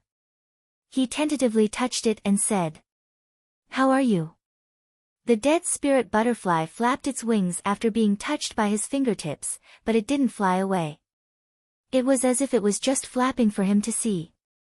Along the way, Xiao Yan had heard from Hua Cheng that his silver butterflies were divided into several types. He didn't know what type this one was or what it was responsible for, but no matter what type it was always possible to illuminate it. Thus, he asked, "Can you help me go down and take a look?" Sure enough, that silver butterfly flapped its wings and flew down. Xiao Yan said, "Thank you." When it flew to the bottom of the pit, a faint silver light illuminated the situation below. Xiao Yan couldn't help but slightly widen his eyes. The bottom of the pitch-black pit was covered with a thick layer of silk. It was a vast expanse of white. Nan Feng and Fu Yao were practically wrapped in two cocoons of silk. They looked like two flying insects stuck in a spider's web. Furthermore, their noses were swollen and their heads were bleeding. He didn't know if it was caused by the fight just now. Xiao Yan couldn't help but think that it was fortunate that he wasn't impulsive. Otherwise, if he threw a flame down, the entire bottom of the pit would probably burn in an instant. He said, "What's going on? Is that spider silk? Could this be the spider spirit's nest?" Fu Yao said, "I don't know. In any case, I can't break free." He was in a hurry to get away.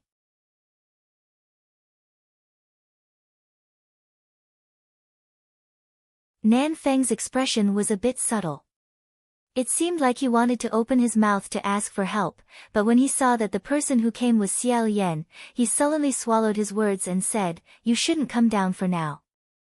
This silk is very tough. Once it touches your body, it'll be very hard to shake it off."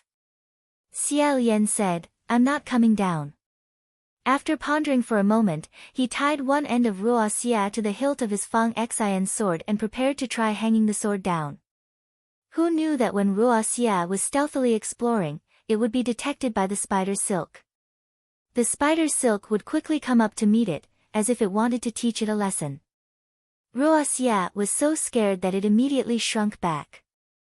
However, it was still a step too late. It was entangled by the spider's silk, tied into a knot, and suddenly pulled down. Even Xiao Yan, who was holding onto it, was pulled down. He absolutely didn't expect this. This spider's silk was actually this strong and sensitive. The moment Xiao Yan fell into the pit, the white silk quickly pounced over and tied him up.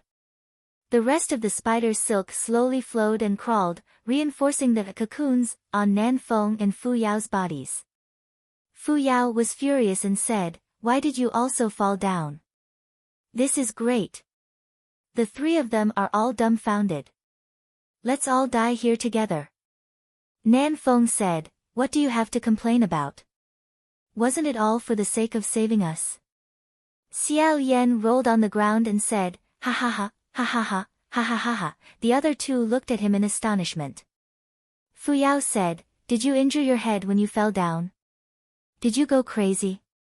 Tears spilled out from the corners of Xiao Yan's eyes as he reluctantly said, "No, no, ha ha ha, what's going on with these spider silk? What are you doing? It's so itchy, I can't take it anymore, ha ha ha ha." The moment he fell down, the silk bed below him very softly caught him. The spider's silk that wrapped around him was also very gentle and lingering. Although it was tying him up, it scratched and scratched him, making it seem as if it was tickling him. Xiao Yan curled up into a ball and tenaciously resisted. He said, don't, wait. Stop. Stop. I'm scared. Stop." Only then did the white silk tie his hands behind his back, making him unable to move. Nan Feng and Fu Yao both looked at him. After a while, Fu Yao said, "Why are these spider silk tying us so tightly, but tying him so casually? His face isn't even covered." Xiao Yan finally managed to catch his breath with great difficulty. He said, "You guys, aren't your faces also not covered?" Fu Yao rolled his eyes and said, "Before, we covered our faces. After we woke up, we used our teeth to tear it open. Otherwise, we wouldn't have been able to shout." Xiao Yan tried to struggle, but the spider's silk was indeed incomparably tough. In addition, he had laughed too hard just now, causing his ribs to ache faintly.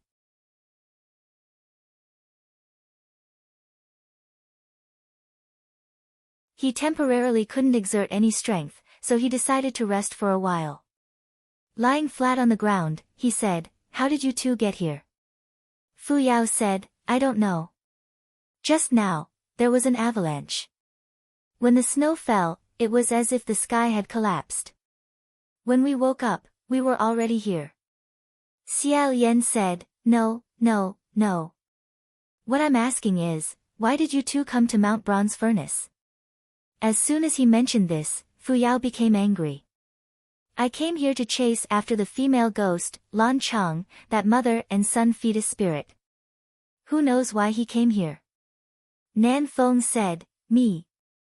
I also came here to track down that mother and son fetus spirit." Fu Yao roared, "Then you go chase after them. Why did you hit me?" My family's general already said that the fetus spirit had nothing to do with him. He didn't kill it. You really treat kindness as malice. You can't be a good person." Xiao Yan was used to this. He said, all right, stop arguing. I understand the situation. You two should stop fighting and stop arguing. Just now, the snowy mountain collapsed because of your argument. Can't you two stop for a while? Let's think of a solution together." Nan Feng was also angry. Don't you know what kind of conduct our family's general usually has? He can't blame others for suspecting him at this time. Fu Yao glared at him. "What did you say? If you have the guts, say it again." Nan Feng glared even more fiercely than him. "I have more guts than you. I'll say it again. You don't have any good intentions at all. It's just that you thought of giving kindness to people you don't like, so you're secretly proud. You just want to satisfy yourself and wait to see others become a joke. Stop saying kindness is treated as malice. Don't pretend to be a good person either. A true good person isn't like you. You've never been one." Blue veins appeared on Fu Yao's forehead. The corner of his mouth twitched as he said, "You're simply imagining things and talking nonsense." Nan Feng said, "Whether I'm talking nonsense or not, you know it in your heart." "Do you think I don't know you?" Fu Yao's blue veins climbed all the way to his neck. "What qualifications do you have to say that to me? Standing so high up and looking down on others, aren't you afraid of accidentally breaking your legs?" Nan Feng said, "I'm stronger than you no matter what. Do you think no one knows about the lousy things you did?" When he mentioned this, Fu Yao seemed to become angry out of humiliation. "Yes. Fine, I admit it. But how much stronger are you than me? Flaunting your loyalty, isn't it just because you have a wife that you forgot your boss? Wife and son are the most important. Everyone is doing it for themselves, and they are the most important. You're always harping on my lousy matters, aren't you ashamed?" Hearing him mention wife and son, Nan Feng flew into a rage. "Motherfucker! You! Me! You!"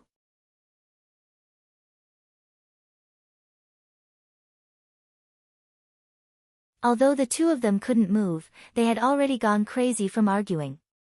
Unknowingly, the way they addressed each other had already changed from "your family's general" and "my family's general" to "you" and "me." Because they were too agitated, they didn't realize they had exposed something. However, Xiao Yan had long since stopped talking. Nan Feng and Fu Yao simultaneously turned their heads to look at Xiao Yan. They only saw Xiao Yan silently roll over on the silk bed. Turning his body over, he gave them the view of his back. "That. I didn't see anything. No, I didn't hear anything." Xiao Yan faced the stone wall and warmly said, "Do you guys still want to continue? About that, regarding what you just said, I won't comment on anything else. However, I feel that my wife and son are the most important. That's human nature. Let's not talk about old matters anymore. Let's think of a way to get out of here first." Fu Yao interrupted him. "Did you already know?" Seeing that he really couldn't brush it off, Xiao Yan could only say, "Yeah." Fu Yao asked in disbelief, "When did you discover?" "How did you discover?" Xiao Yan couldn't bear to tell the truth and only said, "I forgot." The real answer was a long, long time ago. Ever since that time at Mount Yujun, he had a faint suspicion. And when he arrived at Ban Yu Pass, he had already confirmed this matter. What little military official from the Middle Heaven? He didn't exist. Nan Feng and Fu Yao were nothing more than two small clones created by Feng Xian and Mu Qing. Fu Yao seemed to be unable to believe that his true identity had been exposed like this. He unrelentingly said, "When did you discover it? How did you find out? There has to be a turning point. Just where is the flaw?" Xiao Yan really couldn't bear to tell the truth. There simply wasn't a need for a turning point. These two people were full of flaws. After all, the three of them could be considered to have grown up together. How could Xiao Yan not be familiar with their words and actions? From those unintentional aliases to the identical personalities, it was really too easy to guess. If he couldn't guess who was under these two skins, wouldn't he have lived all these years in vain? However, there were some things that he couldn't say and some things that he couldn't do.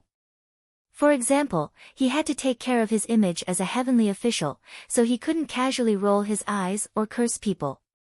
But if he changed his identity, he would be much more relaxed and unrestrained.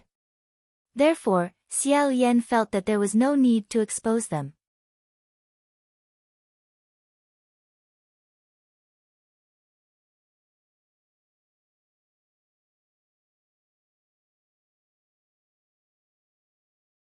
Chapter 175.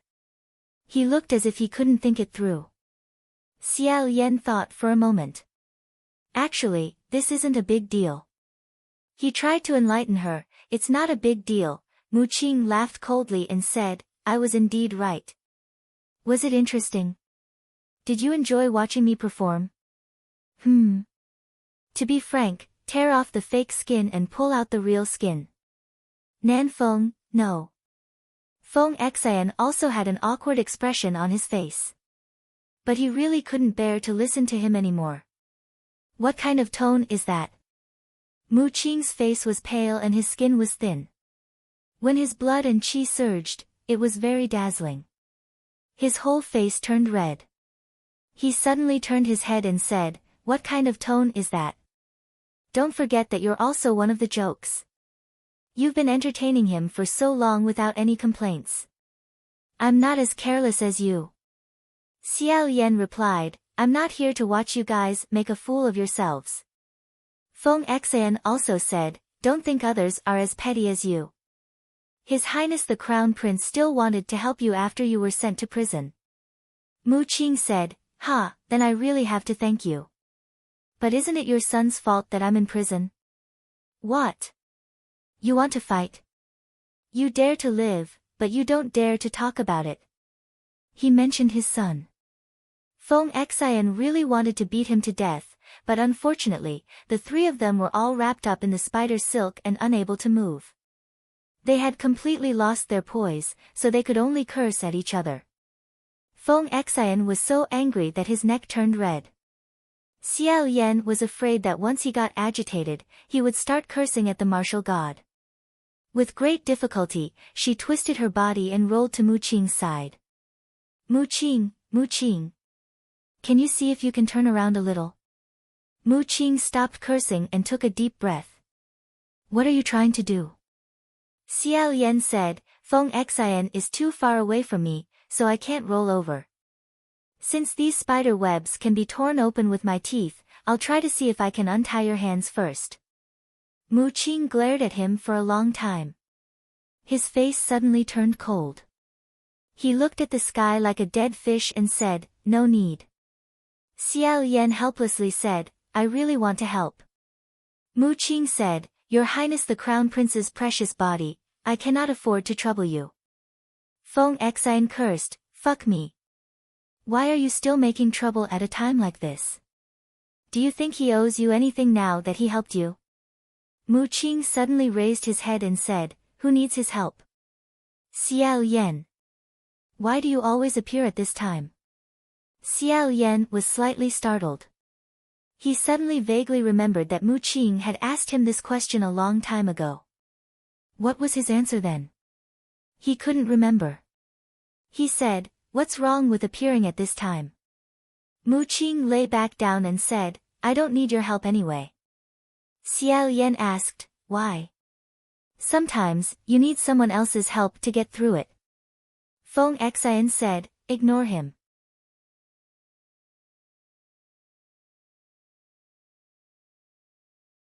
He's so stubborn that he thinks he'll lose face if you help him." On the other side, Mu Qing and Feng Xian were pinching the necromancer butterfly that was emitting a faint silver light as it leisurely flew around Xiao Yan. He thought of something and immediately changed the topic. "You guys, stop arguing. It would be a joke if someone saw this. Someone will come looking for us later." Mu Qing said, "This damned place has no response from the heavens or the earth. Who would come to save us? Unless..." Before he could finish his sentence, he thought of someone and stopped himself. Feng Xian directly asked, "Did the blood rain Tanhua come with you?" Mu Qing suspiciously asked, "You trust him that much? Will he come?" Xiao Yan said with certainty, "He will come." Although Hua Cheng's behavior had been a bit strange along the way, to the point where he almost suspected that the person beside him was a fake Hua Cheng several times, his intuition told him that was impossible. Mu Qing then said, "Even if he comes, can he find this hole?" Feng Xian suggested, "How about we roar a few more times? With more people, we can roar louder." Xiao Yan said, "No need. We'll just sit, no, lie down and wait. Because there is a red line between me and Hua Cheng." Before he finished speaking, he saw Feng Xian and Mu Qing's faces twitch, as if a bug had crawled into their ears. Xiao Yan said, "What's with your expressions? Don't misunderstand, the red line I'm talking about isn't something exaggerated like the red line of fate. It's a magic weapon, nothing more. Only then did the two stop their twitching faces. Feng Xian said, "Oh, so it's like that." Mu Qing asked, "What kind of magic weapon is that?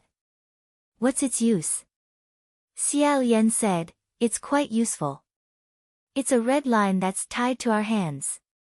There's an invisible link between us. One person can follow this red line to find another person.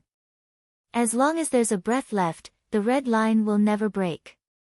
He hadn't finished speaking when the two people couldn't bear to listen anymore. They interrupted him. "What's the difference between this and that red line of fate? They're basically the same thing." Xiao Yan stared blankly and said, "That can't be. It's not the same." Mu Qing said, "Think about it yourself, what's the difference?" "It's very similar, okay." Xiao Yan carefully thought about it and discovered that it was true. The more he thought about the definition and use of this magic weapon, the more he felt that it was similar to the so-called red line of fate. Just when he felt that he couldn't think about it anymore, a voice came from above. "Gidge? Are you down there?" Hearing this voice, Xiao Yan's heart relaxed. He immediately raised his head and said, "San Lang. I'm here." Then he lowered his head and said to the other two people at the bottom of the hole, "You guys see, I said he would find us." Seeing him beaming, Feng Xian and Mu Qing's expressions became very subtle.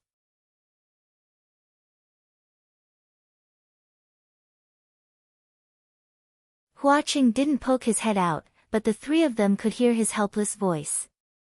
"Gidge," I said, "don't run around. What should we do now?" Hearing his tone, Xiao Yan was startled. Retracting his happy expression, he said, "Ah, is this spider silk very troublesome? Even misfortune can't be cut off."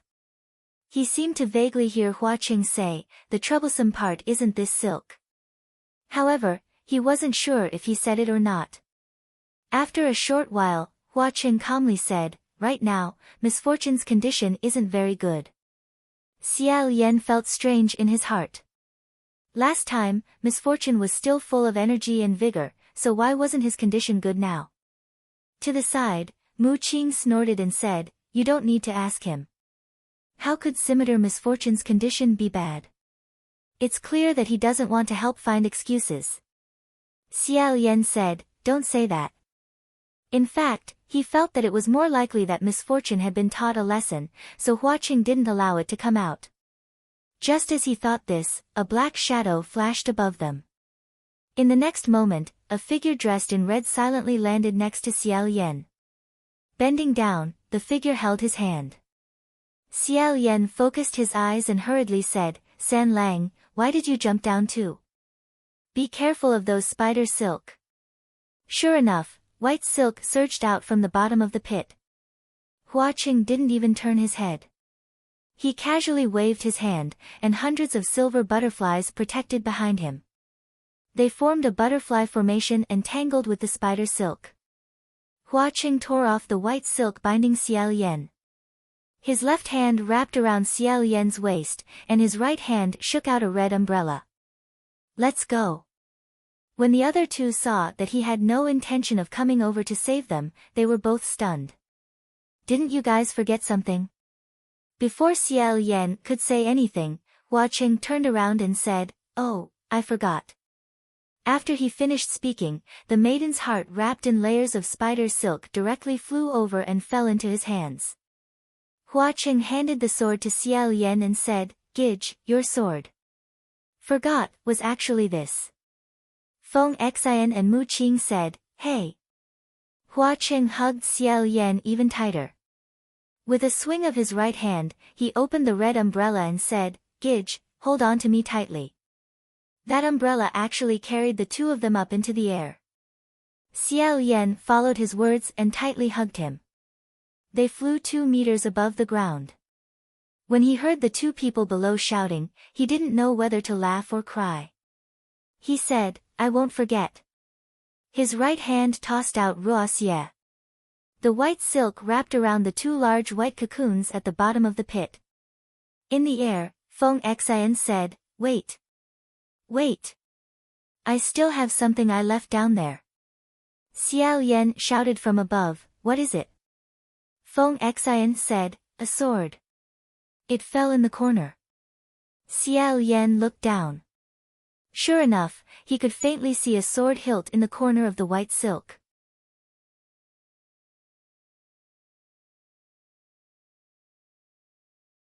Thus, he had Ruoxia stretch out a bit to wrap around the sword and bring it out.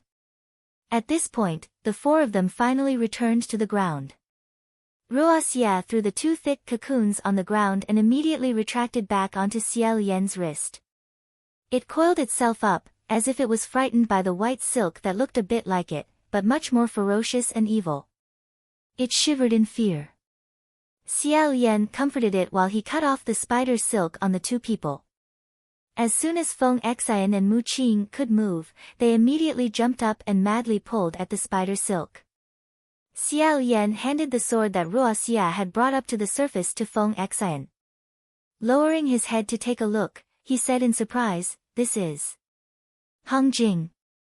Nan Feng, has your family's general fixed this sword?" He had said it without thinking, but after saying it, he realized something was wrong. Right now, Feng Xian and Mu Qing were still in their Nan Feng and Fuyao forms. However, Xiao Yan had accidentally forgotten that their identities had already been exposed and was still subconsciously acting with them. Although his original intention was to be considerate, the effect of this consideration wasn't good at this moment. The two people were bewildered into silence. Feng Xian couldn't hide his expression. With an embarrassed expression, he transformed back into his original form and took the sword. He said, "I've fixed it. After all, there are many ghosts in Bronze Cauldron Mountain. It'll be more convenient to use it as a mirror." Xiao Yan glanced at the culprit who had shattered the red mirror. He lightly coughed and said, "It must have been hard on you." After all, it had already been smashed into pieces, yet he was still able to fix it. It really wasn't easy. Mu Qing also transformed back into his original form. Patting off the spider silk on his sleeves, he said, "It's good that it's been fixed. After all, most demons and ghosts know how to disguise themselves. If you don't like to use your brain, you can always use a red mirror to look at yourself. That way, you won't be tricked." Feng Xian wasn't happy. "Who are you secretly saying is brainless? Do you think I can't tell? Here it goes again." Xiao Yan shook his head and said to Hua Cheng, "San Lang, I ran too fast just now and left you behind. I'm sorry." Hua Cheng closed the umbrella and said, "It's fine. I just hope that brother won't run like this again." Xiao Yan smiled. Suddenly, he saw Mu Qing's gaze sweep over Hua Cheng. Mu Qing's gaze froze and his expression seemed a little strange. He changed his words and said, "Mu Qing. What's wrong?" When he asked this, Mu Qing immediately came back to his senses. He looked at him and said, "It's nothing. I've never seen the blood rain Tanhua like this before. It's just strange." Xiao Yan didn't really believe this explanation.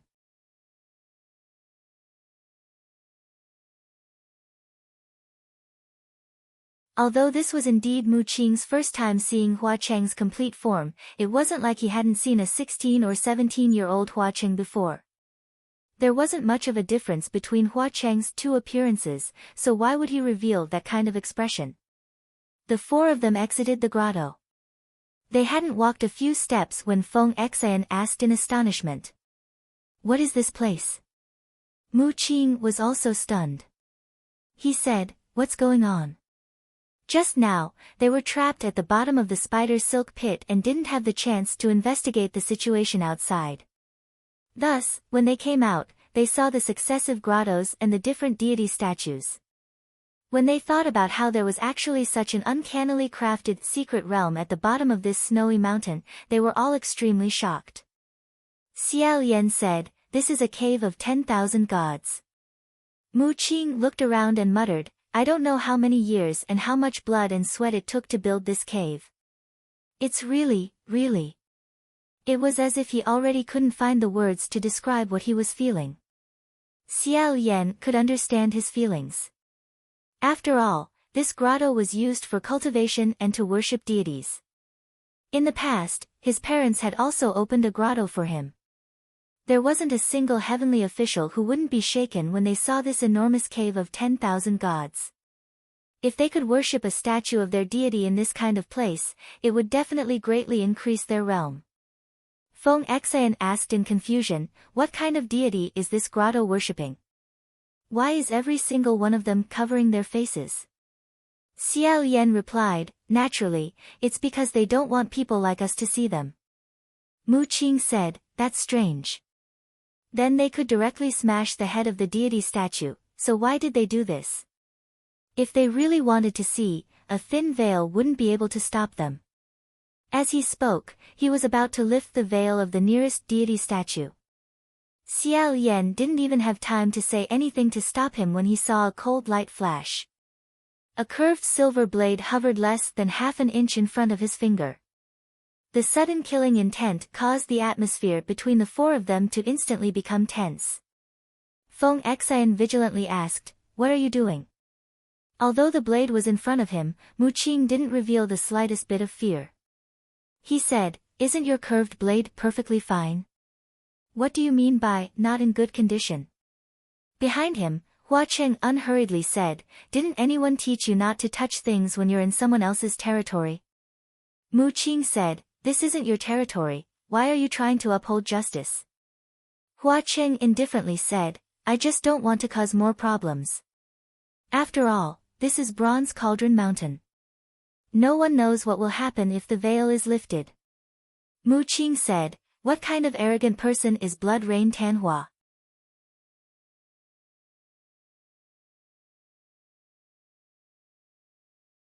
Would there be a day where he would be afraid of causing more problems? As he said that, his wrist moved downwards, wanting to touch the clothes of the deity statue. The curved blade of the misfortune scimitar also moved downwards, once again opposing him with equal harshness. Mu Qing said, this time, I'm not going to lift his veil. I just want to see the stone material. Why does Blood Rain Tanhua still want to stop me? Hua Cheng faked a smile and said, to stop you from causing trouble. Xiao Yan cut in between them and said, stop, stop. They built a grotto here to worship some deity. It's not like we have to look. This place isn't suitable for us to stay for long. Let's get out first. Don't forget, we all have important matters to attend to. Hua Cheng stared at Mu Qing's hand and said, since Gich says so, then I won't argue with him if he stops first. Xiao Yan said, Mu Qing, stop. Mu Qing glared at him and said, are you kidding me? Why isn't he the one to stop first? What if he doesn't stop after I do? Between the heavenly priest and the ghost, Feng Xian naturally chose to stand on the heavenly priest's side and said, at most, I'll accept both sides stopping at the same time. Hua Cheng didn't budge an inch and said, wishful thinking. Seeing that neither side was willing to back down, Xiao Yan put his hand on Mu Qing's arm and said gently, Mu Qing, let go. After all, you were the one who started the fight, so you should also let go first, okay? Even if you give me some face. I promise that if you let go, San Lang will definitely keep his promise. Although Mu Qing wasn't convinced, after being deadlocked for a while, he still slowly let go and returned to the road. At this point, it was as if a taut bowstring had finally been released. Xiao Yan also let out a sigh of relief. Coincidentally, there was another fork in the road ahead. He asked Hua Cheng, which way do you think we should go this time? Hua Cheng seemed to randomly choose a path and said, let's go this way. Feng Xian and Mu Qing walked behind them. It seemed like they were at odds again. In a gap, Mu Qing asked, how did you guys choose? Why this way? The two people in front turned their heads and said, we randomly chose. Feng Xian frowned and said, how can you randomly choose? It's better not to walk around blindly. Be careful not to get dragged into a pit again. Hua Cheng smiled and said, even if we enter a pit, I still have a way to bring His Highness out. You guys can follow, or you can walk on your own. But to be honest, I don't really want to save you guys again. Hua Cheng's way of speaking was like this. Even if he wore a refined and courteous smile on his face, it would still feel fake. The more fake his smile, the more infuriating his tone would be. Feng Xian was so angry that he put on his bow. Xiao Yan knew that he wouldn't really make a move and said, "I'm sorry, Feng Xian. But in this situation, it doesn't matter which way we go."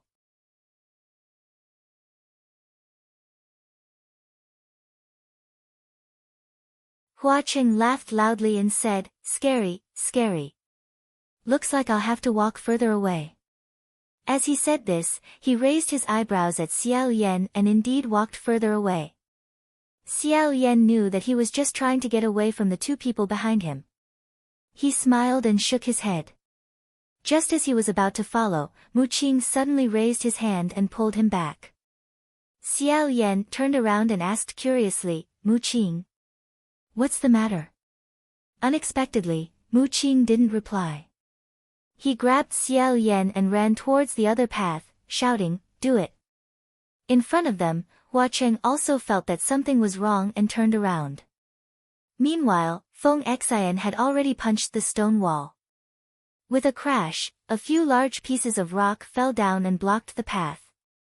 The two of them quickly moved forward and in a flash, slapped more than 50 talismans on the falling rocks. In this way, Hua Cheng and the three of them were separated by this pile of large rocks. It turned out that the two of them hadn't been at odds with each other just now. Instead, they had planned this sudden attack. Xiao Yan was stunned and asked, "What are you guys doing?" He broke free from Mu Qing and wanted to see Hua Cheng, who was blocked by them. However, Feng Xian tripped him. Then, he and Mu Qing each grabbed one of Xiao Yan's arms and dragged him as they ran. As they ran, they shouted, "Hurry up and go. Those talismans won't be able to hold on for long." Mu Qing reprimanded, "You actually asked why. Can't you see that there's something strange about him?" Xiao Yan asked, "What's strange?" Mu Qing replied, "I think you're really stupid.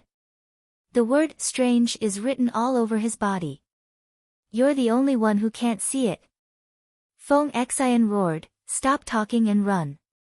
Motherfucker, it looks like there's a dead spirit butterfly chasing after us."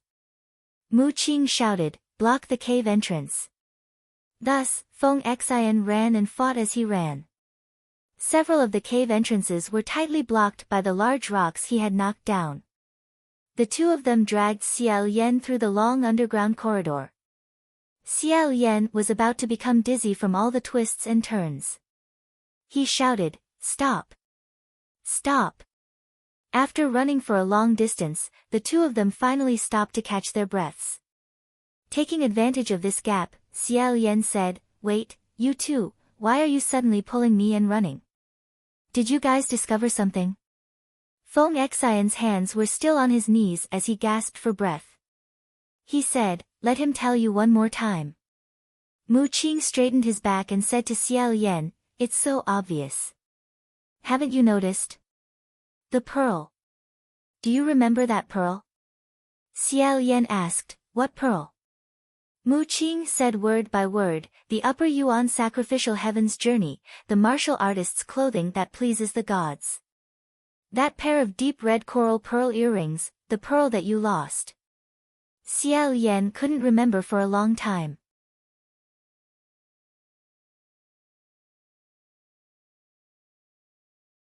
Pinching his earlobes, he asked in a daze, "Were my earrings red coral pearls back then? Did I ever lose them?" The corner of Mu Qing's mouth twitched. He angrily said, "You two even wrongly accused me of stealing that pearl back then. How could you not remember something like that?" Xiao Yan said, "After all, it's been 800 years. Feng Xian retorted, "Don't talk nonsense. No one wrongly accused you of stealing it. You're the one who's suspicious." Xiao Yan waved his hand and said, "Don't quarrel, don't quarrel. Why are you suddenly telling me about that pearl?" Mu Qing said, "Because we found that pearl. Did you see the red pearl that Hua Cheng used to tie his hair?" Xiao Yan's eyes widened. You're saying that's... Mu Qing resolutely and decisively said, that's it. So that was why Mu Qing had a strange expression when he saw Hua Cheng. Xiao Yan said, why is that red coral pearl with him? Are you sure you didn't remember wrong? Mu Qing interrupted him and said, I searched for that pearl for an entire year, and I've been searching for it ever since. No matter who remembers wrongly, I won't. Xiao Yan put his hands in his sleeves and thought for a moment. Then, he frowned and said, I still think you might be mistaken. There's no reason for that pearl to be in his hands, right? Don't red coral pearls of good quality all look the same? Moreover, San Lang has always liked to collect rare and precious treasures. He even has antiques that are thousands of years old. Mu Qing nodded and said, okay. You think I'm mistaken, right? Okay, then take a look at this. He stood next to a statue of a deity. As he spoke, he suddenly pulled down the veil covering the statue's face and said, then take a look at what this is. You can't be mistaken, right? The moment the veil was pulled down, Xiao Yan's eyes swept over the statue and his pupils suddenly shrank. The face of that statue of a deity wasn't deformed or frightening. It was a smiling young man. His eyebrows were gentle and he was in high spirits. However, when Xiao Yan looked at this face, his scalp immediately exploded with a layer of goosebumps. How could it not be frightening? That face was carved from the same mold as Xiao Yan's. Looking at this statue of a deity at such a close distance was simply like looking into a mirror. Even that originally pure and kind smile had become incomparably strange. Xiao Yan couldn't help but feel his scalp go numb.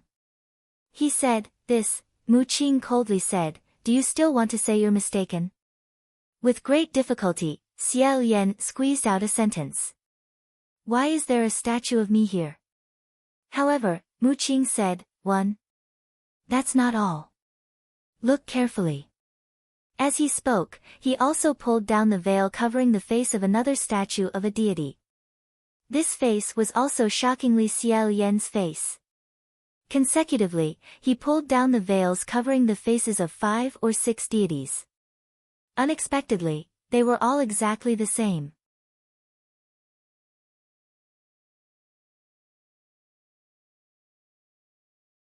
Mu Qing said, this is indeed a cave of myriad deities, but in reality, there is only one deity worshipped here.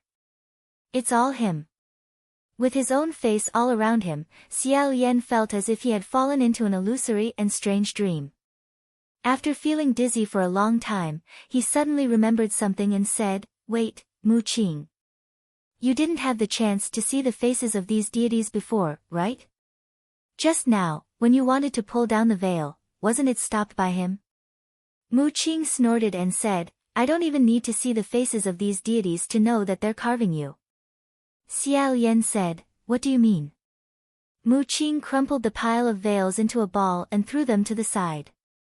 Blue veins appeared on his forehead as he said, what do you mean? Because in the past, I was responsible for all of your clothes, accessories, and daily necessities. I washed and mended them for you.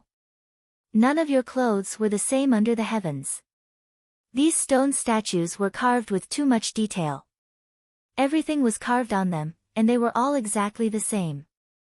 Of course, when I saw the clothes, I knew whose face it was. Xiao Yan covered his forehead and began to think back to the strange behavior of Hua Cheng. To the side, Feng Xian said, the fact that he didn't let us see these deities means he was very clear that there was something strange about these deities. I'm afraid that whatever avalanche saying we accidentally fell in is all nonsense. He definitely knows what kind of place this is. Mu Qing said, not only that, I think he might have been the one who threw us into that pit full of spider silk. He really did want to kill us. Xiao Yan said, but, what's going on with these deities? Upon closer inspection, every single deity statue here was vivid and lifelike. The details were so detailed that it was practically to the point of making one's hair stand on end. One could imagine just how meticulous the sculptor's observation of the deities was. Xiao Yan dared to say that even the deities carved by the most famous craftsmen in Xian Lu country back then hadn't reached this level. It was as if the craftsman's mind was completely filled with this person, and his eyes could only see this person. The three of them were surrounded by these deities with the same face. Feng Xian's face turned cold as he said, honestly. I'm scared, too damn similar. Moreover, there were so many of them. Mu Qing said, I suspect that these deities are tools needed for some kind of sorcery. Let's destroy them first. After he finished speaking, he was about to chop down with his hand when Xiao Yan's thoughts were pulled back. He stopped him and said, Stop. Mu Qing looked at him. Are you sure? This sorcery might be aimed at you. Xiao Yan thought for a moment before saying, Let's not act blindly without thinking first. I feel that the possibility of it being sorcery is very small. Feng Xian said, I feel that it's quite large.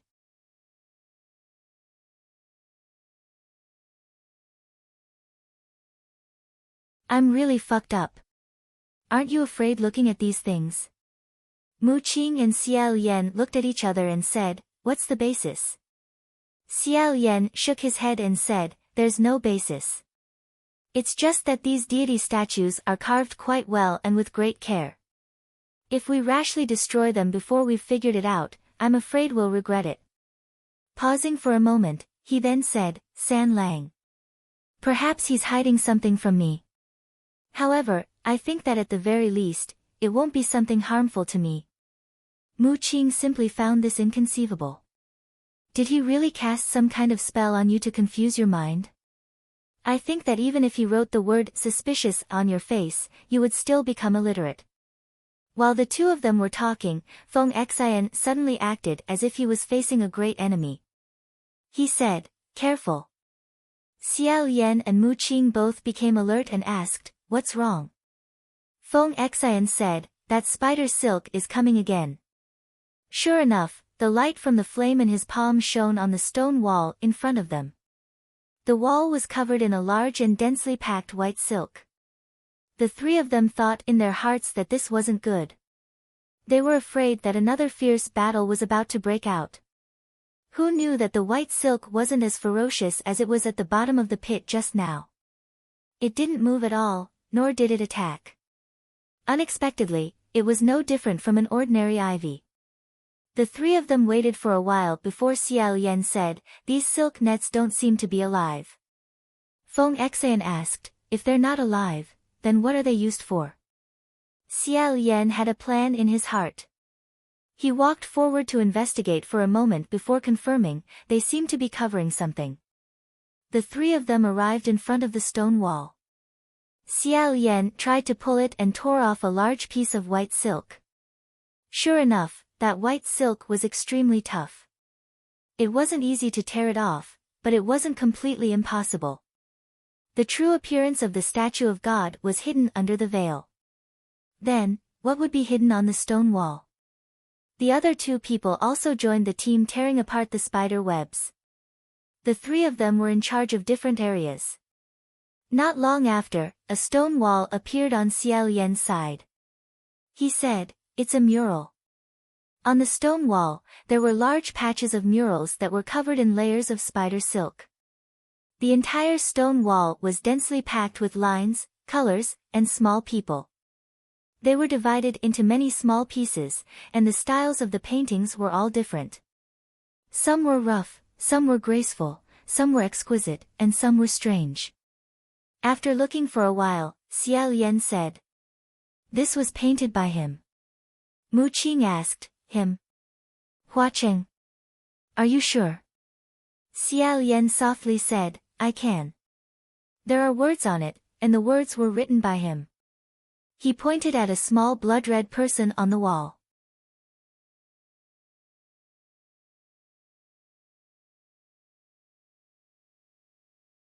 Next to it was a pile of messy, twisted words that he couldn't understand. It seemed like he had written it to vent his emotions when he was delirious or in extreme pain. Based on the words, one could roughly guess that this blood-red person was watching himself. However, For some unknown reason, he had drawn himself to be extremely ugly. Feng Xian glanced at it and couldn't help but say, "These words, they're so ugly I'm blind. I dare say that I can write them better than him." If it was even uglier than what Feng Xian had written, then it was truly so ugly that no medicine could save it. Xiao Lian's eyes were dazzled, and he didn't know where to start. However, once he confirmed that this was Hua Qing's handwriting, it was as if he had suddenly discovered an enormous treasure. Even his fingertips were slightly trembling. At this moment, Mu Qing seemed to have discovered something not far away and said, "Your Highness, quickly come over. Quickly come over and see." Only then did Xiao Lian regain his senses. He asked, "What's wrong?" Feng Xian and Mu Qing were already speechless. They could only point at a painting on the wall for him to see. That painting could be considered one of the largest on the entire wall. In the middle of it was a tall city tower, and below it was a sea of people crowding around an extravagant platform. The lines were simple, but the strokes were extremely precise. Mu Qing pointed at the center of the painting and said with a trembling voice, "So, it's him?" Xiao Yan was also staring there. The entire painting was colorless. Only the two people in the painting had color. Below, there was a small person. It was white, and its entire body seemed to be glowing. It looked towards the sky and stretched out its hands, about to catch a person who had fallen from the city tower. As for the little person, it was blood red. Mu Qing muttered, "Is it him? Is it him? The child who fell from the Upper Yuan sacrificial heaven tour. How could it be him? It's actually Blood Rain Tanhua. It's him." Feng Xian madly slapped the two of them and pointed to the side. "There's more behind." Xiao Yan walked over and saw another painting. It was a dilapidated small monastery. On the altar was a statue of a deity. Its entire body was also covered in a faint layer of white light. One hand held a sword, while the other held a red umbrella. Below, there was an ugly blood-red person who was holding a bouquet of flowers with both hands and offering it to him. Xiao Yan suddenly felt his head hurt a little. He pressed a hand against his throbbing temples and continued to look down. The next painting seemed to depict a battlefield. Large groups of soldiers were fully equipped and ready to go. In the sky, there was a small white person holding a long sword, looking majestic and awe-inspiring. And among the dense army below, there was also a blood-red person who raised his head to look at the person in the sky.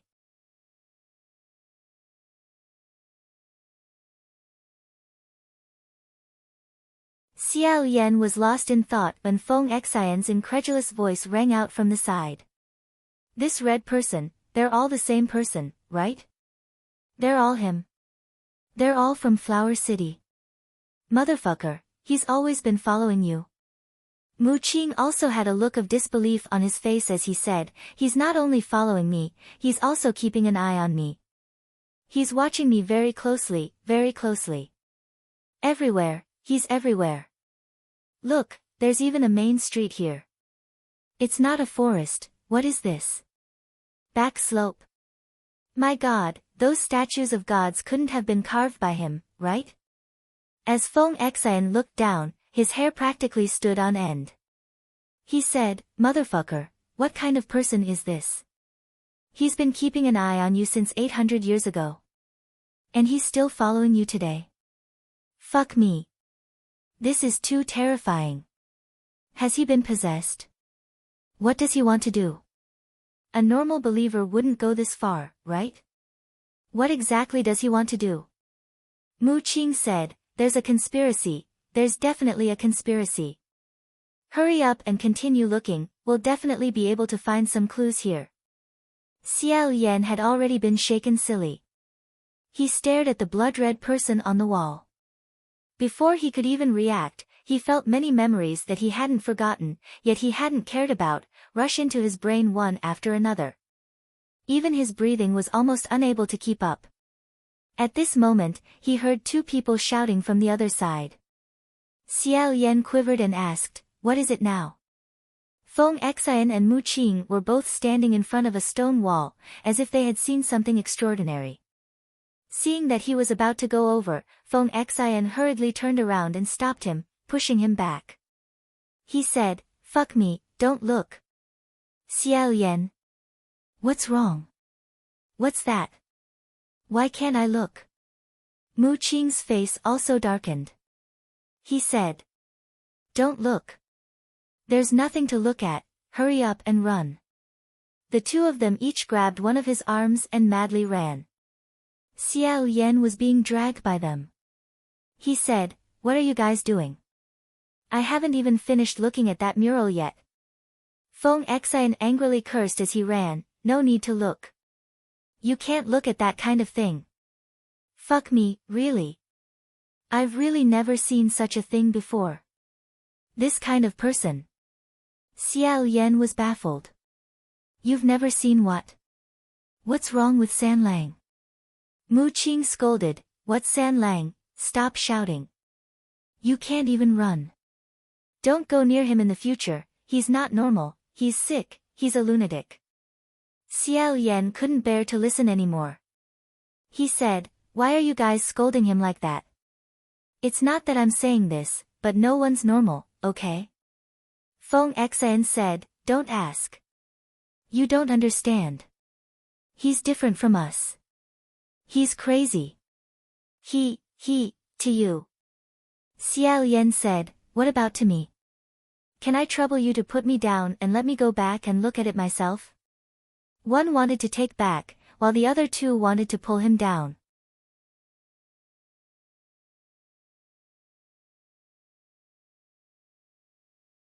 The three of them were in a deadlock when a cold voice suddenly came from in front of them.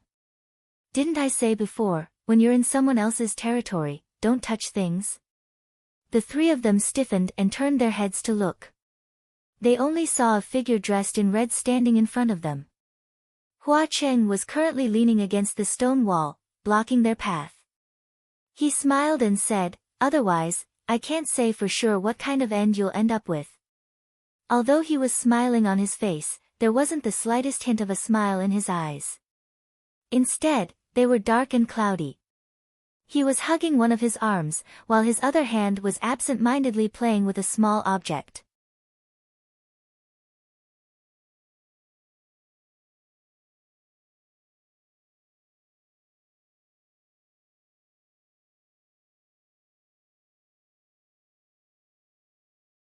Chapter 176. The hundreds of talismans and the piles of boulders couldn't stop him. Feng Xian and Mu Qing's reactions were extremely fast. Feng Xian shot out a string of arrows. Mu Qing's blade slashed through the air and sent out an attack. Then, he grabbed Xiao Yan and ran. Feng Xian used the same old trick, madly striking the falling boulders as he said, "Fuck. How did he find this place so quickly?" Mu Qing said, "How would I know? Red line. Red line." His hand is still connected to that red line. The two of them seemed to wake up from a dream. They simultaneously went to grab Xiao Yan's hand. How could Xiao Yan let them succeed? His other hand grabbed the one with the red line. "I can't untie it." Feng Xian said, "Your Highness, if you tie this red line, he will find you. If you don't want him to catch up, you have to untie it." Xiao Yan held his own hand. "Even if he catches up, there's no need to be afraid. I want to go ask him." Mu Qing's eyes widened. "You still want to ask him? I think you'll only know how powerful he is if you get eaten alive by him." Xiao Yan said, "Isn't he already very powerful? You guys won't tell me what the mural is about, and you want me to not go near him. You can't convince me at all." Mu Qing said, "He's the Ghost King. His behavior is strange. He doesn't need anyone to convince him. Most people just need to see these two to know they shouldn't go near him, right?" Xiao Yan stretched out two fingers. "Two choices. Either let me go back and ask him clearly, or let me go back and look at the mural." Feng Xian and Mu Qing seemed to think of something terrifying. One's mouth twisted while the other's eyebrows jumped. They blocked in front of him. In unison, they said, both won't do. Thus, Xiao Yan rolled up his sleeves and said, I can't say it. Then let's use fighting to solve this. Who wants to go first, or both of you? Mu Qing said to Feng Xian, you first. After saying that, he retreated to the side. Feng Xian didn't seem to have much confidence in winning against Xiao Yan, but in order to save the retarded youth, he threw caution to the wind. His hand tightened on his bow and said, okay. Your Highness, please of me. Xiao Yan also said, all right. Who would have thought that before the opening pleasantries could be finished, he felt his back heat up. Behind him, someone shouted, freeze. Don't speak. His entire body stiffened like an iron board. Not only that, he couldn't even make a sound. Mu Qing flashed out from behind him and said to Feng Xian, pull him away. This talisman can stop him for a while, but not for long. Feng Xian was slightly stunned. Why did you sneak attack him? Didn't we agree to fight one-on-one? Xiao Yan didn't expect that Mu Qing would immediately go back on his words. If it weren't for the fact that he trusted these two former subordinates of his, he wouldn't have fallen for it so easily. Mu Qing said, there's no time for you to fight one-on-one right now.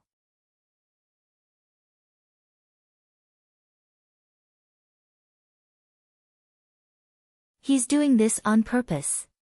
It's obvious that he's trying to stall for time for Hua Cheng to catch up. Didn't you see what he looked like? He's clearly possessed. No matter what you say to him now, he won't know what's good for him. Maybe when Hua Cheng coaxes him a few words when they meet, he'll believe it. It's like he's been bewitched by a vixen. Feng Xian thought about it and felt that what he said made sense. He sighed and said, Your Highness, it's not that we intentionally hid it from you. It's just that his feelings towards you are really unbearable to look at. We can't say it out loud. You should come with us. Mu Qing also said, let's go. This sentence from Mu Qing wasn't a suggestion or a request. It was an order. When he slapped Xiao Yan's back just now, he must have stained his palm with the obedience talisman drawn with his blood. The obedience talisman could make the target follow the instructions of the caster. However, in reality, it could only carry out a few simple instructions, such as, don't speak, follow, stop, run, etc. More complex instructions were difficult to carry out and couldn't confuse the target's mind. Only a great demon like the embroidered gown immortal could do that. The two of them brought Xiao Yan along for a while. Suddenly, their path was blocked by a pile of rocks. Feng Xian saw that there was no way out and said, why is there a rock blocking our path? Can't we go? Mu Qing said, weren't you the one who hit this rock? Why are you asking me? Feng Xian questioned, but aren't you the one leading the way? How are you leading the way? We've been to this place before, why did we come back? Mu Qing didn't accept his questioning, what a joke, I don't even know the way here, how am I supposed to lead the way? Weren't we running all over the place just now? Seeing that they were about to quarrel again, Feng Xian waved his hand and said, forget it, I don't have time to talk nonsense with you. Let's dig. Hua Cheng was chasing behind them so they could only move forward and couldn't retreat. Otherwise, it was very likely that they would bump into each other. It was easy to block a path but hard to open a path. The two of them had Xiao Yan obediently stand in a corner. Feng Xian punched wildly, peng peng. Mu Qing, with the veins on his forehead bulging, used his impressive lang to chop the large rocks into pieces. In 2 or 3 moves, they had dug a path through. Rocks rolled and dust flew everywhere. They were about to call Xiao Yan over when, unexpectedly, after the dust settled, they saw a figure dressed in red standing in front of them. Xiao Yan's eyes instantly lit up. It was Hua Cheng. His eyes were cold and he stood with his hands behind his back. He didn't say a word. Feng Xian immediately blurted out, why are you haunting us like a ghost? This was a genuine ghost haunting them. Just now, he had clearly been left behind. How did he suddenly appear in front of them?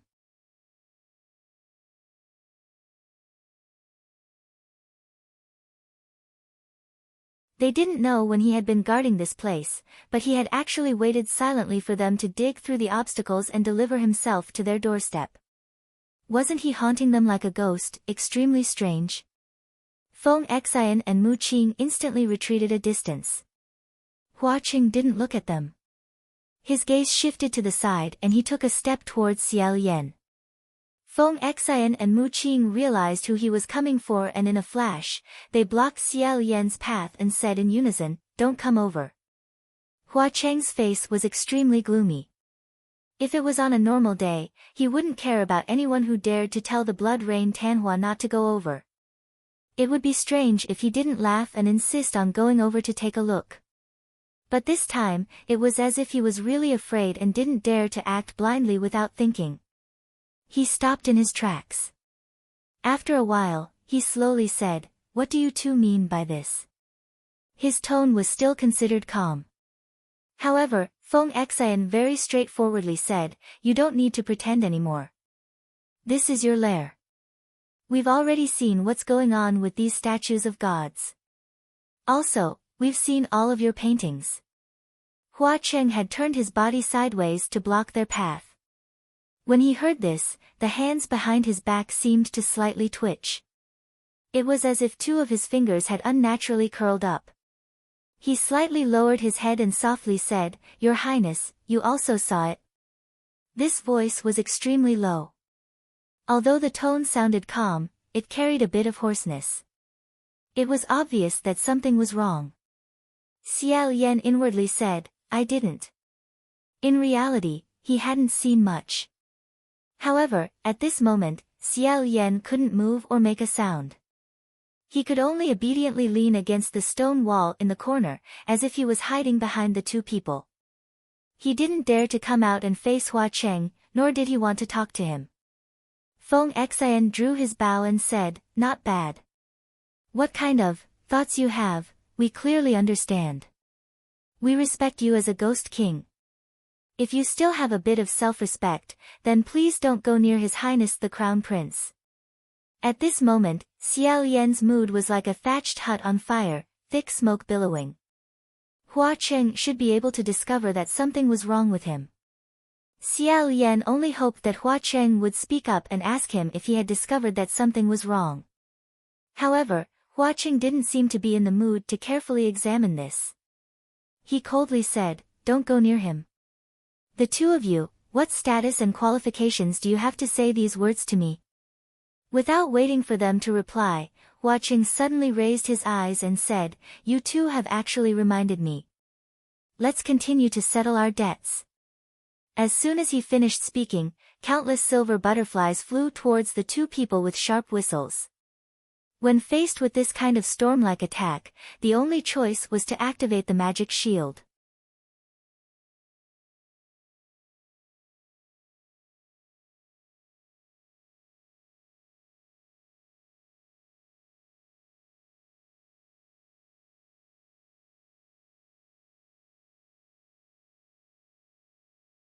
Xiao Lian's heart suddenly tightened.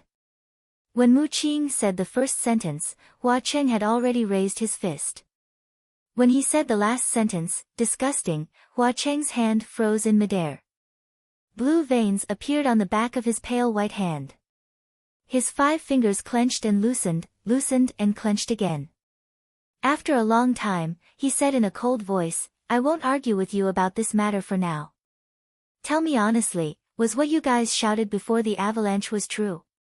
Mu Qing suddenly widened his eyes and looked at Feng Xian. Feng Xian also looked at them, his eyes wide open. The two of them didn't know how to answer.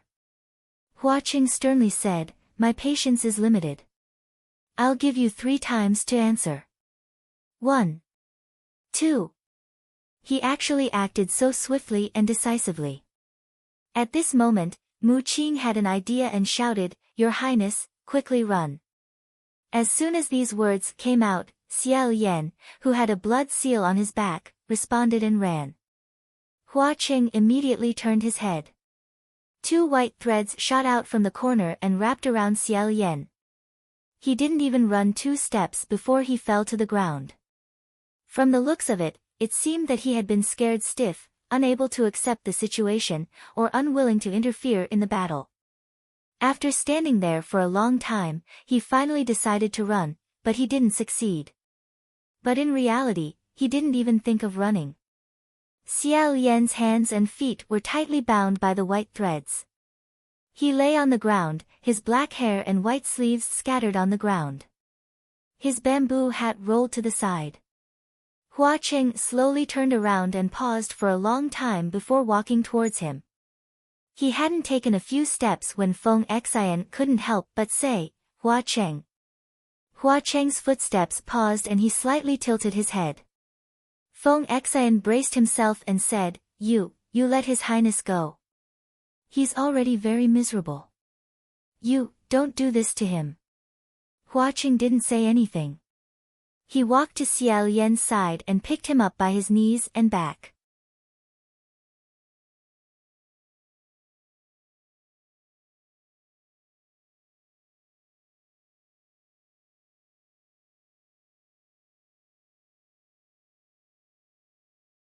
Chapter 177. Xiao Yan was carried in Hua Cheng's arms. They walked into the dark depths of the grotto. The light source beside the two of them. There was only that silver necromancer butterfly dancing in the air. Xiao Yan couldn't see the expression on Hua Cheng's face, but he could feel that Hua Cheng's arms and body were stiff. It wasn't that Hua Cheng hadn't hugged him before, but it was obvious. Something was different now. Hua Qing didn't even touch his neck or hands. Xiao Yan kept looking at Hua Cheng's face. He blinked hard, but Hua Qing avoided his eyes. He didn't meet his gaze. He went to a grotto. There was a stone bed in the grotto. He immediately put Xiao Yan on it. He was about to let Xiao Yan lie down. He suddenly sensed something and checked Xiao Yan's back. Did they cast a curse on you? Xiao Yan was overjoyed. He was finally discovered. However, he only noticed that something was wrong with Xiao Yan now. It could be seen that Hua Cheng was caught off guard.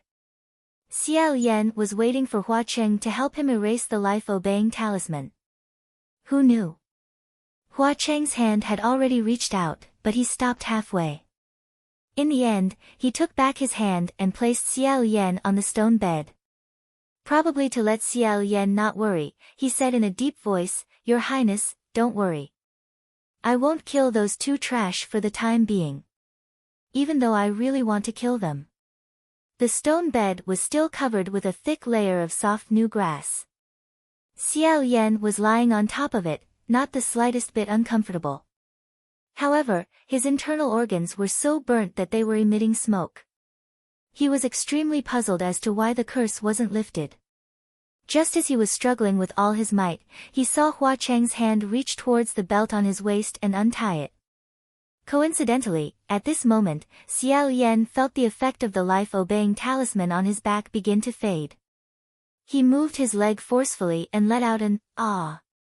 Although it looked like a dead fish suddenly struggling on its deathbed and making a protest, Hua Cheng immediately froze and retracted his hand. He said, I won't. As if he felt that his tone was too harsh and was afraid of scaring Xiao Yan and making him resist, Hua Cheng took a few steps back and slowed down his tone. His expression was uncertain, cautious and patient. He said in a deep voice, Your Highness, I won't do anything. You, don't be afraid. Xiao Yan understood. Hua Cheng was not sure what kind of response he would get from Xiao Yan after he undid the curse, so he simply ignored the response. Hua Cheng seemed to be restraining some sort of impulse. Once again, he used a swearing tone and said in a low voice, Your Highness, trust me. Although this, trust me, didn't sound very confident compared to what he had said in the past. Xiao Yan still wanted to answer him, but he couldn't. He struggled, but he was afraid that he would misunderstand even more.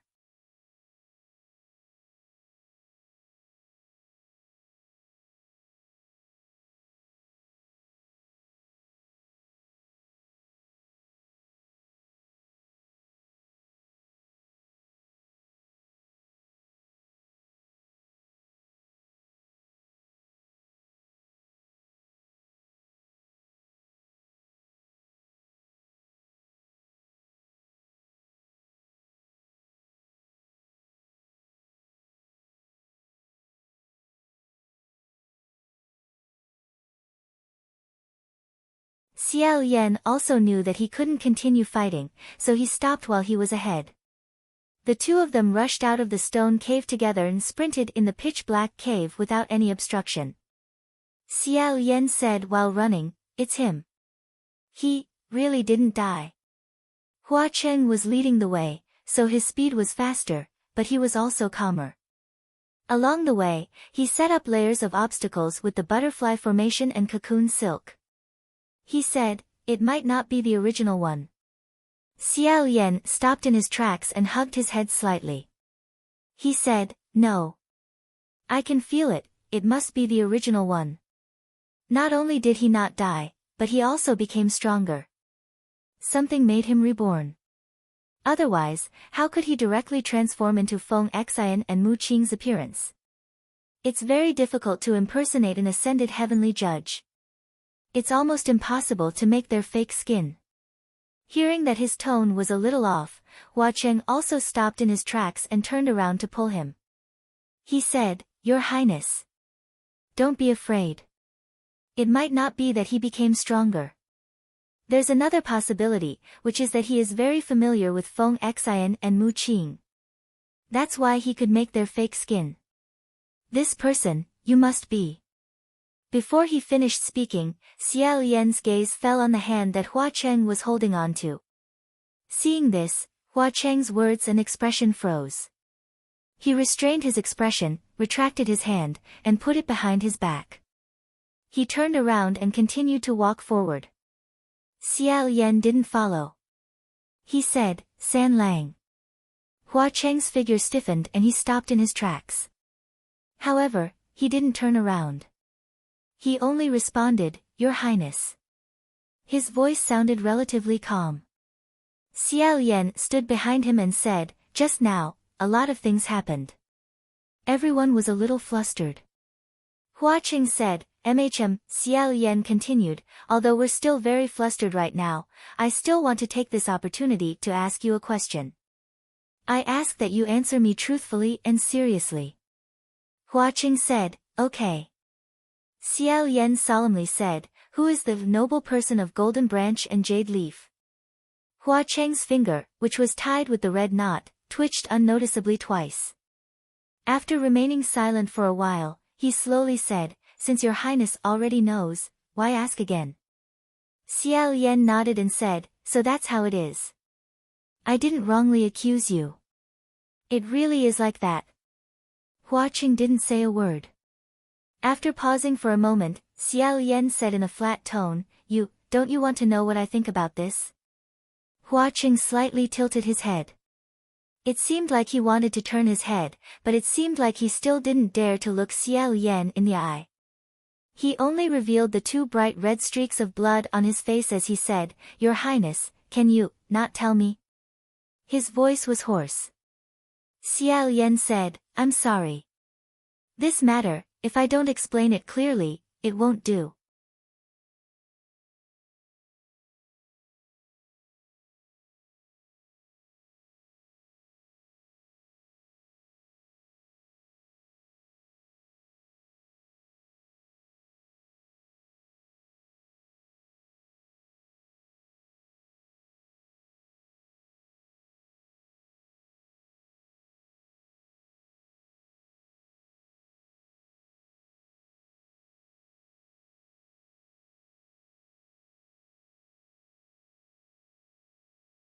Xiao Yan said, "Of course not."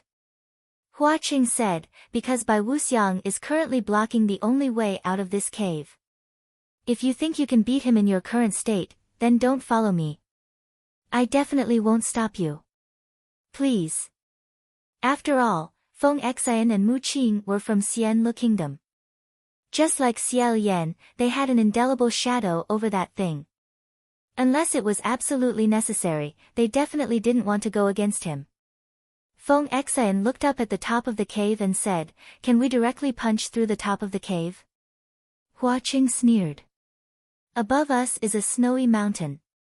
Do you want another avalanche?" Unfortunately, the Earth Master shovel was left behind for emergencies and they didn't bring it. They also didn't study how to use it. Otherwise, they would be able to silently dig their way out. Feng Xian asked, then why are we randomly walking around? Xiao Yan said, as long as we randomly walk around, he will catch up and leave the only way out. At that time, the others will be able to take the opportunity to leave. Mu Qing said sensitively, wait, the others? You mean we should split into two? One will be bait to lure him away, and the other will escape.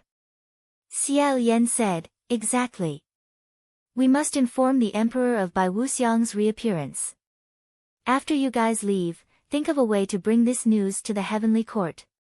Mu Qing interrupted him. Wait a bit. You've already decided who will be bait and who will leave. Xiao Yan shook his head and said, it's not my decision. It's Bai Wuxiang's decision. Mu Qing understood and didn't say anything. Choosing who to chase and attack really wasn't up to them to decide. If they had to choose who Bai Wuxiang would be most interested in chasing and attacking, then it would definitely be Xiao Yan. Feng Xian said without hesitation, I'll stay behind and help you deal with him. In the past, if anything happened, Mu Qing would definitely be the one Xiao Yan sent back to report, while Feng Xian would definitely be the one to stay behind and assist him. Right now, it seemed like this scene was about to reappear. Xiao Yan looked at Hua Cheng and said, many thanks. However, there's no need. San Lang will stay behind. Feng Xian blurted out, how can he stay behind? Hua Cheng's brows slightly trembled. Xiao Yan said, he can. I trust him. His tone was gentle, but his attitude was incomparably firm. Feng Xian couldn't help but be startled. He said, Your Highness. Xiao Yan patted his shoulder and said, you guys go together. Bronze Cauldron Mountain has already closed its doors. It's hard to say whether or not you can break out. Moreover, aren't you still looking for Lan Yi and her son? After being reminded, Feng Xian's face turned ashen. A necromancer butterfly flew out from the totem on Hua Cheng's wrist. Hua Cheng said, follow it.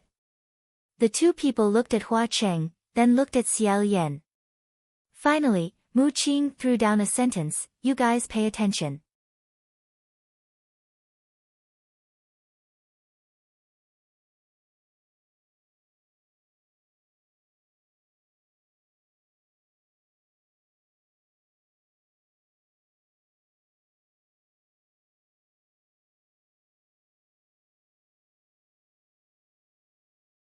I feel that all the deity statues in the Myriad Gods cave are very well sculpted by you, really very well.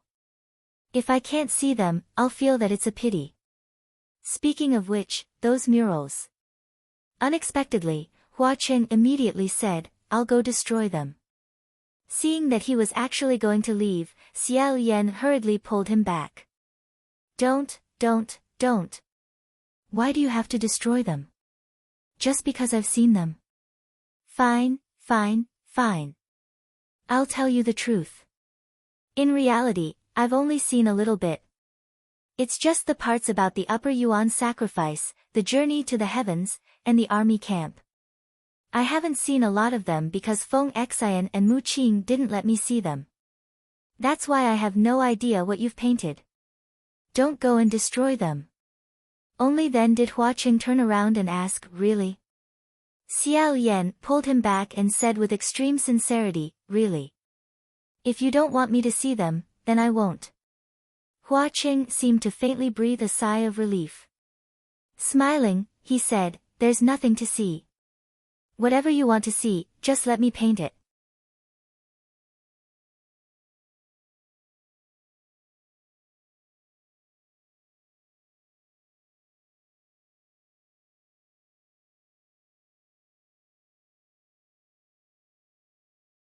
Chapter 180.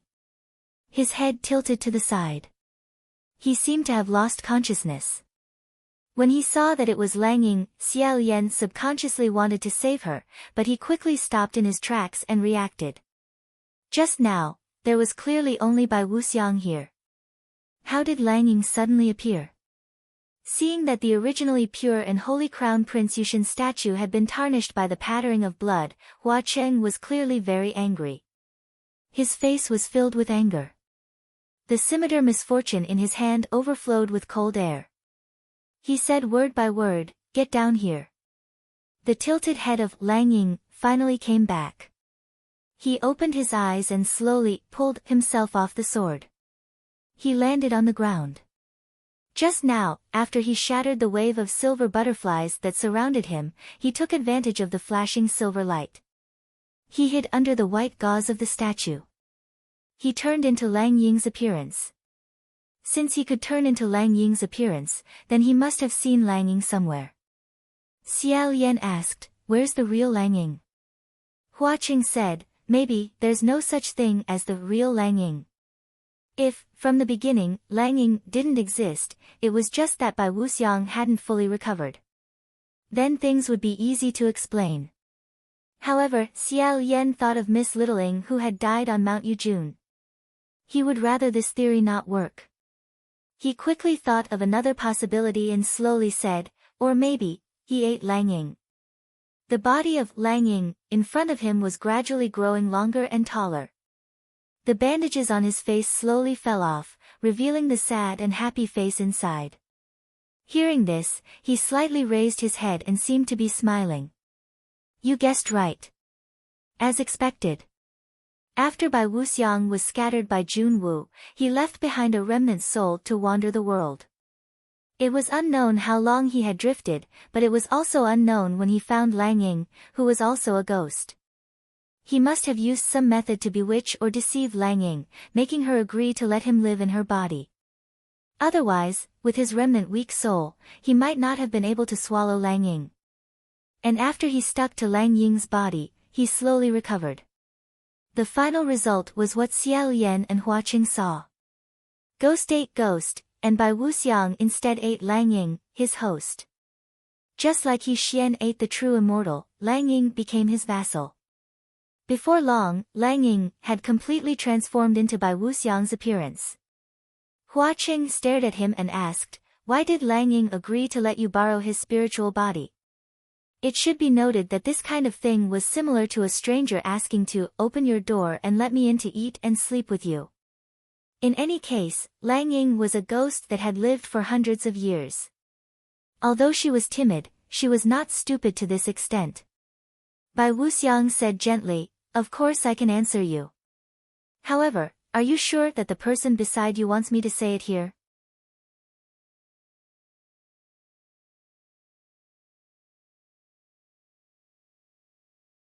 Hua Cheng looked to the side. Xiao Yan's expression was slightly strange. He actually didn't notice his gaze at all. Bai Wuxiang continued, "Surnamed Lang, Yongpan, human face plague. Why did you agree to let me eat him? Don't tell me you still don't understand why." In a split second, Xiao Yan's face paled. The veins on the back of his hand bulged as he slashed out with his sword, shouting, "Shut up." Bai Wuxiang dodged to the side. Dang! That sword actually broke the long sword held in the hand of his own idol. Now, the Crown Prince's idol, the Crown Prince's sword became a broken sword, and the idol also became a damaged artifact. Xiao Yan immediately came back to his senses. It was as if he had been splashed with a bucket of cold water.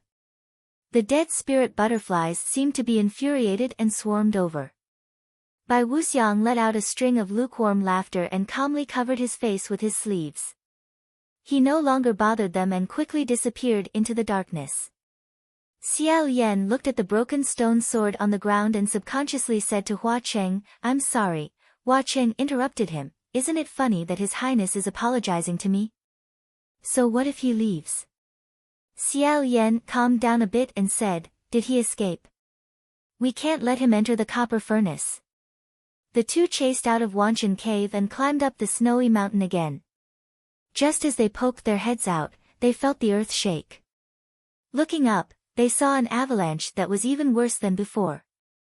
It was as if something buried under the snow had awakened and was roaring in anger, wanting to shake off the 1,000 years of snow on its body.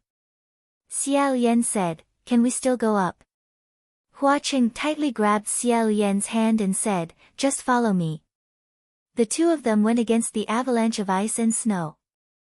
Although it was extremely difficult and dangerous, they had to take 3 steps back for every step they took. However, they still managed to avoid the most violent avalanche and the countless pits in the ground. Finally, they climbed to the highest point. Xia Lian didn't know how many layers of ice there were at the top of the mountain. Xia Lian felt that if he walked a bit faster, he would slip. However, Hua Qing held his hand and steadily walked, completely fearless. The two of them arrived at the mouth of the volcano. The mouth of the mountain was like a giant mouth that roared towards the sky. It was very spectacular. Looking down, it was pitch black. He didn't know if it was an illusion, but the deepest part of the mountain emitted a frightening red light. Xia Lian inexplicably felt his heart palpitate. He pressed down on the bamboo hat on his head to prevent it from being blown away by the wind and snow. He said, "Has he already gone in?" Hua Qing only took a glance before his expression froze. He said, "He's already gone in." "Why do you say so?" "The copper furnace is currently closing." Xia Lian was shocked and caught unprepared.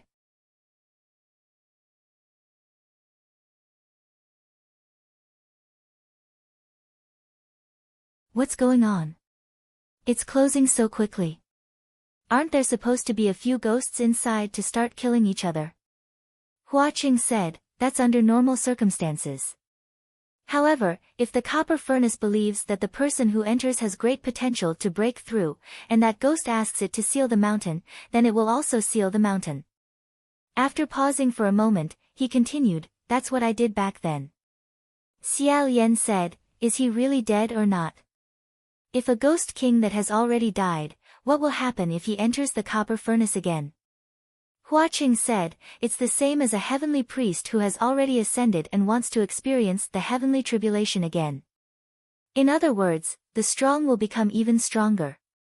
If Bai Wuxiang was allowed to break through this barrier, the consequences would be unimaginable. And once he broke through the copper furnace and left the mountain, the first person he would look for would definitely be Xia Lian." Xia Lian stared at the bottomless abyss for a long time before he slowly said, "San Lang, I might have to go down and settle things." Hua Qing calmly said, "Go down. I'll accompany you." Xia Lian raised his head to look at him. Hua Qing also raised his head and met his gaze. Raising an eyebrow, he smiled and said, "It's nothing more than going down to kill someone who's in the way and breaking through the copper furnace again. It doesn't seem to be anything difficult." Seeing him so relaxed, Xia Lian's originally tense mood couldn't help but relax a little. He smiled slightly. Then, Hua Qing said, "However, there's one thing." "Xia Lian? ? He slightly tilted his head, and Hua Qing suddenly wrapped one hand around his waist and pulled him into his embrace. His other hand gently lifted his chin and kissed his lips. In the wind and snow, they kissed for a long time before their lips slowly separated. Xia Lian was stunned for a long time. Finally, he quivered and woke up. His face flushed red, he opened his eyes and said, Why so sudden?" Although it wasn't the first time they had done this kind of thing, they had previously used such high-sounding excuses as borrowing mana, transferring chi, being careless, and so on. But now that some things had been brought up, these excuses had been exposed for their hypocrisy. The significance of this matter was no small matter. He simply didn't know where to put his hand. Should he grab Hua Cheng's arm, or push Hua Cheng's chest, or cover Hua Cheng's face? Hua Cheng seemed to be slightly panting beside his ear. He said in a low voice, "I will first lend some mana to your highness in case you need it. Will you accept it?" Xia Lian unconsciously gulped and stammered, This is just a little, it seems too much." "I haven't paid back the previous debt," Hua Qing said, "not much. Don't worry. You can slowly pay it back when you have time. It will be paid back eventually."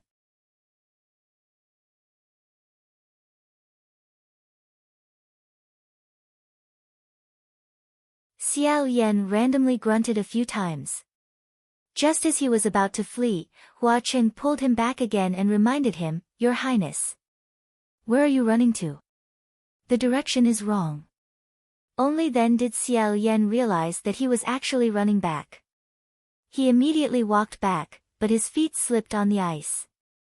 He hurriedly pressed down on the bamboo hat and said, "No, no. I'm just a little cold. I want to turn a few rounds to warm up." He put on the bamboo hat again and again. Finally, he grabbed Hua Cheng's hand and held it tightly. The two of them stood side by side and looked down at the huge abyss below. Hua Cheng said in a casual tone, "After we're done, I'll show my brother the statue of God that I'm most satisfied with." Xiao Yan said, "Okay." After he finished speaking, the two of them jumped down together. The howling wind blew past their ears and the powerful impact was like a huge wave hitting their faces. However, the two of them didn't let go of each other's hands. Instead, they held each other even tighter. Who knew that in midair, Xiao Yan's hand would suddenly grab empty air? It wasn't that his hand slipped or that Hua Cheng shook it off. Instead, the hand that was holding his palm suddenly disappeared. It didn't have a physical body. Xiao Yan's heart tightened and he shouted, "San Lang." He was currently falling at high speed. He had just shouted a moment ago, but in the next moment, that voice was over a dozen feet above his head. It sounded unreal. After an unknown amount of time, Xiao Yan finally landed steadily. He immediately stood up and said, "San Lang." No one answered. Only the echoes of emptiness told him that at this moment, he was in a vast and spacious space. All around him was pitch-black darkness. Only above him could be seen. Xiao Yan looked up. Above him, there was a snow-white curtain of the sky that was gradually shrinking. That was the mouth of the volcano of the copper furnace. It was slowly closing up. However, where did Hua Qing go? With a boom, Xiao Yan held up a flame in his palm. He wanted to see what the situation below was like. However, the darkness was unfathomable. This flame couldn't illuminate anything at all. It was as if the flame was indifferently absorbed by the darkness. Furthermore, he wasn't careful and didn't control his mana well. The flame was too strong, almost burning his hair. He hurriedly threw the flame to one side. Coincidentally, the flame just happened to reflect a faint white silhouette not too far away. Xiao Yan immediately became extremely vigilant and said, "Who is it?" That white silhouette turned around and answered in a calm voice, "You know who I am." Although he answered, the muscles on that person's face didn't move in the slightest. That was because that wasn't a human face at all. Rather, it was a half-crying, half-smiling mask. Xiao Yan blurted out, "San Lang."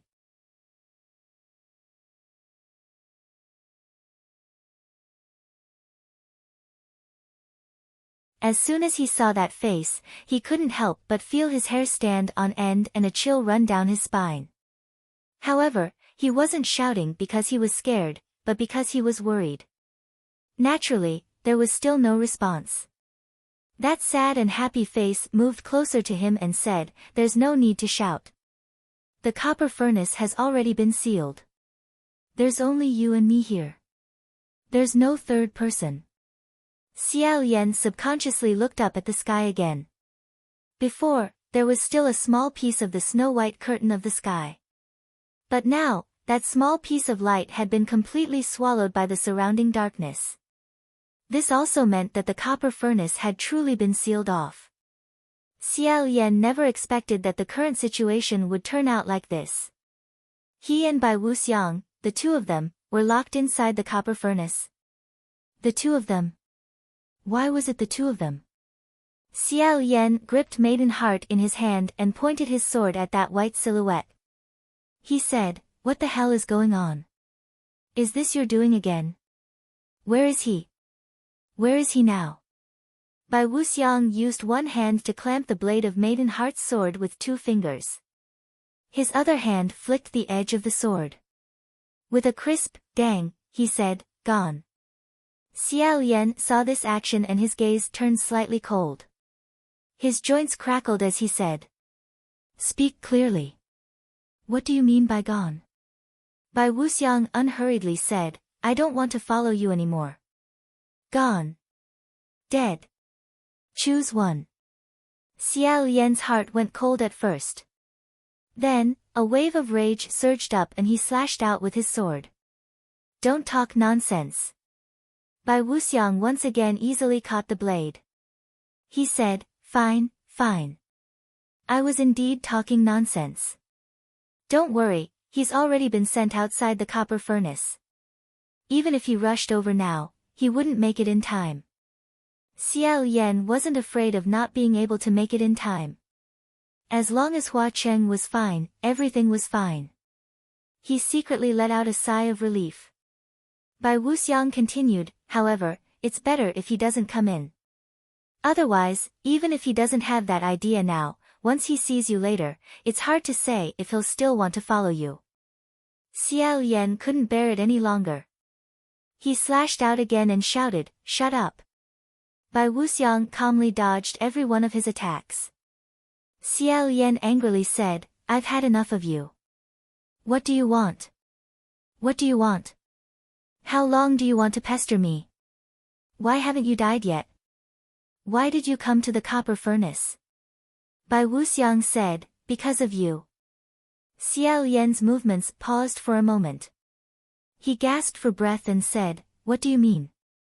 Bai Wuxiang calmly replied, "Because you came, so I also came." Hearing this answer, Xiao Yan's face somewhat distorted. However, no matter how angry he was, no matter how heavy his killing intent was, Bai Wuxiang always seemed to be able to predict what his next attack would be, dodging it by a hair's breadth.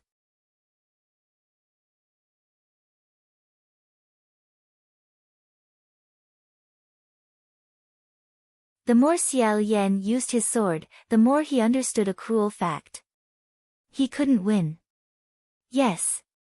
As if he could see through his heart, Bai Wuxiang said, "You can't win." As soon as he finished speaking, his hand chopped down on Xiao Yan's wrist. A wave of pain spread through his entire body. Xiao Yan couldn't help but let go of his sword. Then, Bai Wuxiang grabbed his hair and ruthlessly smashed him into the ground. His ears buzzed, his nose and mouth reeked of blood, and his brain shook without end. After a while, Xiao Yan felt a hand lift his head from the broken ground. A voice said from above, "Pitiful, pitiful." Xiao Yan choked out a mouthful of blood.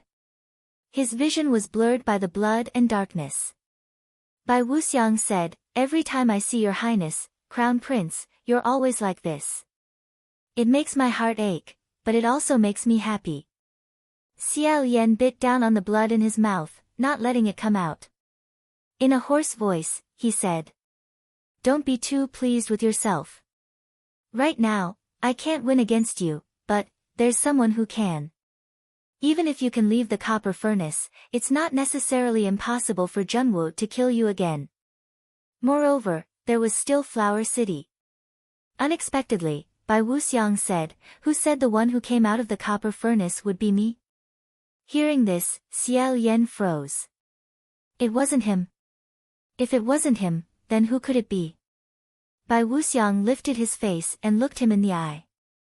In a warm voice, he said, "Your Highness, I think, you might have misunderstood. In this copper furnace, there will indeed be someone who will leave. However, it won't be me. It will be you."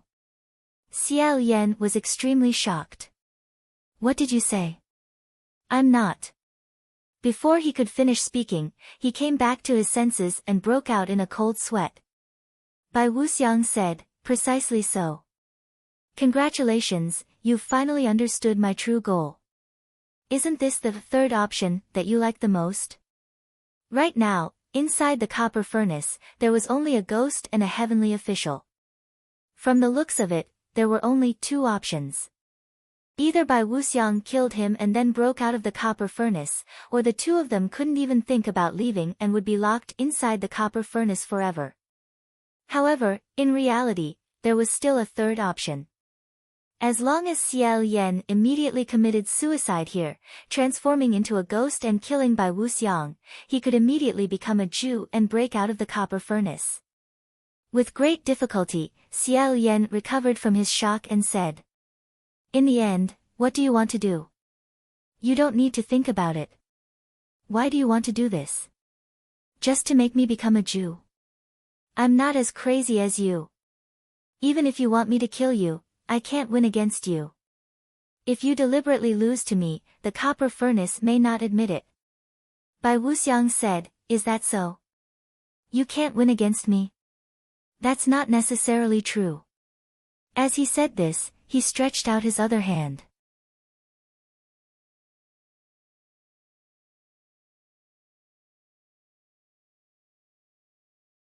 With the light of the fire not far away, Xiao Yan could clearly see that a mask had appeared in that hand. It was exactly the same as the one on Bai Wuxiang's face. Bai Wuxiang said, "Remember this joy and sorrow mask? It suits you very well." Xiao Yan's eyes widened. Like a tide of insects, fear crawled up his heart. He forced himself to say, "Take it away, take it away. Take it away." Bai Wuxiang laughed and said, "It seems that your highness' memory isn't too good. Since that's the case, let me help you think, okay?"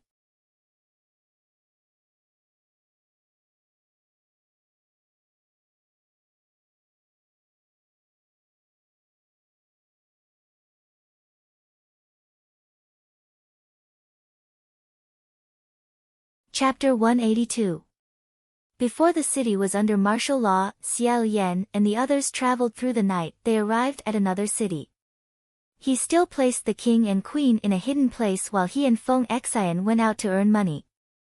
However, they, who could not earn much money in the previous city, would not suddenly be lucky in another city.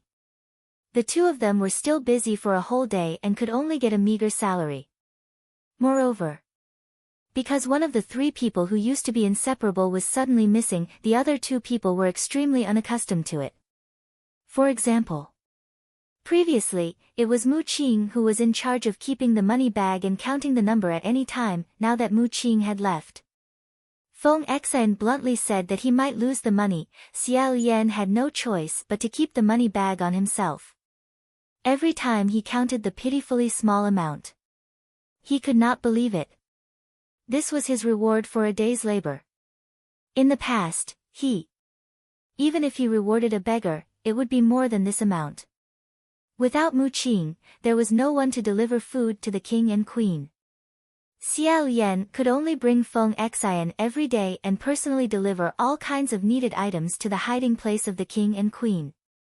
He could see his son often. This made the queen very happy. When she was happy, she went to the kitchen. On this day, she let Xiao Yan and Feng Xian taste the soup she cooked. She pulled them to the table and said, "You two have to take good care of yourselves. You've all lost weight." Feng Xian broke out in cold sweat and bounced up as soon as his butt touched the stool. He waved his hand and said, "No, no, no, Your Majesty, Feng Xian does not dare. I absolutely do not dare." The queen said amiably, "Child, what is there to be afraid of? Come, sit down." How could Feng Xian dare to say it? He really did not dare. After bracing himself and sitting down, the queen presented the results of her labor. Feng Xian took a deep breath and suddenly opened the lid of the pot. Xiao Yan sat at the top. When the two of them saw the contents of the pot, their faces were tragic. Xiao Yan said in a low voice, "This chicken died so miserably." Feng Xian's lips moved slightly and he said, "Your Highness, you saw wrong. There is no chicken inside." Xiao Yan, "Then what is this dead chicken-like thing floating inside?" Feng Xian, "I guess it's soup paste. The shape is a little wrong." The two of them studied it for a long time but still couldn't figure out what was in the pot. The Empress scooped a bowl for Xiao Yan and Feng Xian himself. Once the Empress entered the room and went to find the king, they immediately poured away the soup in their bowls. Then, they pretended to drink the soup in one gulp and wiped their mouths, saying, I'm full, I'm full." Seeing this, the queen was quite happy and said, "Is it delicious?" Xiao Yan insincerely said, "Delicious, delicious."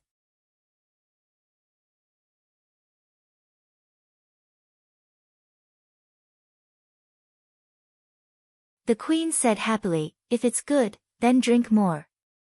Xiao Yan almost spat out the non-existent soup. He raised his handkerchief and pretended to wipe the corner of his mouth. At this time, the queen seemed to hesitate for a moment and said, "My son, let me ask you a question. Don't blame me for asking too much." Xiao Yan's heart tightened. Putting down the handkerchief, he asked, "What is it?" "Please ask away." The queen sat down beside him and said, "Where is that child Mu Qing? Why haven't you come these past few days?" True enough. Hearing her mention Mu Qing, Xiao Yan's heart tightened even more. He said, I gave him some tasks, so he went somewhere else first." The queen seemed to let out a sigh of relief and nodded. Immediately after, she asked, "Then when will he come back?" Xiao Yan said, "It's possible that he'll be outside for a long time, and won't be able to come back." Hearing this, the queen looked a bit awkward. Xiao Yan sensed it and asked, "What's wrong?" The queen immediately said, "Nothing." Feng Xian's eyes were sharp. He suddenly said, "Your Majesty the Queen, what happened to your hand?" "Hand?" Xiao Yan lowered his head to look and was immediately shocked. His mother's hands, which used to be well-maintained and elegant, now looked a little frightening. The skin around her knuckles were broken and there were even some faint traces of blood. Xiao Yan suddenly stood up and pulled her hand. "What's going on?" The queen hurriedly said, "Nothing happened. I just washed some clothes and quilts, but I don't really know how to wash them." Xiao Yan blurted out, "Why did you want to wash them yourself?" "You can." Before he could finish speaking, he was stuck.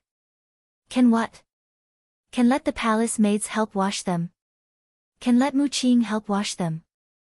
That was impossible. During their escape, Mu Qing had always been the personal attendant of Xiao Yan, the king, and the queen. He had taken care of all kinds of daily personal matters. The moment he left, there was suddenly no one to do all the trivial chores. There was no one to cook, no one to wash, and no one to fold the quilts. The originally incomparably simple days had suddenly become inconvenient. Xiao Yan could still bear it with some difficulty because he had too many things to worry about. However, how could his mother, who was used to living a life of leisure, do such rough work? And if the queen didn't do it herself, who could do it in her place? After being silent for a long time, Xiao Yan said, "You can leave it. I'll wash it." The queen smiled and said, "No need. You should properly do your own things. I've never washed or cooked before. In any case, I have nothing to do every day, so I'll do it myself. It's quite interesting, especially when I see you guys eat happily." That pot of soup was made by his mother with such a pair of hands. However, they didn't even drink a sip before secretly pouring the soup away.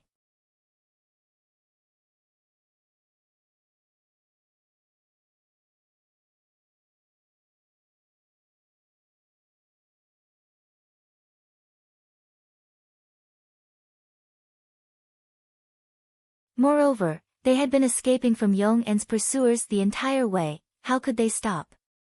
Xiao Yan took his face out of his hands and said, "I'll take him to the city to find a doctor now." However, the king said from inside the house, "No need." Xiao Yan turned around and was about to say that he had the final say when he heard Feng Xian say, "Your Highness, if you take the king to the medical center in the city, we will definitely be noticed." Hearing this, Xiao Yan's movements suddenly froze. The queen said, "We were afraid of this, that's why we didn't say anything these past few days. Imperial son, you should first think of a way to get some medicine back."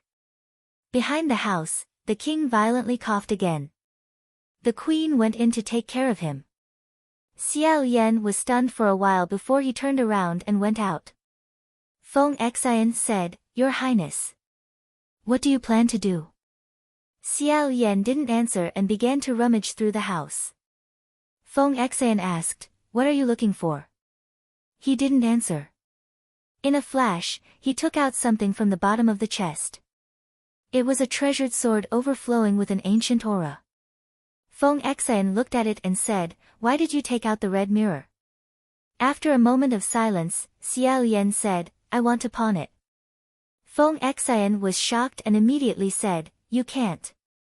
Xiao Yan heavily closed the chest and said, "I've pawned so many swords, this one won't make a difference." Along the way, in order to gather enough money for their carriage and the necessary fees for passing through dangerous checkpoints, Xiao Yan had already pawned more than half of the treasured swords he originally loved. Moreover, because they couldn't go to large pawnshops with many people, sometimes they would be threatened by black-hearted merchants who discovered their whereabouts. Thus, they had to reluctantly sell them at a reduced price. Feng Xian said, "It's not the same. Don't you like this sword a lot? Otherwise, why didn't you pawn it before and instead hid it at the bottom of the chest? Moreover, this is a sword gifted to you by the emperor. Wouldn't it be bad if you pawned it and told others?" Xiao Yan tiredly said, "No matter how much I like it, it's not as important as my life. Let's go, let's go." The two of them took the swords and walked all the way to the city. Both of them had dejected expressions. When they arrived in front of the pawn shop, Xiao Yan stopped and looked at the red mirror in his hands. Feng Xian looked at him and said, "How about we don't pawn it? Let's try, think of another way." Xiao Yan shook his head and said, "It's too late. Moreover, I don't know any other way to definitely gather enough money. If they went to steal, rob, or swindle, no mortals could stop them. Moreover, the money would come much faster."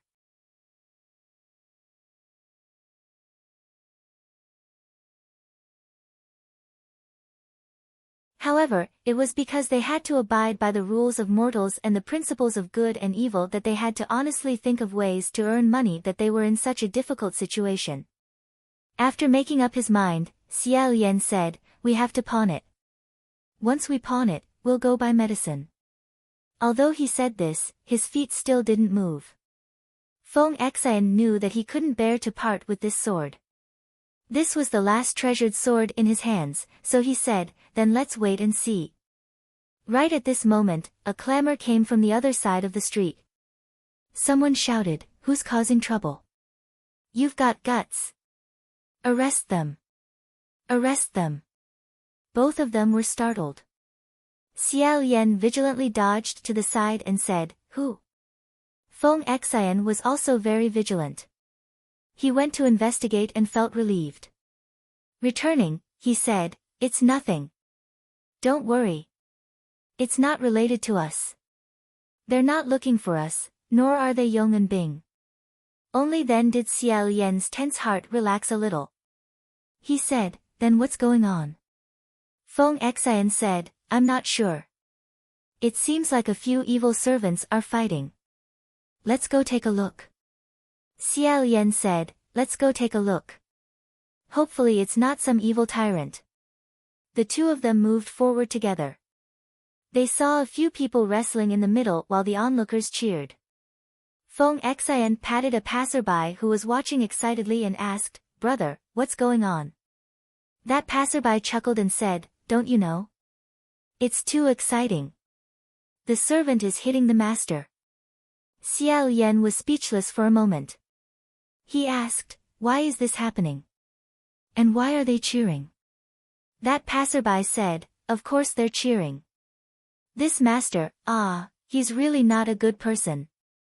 This servant has been with him since he was a child and is loyal and devoted. As for him, he only knows how to exploit others. He doesn't pay them much, yet he still orders them to work like cattle and horses for him. This servant really can't stand it anymore. Look, look. They're still fighting." Sure enough, the one who was beating the servant cursed as he fought. He said things like, "I've tolerated you for a long time, why don't you calculate what you've given me? Our family is so poor we can't even feed ourselves, yet you still ride on my head and act like a tyrant. From today onwards, I'm no longer your family's dog. So on and so forth, the master who was being beaten hugged his head and howled. Everyone applauded and cheered. Xiao Lian's heart tightened as he listened. He didn't know why, but his hair stood on end. He couldn't help but slap Feng Xian's face. Feng Xian, on the other hand, didn't notice his strange behavior at all. He listened to the people talking about the master's various misdeeds and casually said, "So that's how it is. Then this master is really outrageous. No wonder this servant wants to rebel." He said it unintentionally, but Xiao Lian's heart skipped a beat.